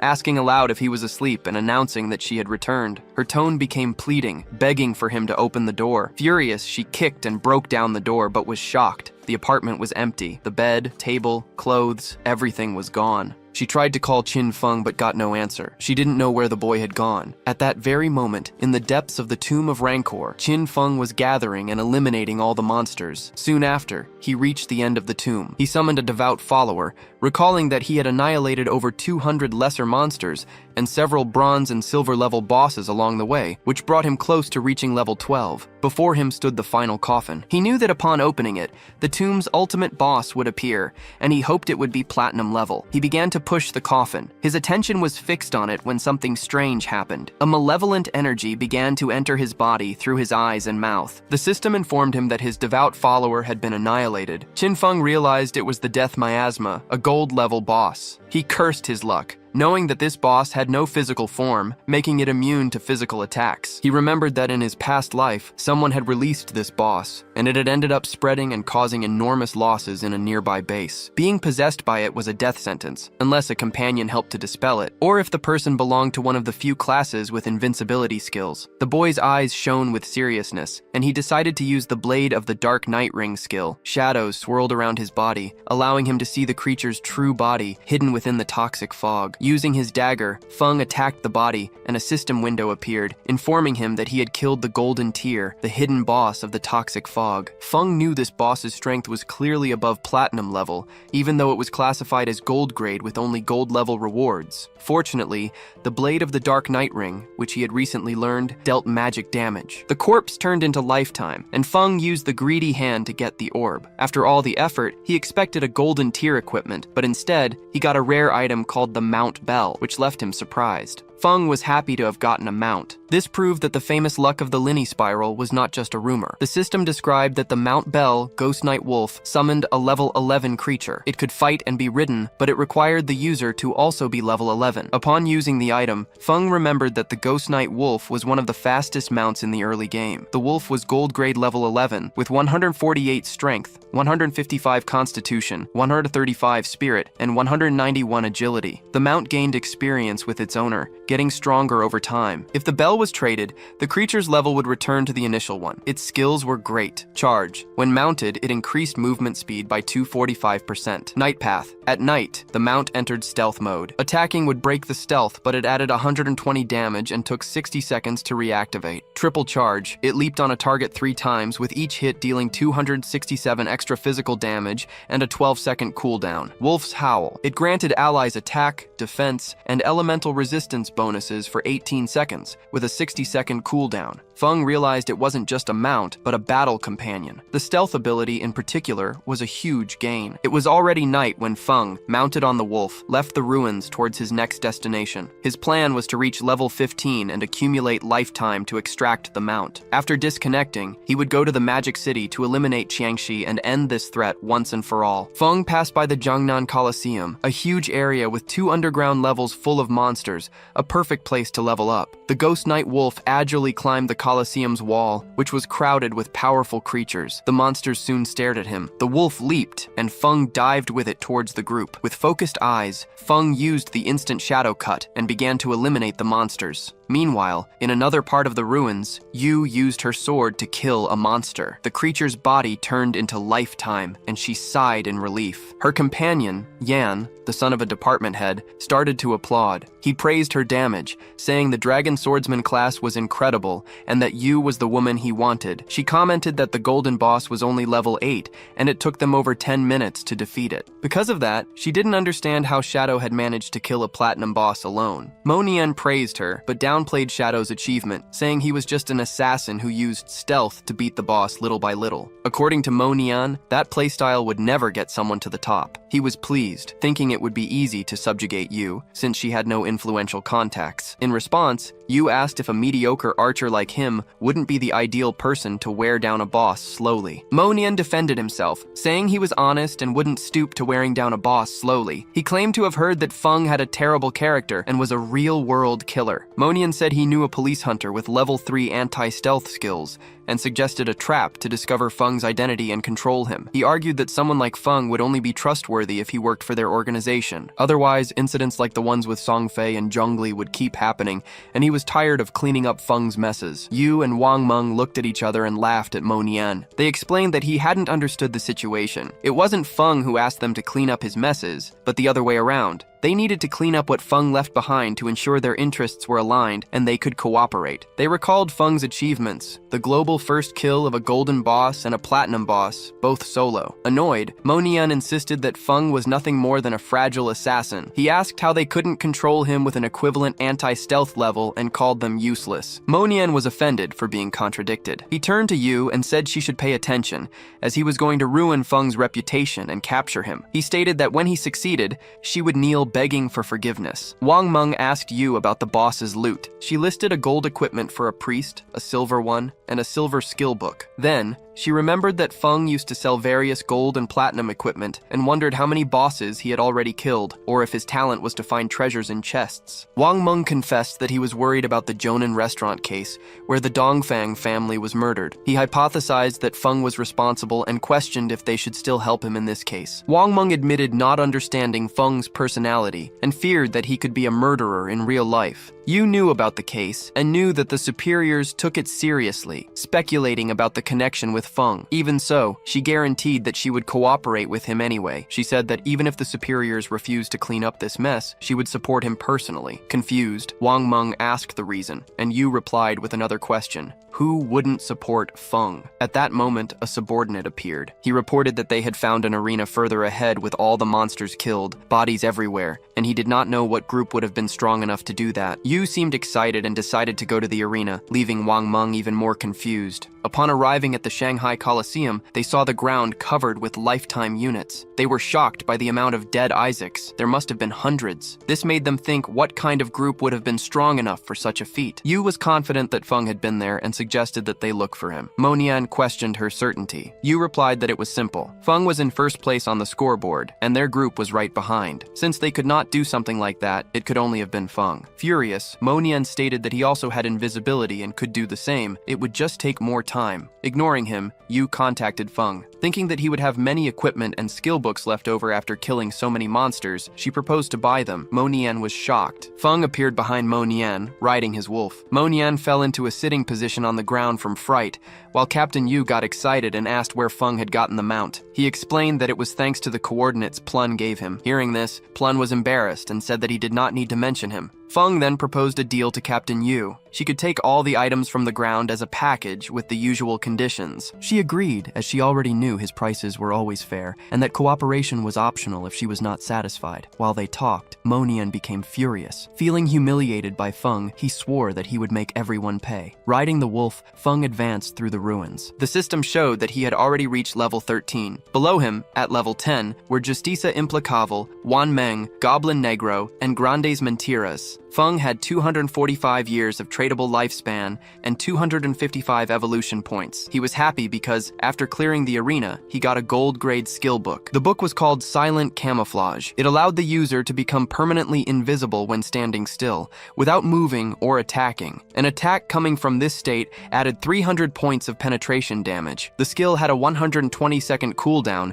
and required level 13. Feng realized that it did not only strengthen his stealth, its true power was in the possibility of using it in real life. Combined with the game's invincibility, he could disappear completely. He decided to evolve the book to the epic level, spending 11 evolution points. The skill went from gold to platinum, emerald, diamond, and finally, epic. With the evolution, the additional damage from the stealth attack increased to 800, and the cooldown time decreased to 60 seconds. Afterward, he decided to evolve other skills. First, he spent 34 points to take Poison Dart to the epic level. The skill evolved from emerald to diamond and then epic. Its maximum range increased to 20 meters, and the damage per hit rose to 400, in addition to applying a poison that caused 100% damage per second for 5 seconds, without stacking. Next, he spent 200 points to evolve Graceful Release to the mythic level. Going from legendary to mythic, the attack bonus on weak points rose to 300%, and the damage multiplier on weakness doubled. Its active use now applied the throat cut effect, causing 200% damage per second for 3 seconds, with the cooldown reduced to 15 seconds. Feng was satisfied, as mythic level skills were very powerful. Now, almost all of his attacks would hit a weak point. He took his necklace, the Pendant of Deceit, and decided it was also time to evolve it. The accessory, of platinum grade, gave 45 physical attack, 20 strength, and 20 constitution. It required level 13, and its unique effect added 1 point to the stealth level. Adding up his skills and equipment, Feng realized that he now had stealth level 4, and that no one in the current stage of the game would be able to detect him. In addition, he He had the Golden Tears Veil of Shadows, an item that granted 5 Constitution, 5 Spirit, and 32% evasion. With this, his total evasion rate reached 83%. Suddenly, there was a small explosion nearby, and Feng stopped to investigate what was happening. Upon turning around, Feng saw a giant boss emerge. Its arms were chains that ended in sharp blades, made of steel. He wondered who would have been crazy enough to release that boss. Feng remembered that in his past life, this boss appeared in the ruins of Shanghai. The hunt led to the death of 4,000 people. The monster was the guardian of the sanctuary, the second largest refuge in the ruins. His original plan was to deal with another target first, before facing this boss. But since the boss was already there, he decided to face her. Feng jumped with his wolf to the top of a building. Down below, the boss began to spin her arms and slaughter the nearby players. She killed a player, and the others realized her strength too late. She swung her bladed arms and continued killing the rest of the group. Feng watched the players trying to face the Steel Saint and saw that they greatly underestimated the danger. A player on a tiger began to fight, and Feng recognized him. It was Xiang Yang, a paladin. In his past life, they were rivals for 9 years, without ever having a clear winner. Xiang Yang was astute and treacherous, always escaping defeat with some trick. Feng also remembered that in his past life, it was Xiang Yang's guild that defeated the Steel Saint. The guild was called Knight's Sanctuary and controlled the eastern part of the Shanghai ruins, giving rise to the saying, God of the West, Sanctuary of the East. To recruit members, they used a strict contract that promised security, but charged up to 50% of their life expectancy. Most became basically slaves, forced to work for the guild leaders. For Feng, the situation was perfect. He promised himself that this time, Xiang Yang would not escape. The boss began to spin her arms, creating a distraction. Feng took advantage, used his invisibility, and landed near her. Without wasting time, he activated his blade, and in an instant, killed the surrounding players. Engulfed by a red aura, Feng spun quickly, eliminating everyone. Xiang Yang was in shock upon recognizing him as Shadow. He asked why he was being attacked, saying there was no problem between them. Feng appeared behind him and replied with a cold gaze, "It's because you don't eat meat." Xiang Yang's eyes widened in fear. With an arrogant expression, Feng used Shadow's Cut and killed him. Next, he activated the skill curse of the blooming flower. Shortly after, the players reappeared in the city. Xiang Yang was furious, not understanding the reason for the attack. One of his subordinates panicked upon seeing that his life expectancy had dropped to 0. Xiang Yang realized it was the work of one of Shadow's skills, and decided they would go elsewhere to level up and recover what they lost before counterattacking. Xiao Yu was also among them. She was crying, not understanding the reason for the attack, as her life expectancy was almost gone. The system informed Feng that his skill had absorbed 4 days of tradable life and 1 year of non-tradable life from Xiao Yu. Feng was pleased to see that she was part of Xiang Yang's group. The small amount of life he absorbed was a sign of her desperation. This meant that she had accepted the guild's slavery contract. For Feng, it was exactly what she deserved. At that moment, the boss attacked Feng, creating a smokescreen. When the smoke cleared, he had already dodged the attack with Phantom Blur. Feng knew that the boss's first phase was not that difficult. She seemed confused by what had happened. The chains on the boss's arms stretched and began to spin, but she seemed confused. Feng watched intently. He knew that her attacks were just repetitive swings with the chain swords. He appeared over the boss and combined the Blessed Blade with the Plague Blade. After the impact, the first skill activated Throat Cut, which caused an explosion of damage. The second created an explosion of toxic damage 3 seconds later. With a quick attack, Feng applied Throat Cut and a deep cut appeared on her neck. The boss's health bar dropped to less than half in an instant, and her eyes shone with anger. Feng remained calm, as he knew her danger was in the second phase. Upon losing half of her health, the demon sealed within her would awaken and reflect all damage received back to the attacker. There was also a legend about a portal in the demon's belly that transported anyone who was swallowed to a volcano, but Feng thought this was just a confusion with mechanics from other games. A group of players watched the fight from a distance. They commented on how merciless Shadow was. The Knight's Sanctuary Guild had summoned the Platinum Tier boss, but Shadow appeared and eliminated everyone. Soon after, he used a skill that took half the boss's health at once, forcing her second phase. While they were talking, Feng, still invisible, turned his attention to the group. He knew that the boss's second phase had a weakness. The damage reflection effect disappeared for an instant when she attacked. If he attacked at that exact moment, he would avoid the reflected damage. The problem was his skills like Shadow Cut, Throat Cut, and the Plague Blade, which caused continuous damage. Even if the initial attack went through, the extra damage would be reflected and kill him instantly. Thinking about this, he looked at the players spying on him and decided to use them. One of the players, Anquan, asked the others to move away to get a better view. Upon seeing him, the others became excited, and Quan's subordinate explained that they had already memorized the boss's skills. A girl from the group added that after the boss's health dropped below half, she stopped and her body changed, indicating that she was gaining new skills. And just as the second phase began, Shadow disappeared, and Quan didn't believe he was facing the boss alone. He ordered his subordinate Cho to use the red eye to search for Shadow. She agreed and used her power. A small rabbit appeared and ran near the boss without being noticed. Then Cho said she couldn't find Shadow. She concluded that he must have left, since not even her level 3 anti-stealth skill could detect him, and Quan agreed, thinking it was impossible for someone to have level 4 invisibility, and jumped off the cliff, leaving Cho confused. He asked her to stay alert and let him know if Shadow returned. As Cho nodded, Anquan went to the ground and drew his swords. A confident smile appeared on his face. The other players thought he was looking for death by trying to fight a platinum-level boss alone. One of them, however, recognized him. He was the famous player known as Safety First. The player said that he saw him defeat a gold-level boss in the starting city without getting a scratch. It was revealed that his class was Soul Warrior, which gave him 100% dodge when rolling. Additionally, there were rumors that he had been a famous streamer known for his ultra-fast reflexes in Souls-like games. With his arrival, the boss's attention turned to Anquan. The boss attacked with her sharp arms. Anquan reacted instantly and slid across the ground, narrowly escaping the blow. Next, the boss created energy arms to crush him, but he rolled again and dodged once more. When the boss tried to reach him, he rolled again to move away. His subordinates began to praise him, impressed with his skill and calmness in dodging. They noted his discipline for not greedily trying to land an extra hit. One of them commented that Anquan's performance was incredible, as he perfectly dodged every attack. They also saw multiple cutting effects on the boss's body, which made them question the power of the Soul Warrior class. The black-haired woman explained that by rolling, Anquan activated his class's passive counterattack. Each perfect dodge also dealt damage, slowly diminishing the boss's health. With a smile, Cho added that the dodge was just the basics. Anquan's true strength was in his offense. His attacks turned defense into a continuous attack that ended fights quickly. While the boss desperately tried to catch him, it was revealed that a successful dodge allowed Anquan's next attack to ignore 50% of the boss's defense. Anquan then turned to face her,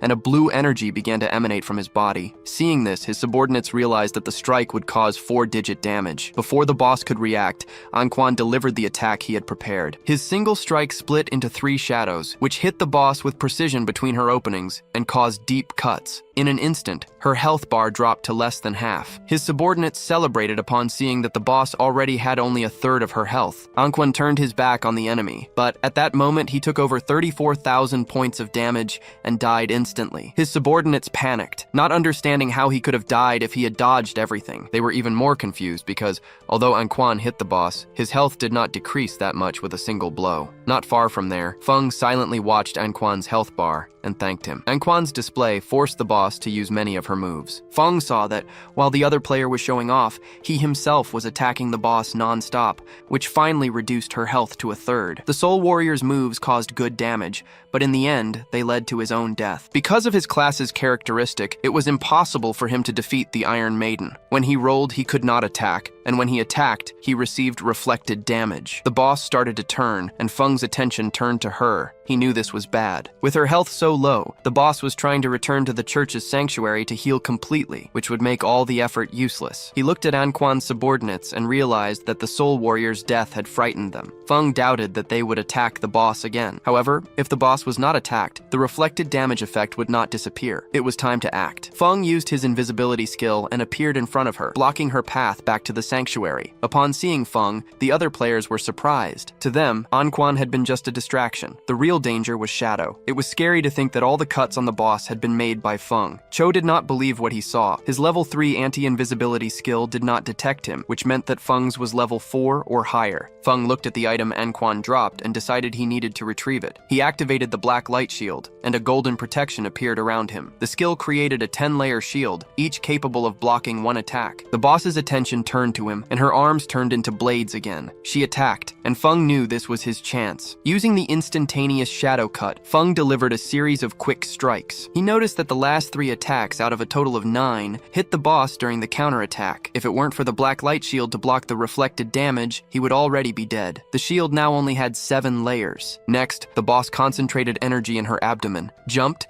and released purple flames. Feng retreated, but the flamethrower attack was so fast that it destroyed the 7 remaining layers of his shield at once. He barely escaped. If he had been half a second slower, he would have died. At that moment, another player tried to take on Quan's item, but Feng noticed and threw a poison dart at his forehead, eliminating him on the spot. He made it clear to everyone that no one should touch his loot. The system informed that Feng obtained 612 days of tradable life and 67 years of non-tradable life. His skill also absorbed another 355 days and 20 years. Feng was surprised by the amount of life the eliminated player possessed, which meant he had probably never died before. He found this interesting and decided not to use the skill on him for now. The boss roared, but Feng remained calm. He knew he needed to use the shield and normal attacks to defeat her bit by bit. He attacked and dodged in a slow but safe method. From a distance, Shu watched the fight, impressed by Feng's speed. Before, she didn't understand how he had gotten the first eliminations, but now, seeing him fight, she no longer had any doubts about his power. Feng decided it was time to end it. He advanced and cut the boss with impressive speed. The system confirmed the death of the Steel Maiden,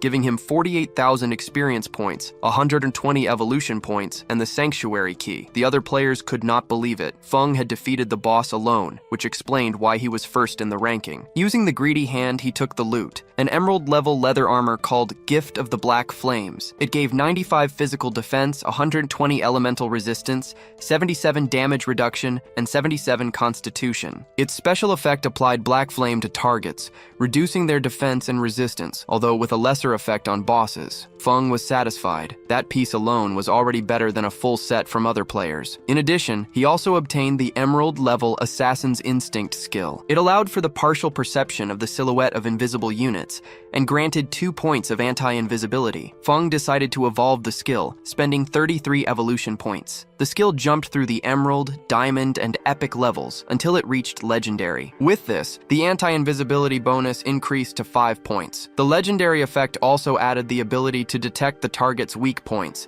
increasing critical hit damage by 50%. Added to his Lethal Grace passive, the total bonus reached 350%. Now he could hit enemies' weak points even with his eyes closed. Feng still had 97 evolution points, and decided to use 80 of them to evolve the Blur and Ghostly skill. It went from the Epic to the Legendary level, which increased his passive evasion from 75% to 85% and granted total immunity to damage whenever the evasion was activated. At that moment, Captain Yu and the others appeared. She greeted Feng and asked if he had gotten any good items. Surprised, she commented that she hadn't seen the ranking and didn't expect him to have reached level 13 in a single night, saying it was crazy. Wang Ming added that they had spent the whole night hunting and had barely reached the middle of level 11, pointing out that Feng's speed was unreal. Captain Yu slapped Wang Meng on the head to get him to stop talking nonsense. Feng, a little confused, explained that he had gotten some items to sell, valued at 45,000 days of life expectancy. With a serious expression, she transferred the amount to him. Feng then said he had another good item for sale and asked if she knew about the hideouts. Captain Yu smiled and confirmed. She explained that since the ruins of Shanghai City had no safe zones, players used hideouts as bases to store supplies and activate defense barriers. Feng knew she was probably referring to the small hideout left by the Golden Boss. She confirmed,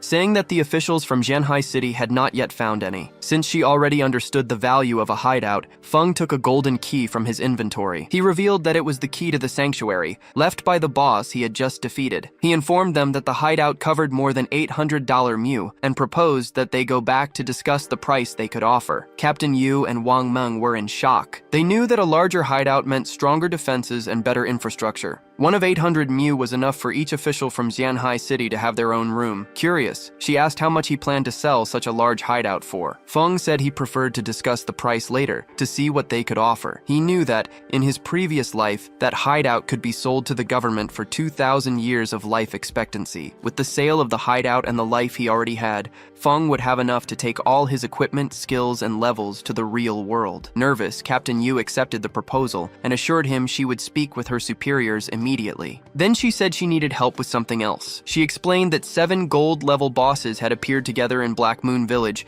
and had already killed many people. Because of that, they were offering 10 years of life if he helped eliminate them. Upon hearing this, Feng commented that 7 gold bosses didn't seem to be a big problem. He thought that even in a group, the official forces would manage to eliminate them over time. So, if they were asking for his help, it was because there was something wrong with the bosses. Impressed with his deduction, she agreed. She confirmed he was right and explained that they had managed to isolate and kill one of the 7 bosses, but it resurrected. Even worse, the attributes of all 7 suddenly skyrocketed, annihilating the entire team. Feng was surprised. He remembered that there were group bosses capable of resurrecting, and suspected they might be puppets of the cursed slate, one of the slates of the ancient gods. If that was the case, he couldn't let the opportunity pass. Feng decided to go right away and asked Captain Yu for the coordinates, who wished him good luck. He thought the captain was quite honest. The loot from the 7 gold bosses would be worth about 40 or 50 years of life, and she still offered another 10 years as a reward. It was a very generous offer. Riding the Ghost Knight Wolf King, Feng was crossing the ruins. As he passed by a statue, he saw something surprising, a group of players assaulting a girl nearby. It was Wan Maggie, Feng's sister. One of the women slapped her face hard, accusing her of being a bitch and of trying to seduce the guild leader. With her face full of bruises, Wan Maggie was crying with rage. The woman warned her to stay away from the leader, or she would have her face destroyed, and they continued assaulting her. Feng, watching from the top of a building, realized that his sister had gotten into an internal guild fight. After having entered the Sanctuary of the Knights, he already knew these little power games. In his past life, it was always him who solved these things for her. This time, he came down and decided to let her fend for herself. Wan Maggie was crying, begging them to stop, saying she was going to die of pain. The attackers did not listen and continued, calling her a bitch and saying they were going to kill her. Meanwhile, Feng entered the statue. He remembered that under the statue in the center of the ruins of Xianhai City, there was a secret chamber to return to the starting city. It was information that few people knew. A magic circle appeared before him. The teleportation was not free. The first trip cost 500 days of life,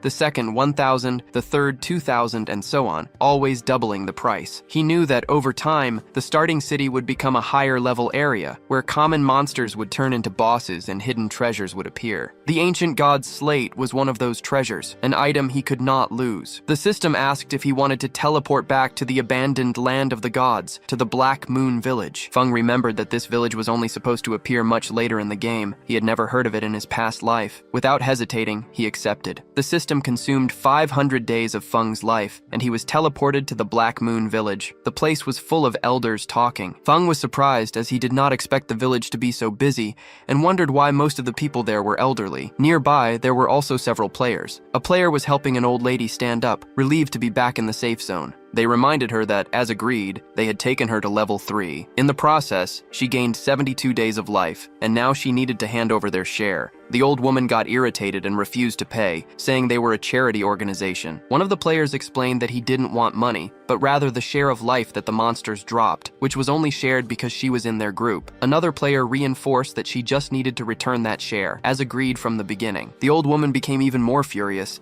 denied any agreement, and accused the young people of trying to extort an old woman. They tried to calm her down, but she started shouting for help, accusing members of the Menschreiber Guild of harassment. At that moment, someone grabbed her from behind and threw her to the ground, leaving everyone confused. It was Feng. He held her by the neck and with a cold look, drew his dagger. Without hesitating, he killed her. The two players were in shock while orbs of life appeared on the ground. Feng said that her life was there and that they could take it. The players celebrated, took the 72 days of life and thanked him, wanting to know who the expert that helped them was. Feng replied that it was just a small favor, turned his back and left. He found it inconvenient that fights were not allowed in the city. Then, he started to think about the Menschreiber Guild, realizing that its origin was in the Black Moon Village. He remembered that the guild was founded as a charity organization, helping the elderly survive for free. Later, it gained official recognition and became the largest guild in Ruya by number of members. Feng's eyes shone. He thought that, in this apocalypse, the world needed more people like that. At night, In a forest, a group was fighting a mud monster. One of the mages asked her friend, called Mother, to use a lightning bolt. She obeyed, and a bolt of lightning struck the monster. The group's swordsmen seized the chance and cut it in half, turning it into an orb of life. As they walked, the young man in the group asked Yan if her friend Wanmeg had really joined the Night Sanctuary Guild, since the membership fee was very high. Yan nodded and said that she had invited her to Mencheriver, explaining that it was a charity guild where players helped each other, but Wanmeg refused. The other player commented that Zoyu was already at level 10, as she was helped by the Night Sanctuary. He added that this guild's membership contract bound the members for 3 years, turning them into slaves. The young man agreed, saying that they just treated her like a tool. To him, those who had no skill should just kill small monsters and accumulate experience slowly, like they did. Yan sighed, commenting that Wanmeg thought she was special for having a hidden class, which made her stronger than them. At that instant, a shower of invisible arrows began to fall on the group. With no time to react, the arrows pierced the player's body, taking 200 HP and turning him into an orb of life. Yan panicked,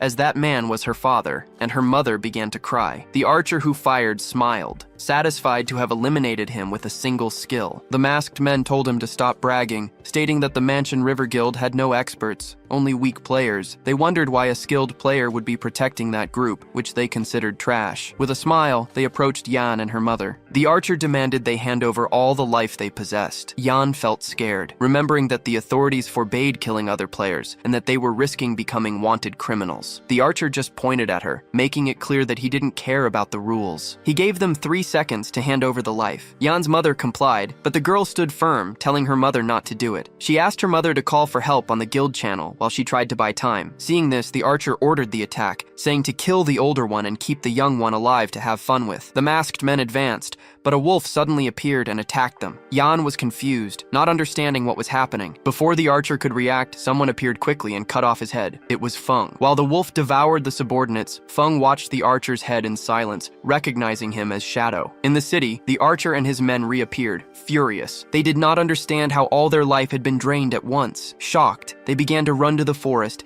needing to kill monsters to recover a little life before they died. At that moment, a strange energy appeared, and a sword made of it descended upon them, immobilizing them. 2 priests approached. One of them, holding a book, informed that they were official bounty hunters, and that, according to the law, they were under arrest. The other priest stared at them seriously, warning that if they resisted, their lives would be ended right there. Back in the forest, Yan thanked Feng, saying that without him, she and her mother would have been lost. Feng looked at the ground, thinking about how good Yan was. Besides being kind and brave, she was completely different from Xiaoyu, and he did not understand how the two had become best friends. After that, Feng disappeared without a trace. Yan and her mother were confused. Yan picked up the life orb, not knowing if it was her father's. Her mother asked where their savior had gone, and Yan answered that she did not know. The only thing she knew was about the attacker. He was Shadow, the #1 boss of the world's Shadow. In another part of the forest, a group of players was waiting for Shadow. They commented that it had already been half an hour since he should have arrived and wondered what he was doing. One of them doubted that Shadow could defeat the bosses of the area, since they could revive infinitely. Invisible, Feng passed by them and continued on his way. Feng knew how the ancient god's slate worked. It added a positive and a negative effect to the equipment, and could even alter the class traits. The 7th player in the world ranking had already used 7 of them to destroy a legendary boss. He observed the stationary monsters. The bosses created by the slate had unique mechanics. Some were invisible and very stealthy, eliminating players before they could react. Others were controlled by a hidden summoner. According to the information, if one of them died, they all revived with a stackable fury bonus. The question was whether they would still revive if they were eliminated at the same time. It was worth testing. Feng decided to do a test. He equipped the follower's pendant and summoned one of them. The creature ran to attack the bosses and suffered more than 1,400 points of damage. One of the bosses looked in the direction of the attack, and an instant later the follower exploded, completely ignored by the monsters. Feng analyzed the situation. The bosses were level 10, with no damage reflection and with attributes only twice as high as those of normal bosses of the golden tier category. He then used the Shadow Ring Blade, a red energy spread, and Feng used the Gift of the Poisonous. The bosses' bodies disappeared without leaving any items, which left him confused. Soon after, they began to merge into a single giant and much more powerful monster. The boss advanced against Feng. He was on alert, confirming that the simultaneous elimination was the right way for the next phase. It was then that he noticed that the giant monster's body was covered in symbols.